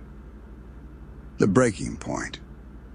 Truman has been pushing at his world for long enough that the pushes have accumulated into a pattern that the production can no longer fully manage without measures that are more extreme than the measures they have been using. The decision is made at the production level in the control room where Christoph directs and the producers advise to escalate the containment, to produce events that will redirect Truman's attention, that will give his restlessness somewhere to go that is not the edge of the dome. A storyline is created. His father's return. The actor who played his father and who appeared on the street is reintroduced. There is a reunion, a staged reconciliation, the specific emotional event that the production has calculated will satisfy whatever is driving Truman's restlessness, because the restlessness began when the father appeared, and the production theory is that the restlessness can be addressed by giving the father's appearance a resolution. The reunion is staged on the dock, at the edge of the water where the ferry leaves from, with the specific emotional staging of a long-deferred reunion. The father out of the crowd, the recognition, the embrace, the tears, and the explanation, and the absolution of everything that the father's death imposed on Truman's childhood. It works, in the sense that Truman is genuinely moved by it. He is moved because the actor who plays his father has been in this role for 30 years and has produced, through the accumulated intimacy of 30 years of enacted fatherhood, something that functions like genuine feeling when it is performed. And the feeling is present in the scene in a way that Truman cannot dismiss, even with the suspicion he's currently carrying. He is moved. He is also watching the people around the dock, watching them in the specific way of someone who has learned to look at the edge of every scene for the evidence of the scene being staged, who looks for the crew at the margins, who counts the extras. That night, he runs his experiment. The test that will either confirm or deny everything he has been suspecting. The test that he has kept from the production, because its nature is simple enough and personal enough to be conducted without drawing the attention that his previous investigations drew.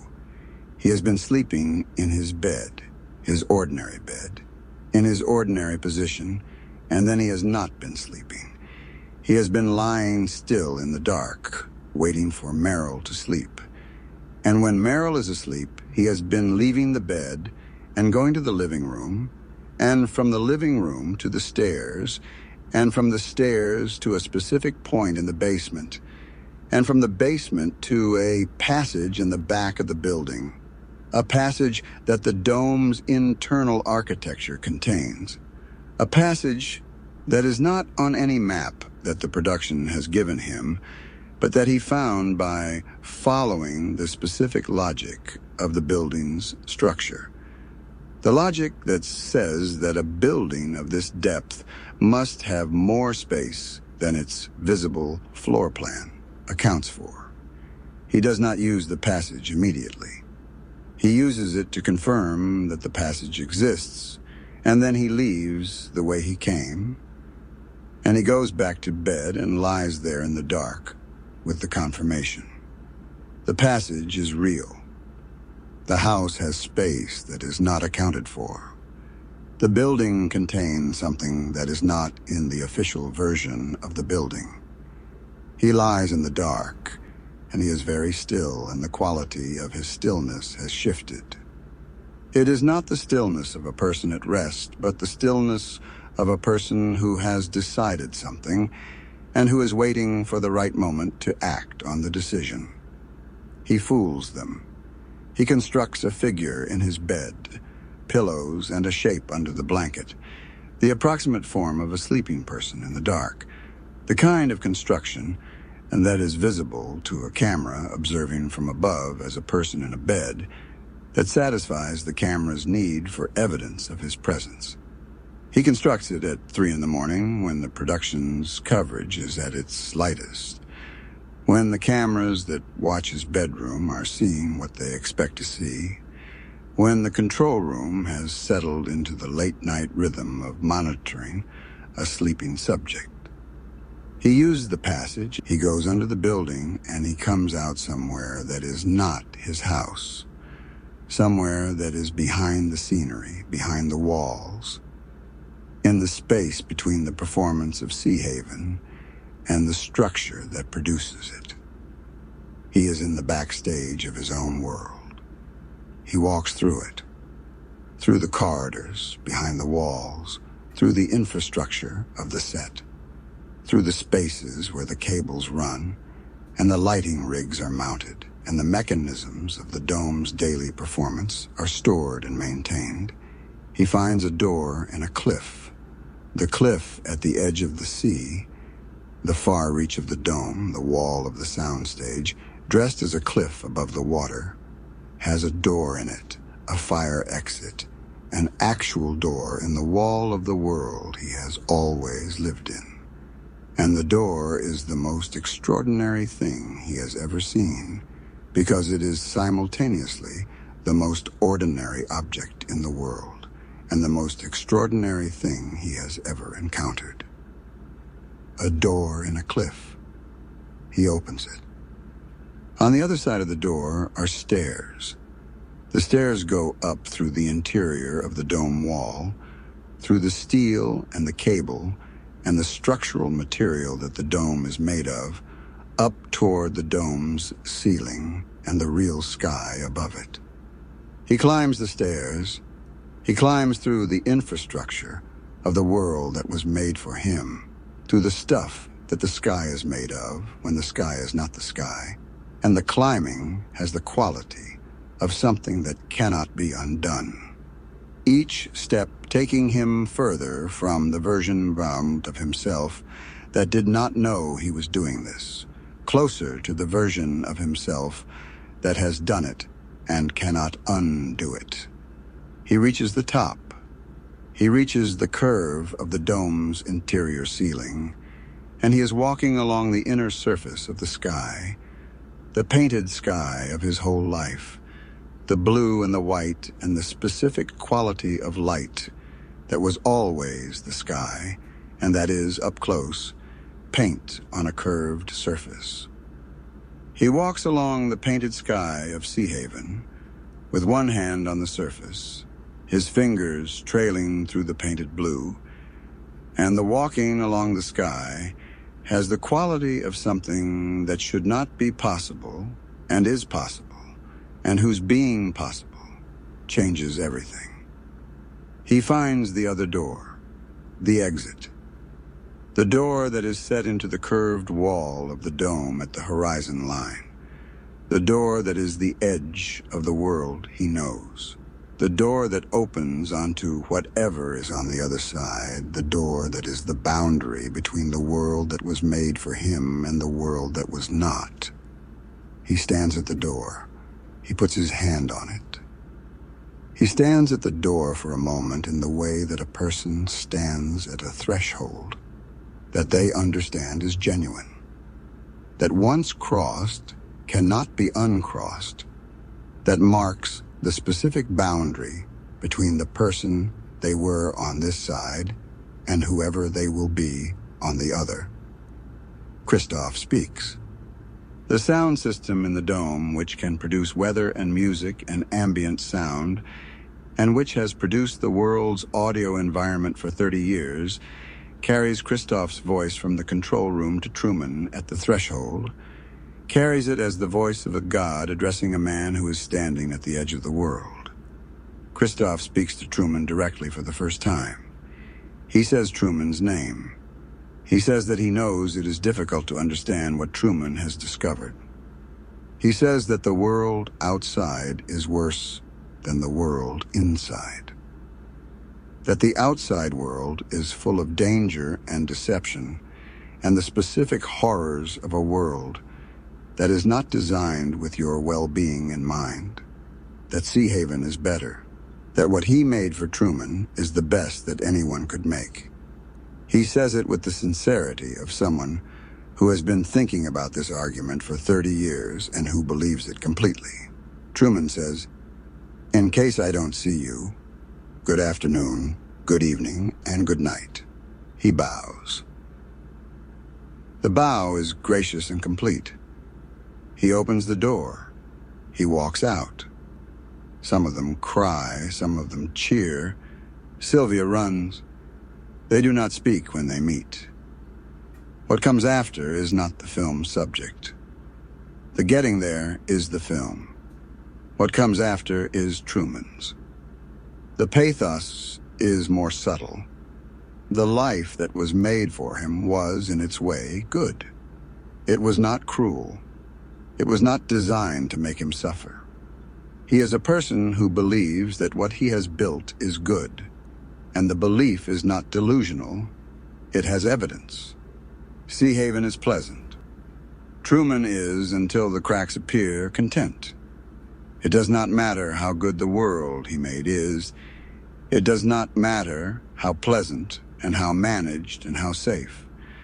The fence does not need to be barbed wire to be a fence. The dome does not need to be oppressive to be a cage. He cannot leave because he has been given a fear of water. He cannot leave because every avenue of exit has been managed and blocked and redirected. This is not a good world imperfectly administered. It is a world whose specific design is his containment. The viewers of the show are not presented as monsters. They watch it at bars and in their living rooms and in their beds. She got into the show. Most people do not live in actual domes. Most people do not have their lives produced for them by a man in a control room. Truman does not walk out the door because Sea Haven was bad. He walks out because it was not his. The film's ending is deliberately brief after the door, and the brevity is a choice. It does not. It ends at the door. He is free. What Truman requires is not that kind of performance. He walked through it. He is on the other side. The world is real, and it is various, and it is not managed, and it is entirely, finally his. Rest well. He says the outside world is dangerous and deceptive. He is right about this. The outside world is more dangerous and more deceptive than Sea Haven, because Sea Haven's dangers and deceptions are controlled and the outside worlds are not. He says that what he made is the most real thing, that the relationships and the feelings and the experiences that Truman has had in Sea Haven are real in the sense that they happened and were felt and shaped him, and that the realness of them is not diminished by the artificiality of their production. He is partly right about this too. The things Truman experienced were experienced genuinely, whatever their conditions of production, and the feelings he felt were his feelings. What he does not address, what he cannot address without admitting that his entire project is indefensible, is the consent. What he does not say, and what the film insists on in its silence around his argument, is that the quality of Truman's experiences is not the point. The point is that Truman never got to choose. He never got to choose his wife, or his job, or his town, or his best friend, or the shape of his days, or the direction of his ambitions, or any of the 1,000 things that constitute a life when it is a life rather than a performance of a life. He was placed in Sea Haven before he was old enough to understand what being placed somewhere meant. Every choice he ever made was made within conditions he did not choose and was not told about. The fact that the conditions were pleasant does not change this. The fact that Christoph loves him does not change this. The fact that the outside world is harder does not change this. None of it changes the foundational thing, which is that a life you did not choose is not fully yours. The way the film presents the audience, who watches the Truman Show, the people in the bars and the living rooms, the woman in the bathtub who watches Truman every night, the 2 security guards watching on a monitor, is worth dwelling on because the film is deliberate about presenting them as ordinary people rather than as monsters or critics. They are people who watch television, which is what people do. They are not thinking about the ethics of the situation as they watch. They are following a story that they have been following for years and that they find absorbing. The woman in the bathtub has her routines around the show, her rituals of watching, the specific domestic comfort of long familiar programming. The security guards are killing time on a slow shift. They are not complicit in Christoph's project in the sense of having agreed to it or designed it. They are simply the audience that the project exists to serve, and their watching is what makes the project economically viable, which is what makes it possible.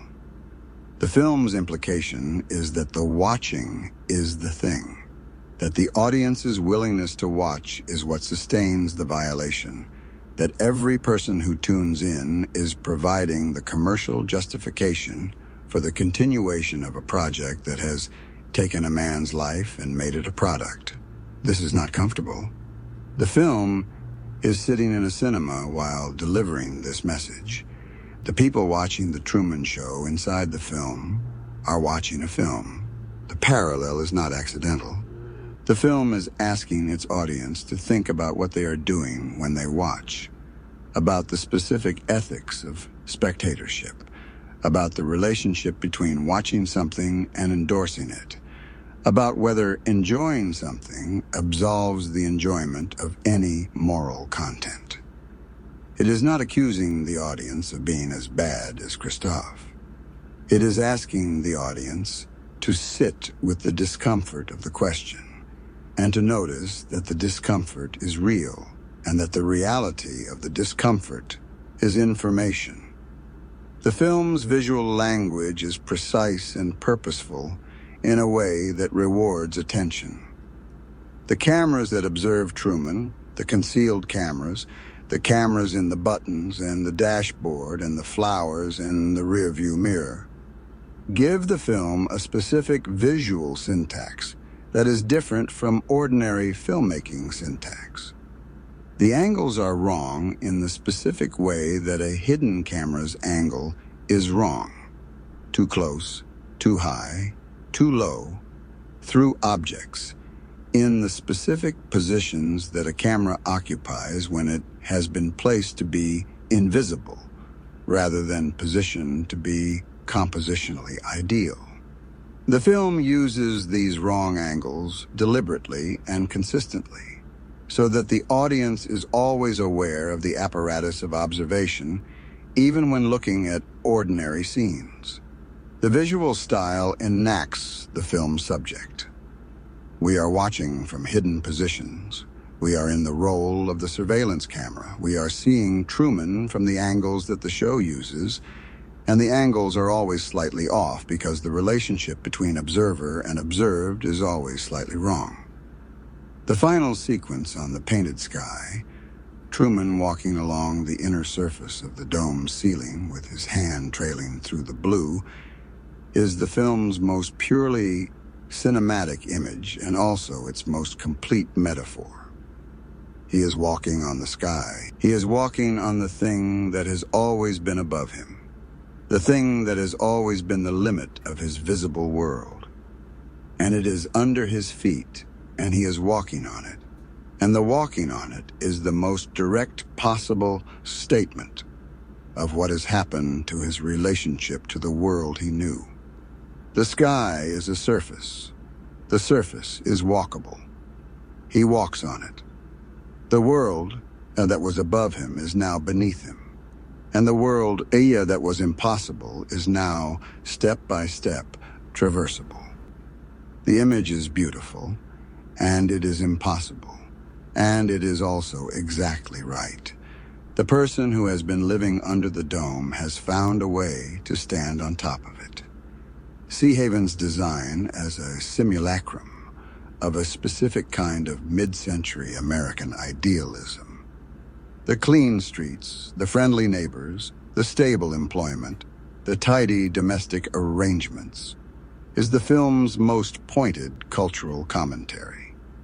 It is not a random choice that Christof designed Seahaven to look like the 1950s ideal rather than some other era or some other aesthetic. The 1950s ideal is the specific era of American culture that has been most powerfully mythologized as the good time, the stable time, the time before the complications, the time that a certain nostalgic imagination holds up as evidence that things were better before. Seahaven is that ideal made literal and continuous, not as memory or as nostalgia, but as an ongoing, maintained, produced condition, a world that never moved past the moment that nostalgia freezes. It is the 1950s ideal as a life sentence. It is the dream of the simple life administered as a cage. Christof's love for Seahaven is partly the specific cultural love of someone who wants the world to be the way it was in that particular dream. And Truman's escape is partly the specific act of a person who discovers that the dream, however pleasant, is not a life. The name Truman carries the film's central concern. True man. The man who is true, the man who is genuine, the man whose life is real rather than produced.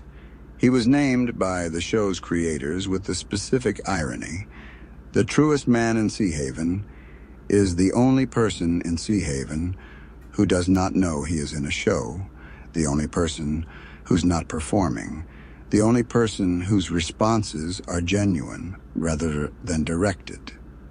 The irony is that this makes him the least true in the sense that his reality is constructed, that the true man's trueness is produced by and dependent on his ignorance, that his genuineness exists because of and not despite his situation, and that the moment his genuineness produces the knowledge that would end the situation is over. The show runs on Truman's genuine unknowing. The moment he knows, the show is done. The show is done. He knows.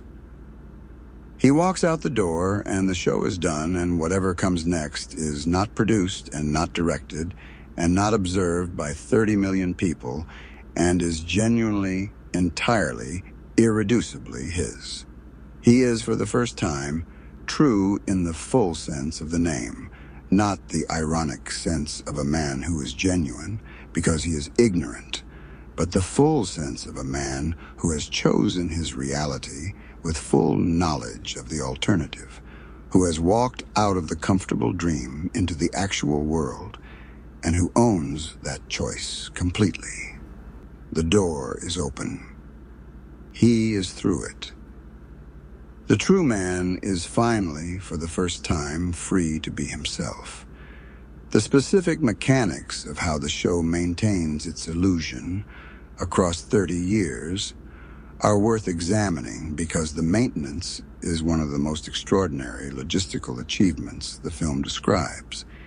And the describing of it is part of what makes the film's premise feel plausible rather than preposterous. The town of Sea Haven contains 5,000 performers, 5,000 people who have been hired to populate Truman's world, to be the neighbors and the co-workers and the strangers on the street and the drivers of the cars, all of them directed and all of them performing and all of them aware of what the person at the center of their world does not know.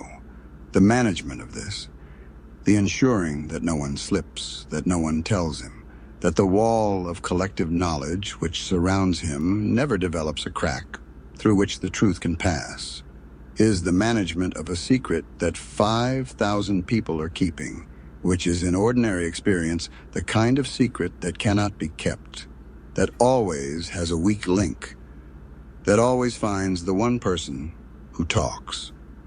The show has kept it for 30 years through a combination of selection, professional obligation, and the specific social pressure of an arrangement in which everyone around you is already in on it, and the maintaining of the secret is simply the job.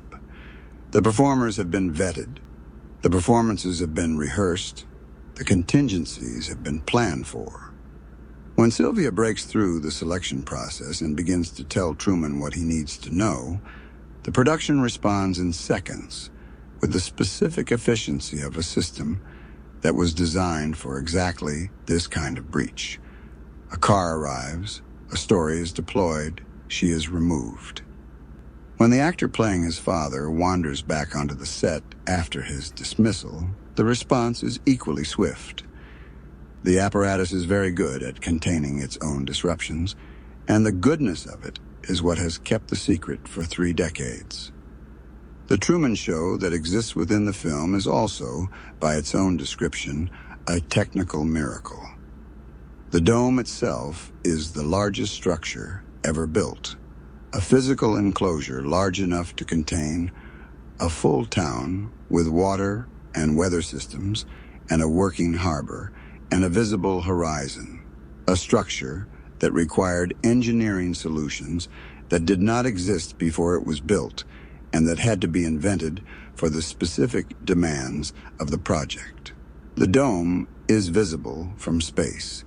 It is noted somewhere in the film's promotional materials that Christoph describes. It is the largest thing human beings have ever built, and it was built to contain one man's life. The scale of the achievement and the scale of the purpose are wildly disproportionate. And the disproportion is the film's most direct statement about the nature of Christoph's obsession. He built the biggest thing in the world in order to maintain the illusion of a small, quiet, ordinary American life. Truman's relationship with the sea is the film's most carefully prepared element, and the preparation extends across the entire running time in a way that only becomes fully visible on reflection. He is afraid of water. The fear was installed in him by the drowning of his father, a staged event produced by the show to give Truman the specific phobia that would be most useful in containing him, since Sea Haven is surrounded by water, and the water is the most available and most obvious route of departure. The fear is the most direct and intimate form of control the show exercises over him, not external control, not the control of blocked roads and traffic jams and nuclear plant evacuations, but internal control, a fear that lives inside him and that he cannot reason away or overrule, a fear that has the full force of a genuine traumatic response, because the event that produced it, though staged, produced in him a genuine experience of terror and loss. He was a child, and he watched his father drown And the fear that watching produced is the fear that has been containing him ever since. When he stands at the ferry's edge at the harbor, and the water is there, and the fear is there, the scene is the most direct image of his captivity. Not the traffic jams, which are external and which he can at least attribute to bad luck or coincidence, but the water and the fear, which are internal, which he carries in his own body, which express themselves as his own feelings rather than as the show's management. He is being contained by something that feels to him like himself. The fear that keeps him from the ferry is his fear. He owns it. He has lived with it. It is part of who he is. What he does not know is that it was given to him, that the feeling he takes to be the most private and personal kind of evidence about the world, a trauma response, a learned fear, was produced for him by the same apparatus that produces his weather and manages his traffic. There is nothing in him, no feeling that is simply and privately his own, that the production has not touched. The love that Truman has for Sylvia, for the memory of Sylvia, for the composite photograph he has assembled from magazine pieces, for the idea of the life he might have had with her, is the one thing in the film that the production cannot touch, or rather, the one thing that the production touches and cannot successfully manage. It tried. The Father to the South Pole story was the management of it. The production's response to the Sylvia breach was to provide a narrative explanation that would contain the feeling, that would give Truman somewhere to put his attachment to this woman that was not in the direction of trying to find her. The narrative is neat. The narrative is plausible. The narrative explains everything in a way that does not require Truman to investigate further. But the feeling persists. The composite photograph in the secret drawer persists. The map of Fiji persists. The love is not extinguished by the narrative that was produced to extinguish it. Because the love is the one thing in Truman's experience that did not come from the show. It came from Sylvia herself, from the specific, genuine encounter of one real person with another. And the genuineness of the encounter is what the management has been unable to replace.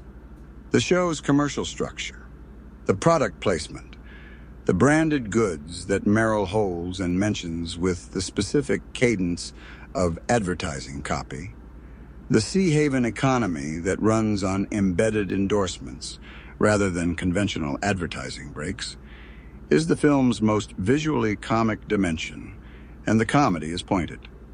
Merrill's cheerful descriptions of the products she uses, the way she turns toward the invisible camera when she mentions them, the specific warmth she deploys when discussing cocoa and vitamins and kitchen appliances, are funny in the way that product placement is always funny when it is visible enough to be noticed.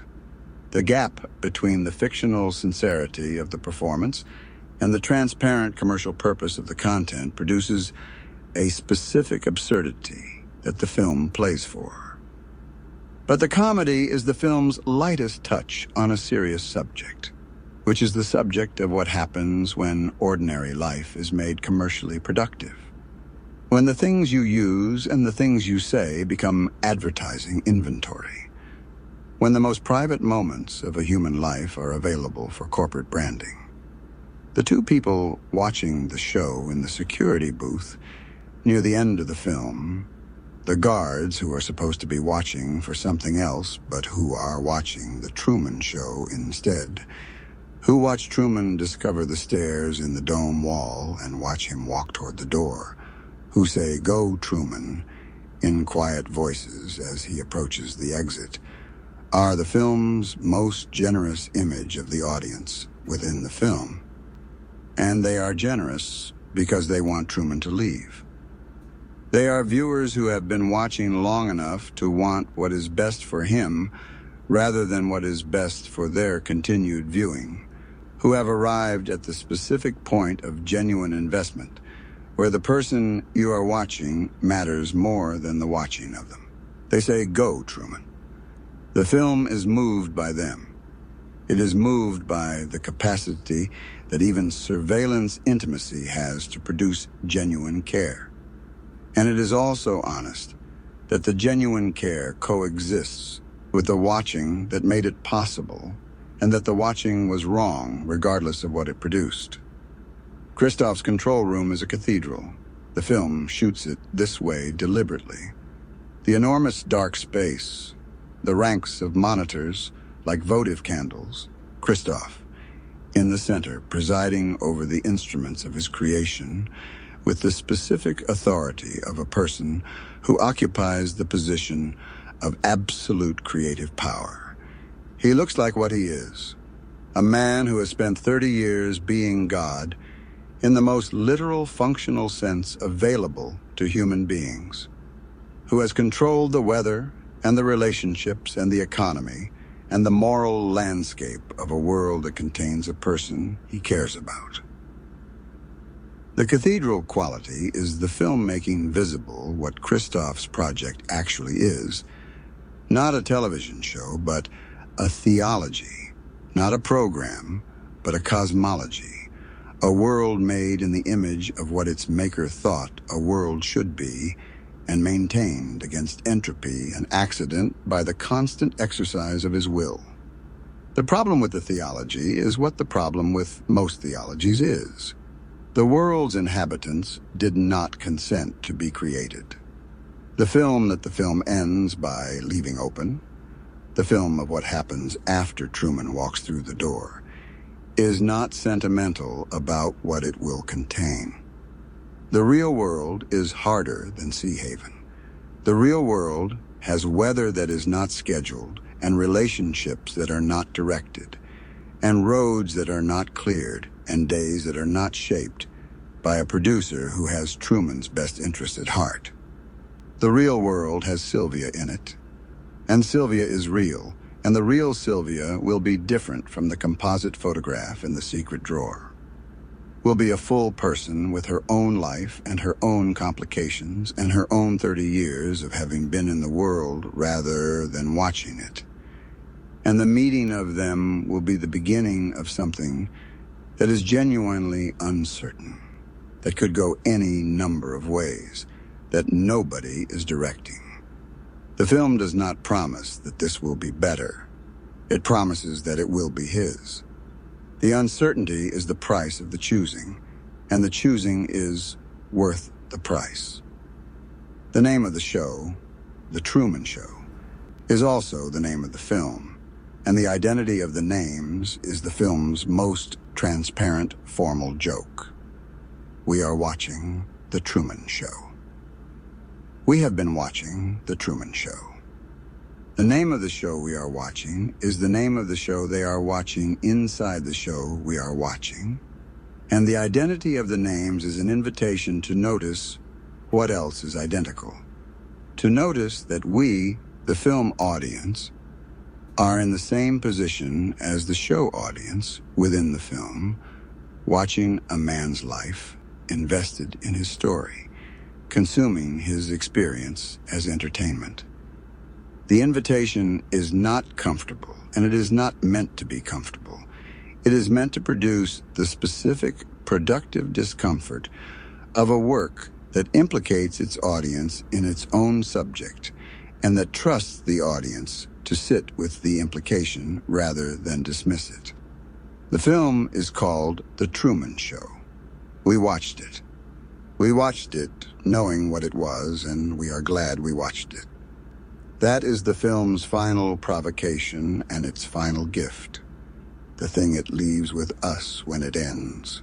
The reunion with his father that the production stages, the father emerging from the crowd on the dock, the embrace, the explanation of the long years away, is one of the film's most affecting sequences, precisely because it works on Truman, while not working entirely.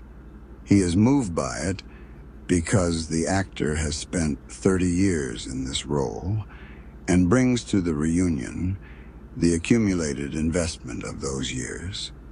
And the accumulated investment produces something in the performance that exceeds its directedness. But Truman is moved in the specific way of a person who is moved by something while also watching himself be moved, who is receiving the emotion and simultaneously noticing the receiving, who cannot fully give himself over to the reunion, because somewhere in him, below the level of what he can yet articulate, is the awareness that something about the situation does not fit his model of how fathers who were lost at sea for 30 years arrive on docks and find their children. The embrace is genuine in the sense that Truman's response to it is genuine. It is also, simultaneously, the most elaborate stage management the show has ever deployed. And the two qualities, genuine response and elaborate management, exist in the same moment without either one dissolving the other. This doubleness is the film's central experiential quality, the quality that it produces in the audience as well as in Truman during the film's second half. The experience of seeing two things at once, of being simultaneously inside the emotional register of the scene, moved by the reunion, invested in the relationships, caring about what happens, and outside it, aware of the production, watching the machinery. The film trains us in this double vision through the control room sequences, through the glimpses of Christoph directing, through the awareness of the apparatus that is always present alongside the awareness of the story. And by the time we reach the father's return, we are watching the reunion, the way Truman is beginning to watch everything, with one eye on the scene and one eye on the edge of the frame, looking for the camera that is looking at us. The Peter Weir quality, the director's specific attention to the relationship between landscape and interiority, between physical environment and the inner life of the person moving through it, is present throughout the Truman Show in the way it is present in all of Weir's films. The environment is never simply a setting, but always a pressure, a force, a thing that acts on people as much as they act within it. Sea Haven's perfection is a pressure. The managed beauty of the streets and the consistent pleasantness of the weather and the unfailing friendliness of the neighbors are not neutral. They produce in the person who lives within them a specific kind of orientation to the world, a specific set of expectations about how things should be and how reliable the world's goodness is. And the production of this orientation is as deliberate and as controlled as anything else in the show. Truman has been shaped by his environment in the way that all people are shaped by their environments. And his environment has been specifically designed to shape him in specific ways, toward contentment, toward the staying put, toward the acceptance of the world as it is rather than the investigation of whether the world is what it appears to be. The investigation is what the father on the street initiates, and the initiation is irreversible in the way that the film understands real investigation to be irreversible. You cannot unask a question once you have asked it. Truman cannot go back to the unnoticing version of himself once he has noticed the light falling from the sky, cannot return to the unquestioning quality of his engagement with the world around him after he has heard his own movements described in real time on the car radio, cannot simply resume the contentment that he had before his dead father stood on his street and looked at him. The questions accumulate the way that genuine questions always accumulate. Each answer produces two more questions, and the two more questions produce four, and the production runs faster than the management of them can manage, until the questions are too numerous and too pressing to be redirected by Marlon's kindness or contained by the traffic jams on the highway. The world is either what it is or it is not, and if it is not, then everything needs to be examined. And once you have started examining everything, there is no stopping place that is not the truth. Truman reaches the truth. He finds it in the cliff, and in the stairs, and in the painted sky, and in the door. And the finding of it is not triumphant in the way of a mystery solved, but quietly enormous in the way of a foundational reality confirmed.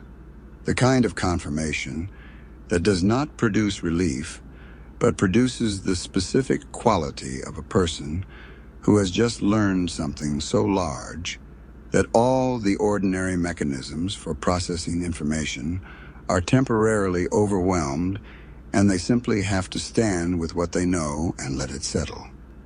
He stands at the door of the world that was made for him, and he knows what is on the other side of it, and he knows what is on the side he is standing on, and he knows that the choice is real and that it is his, and he makes it.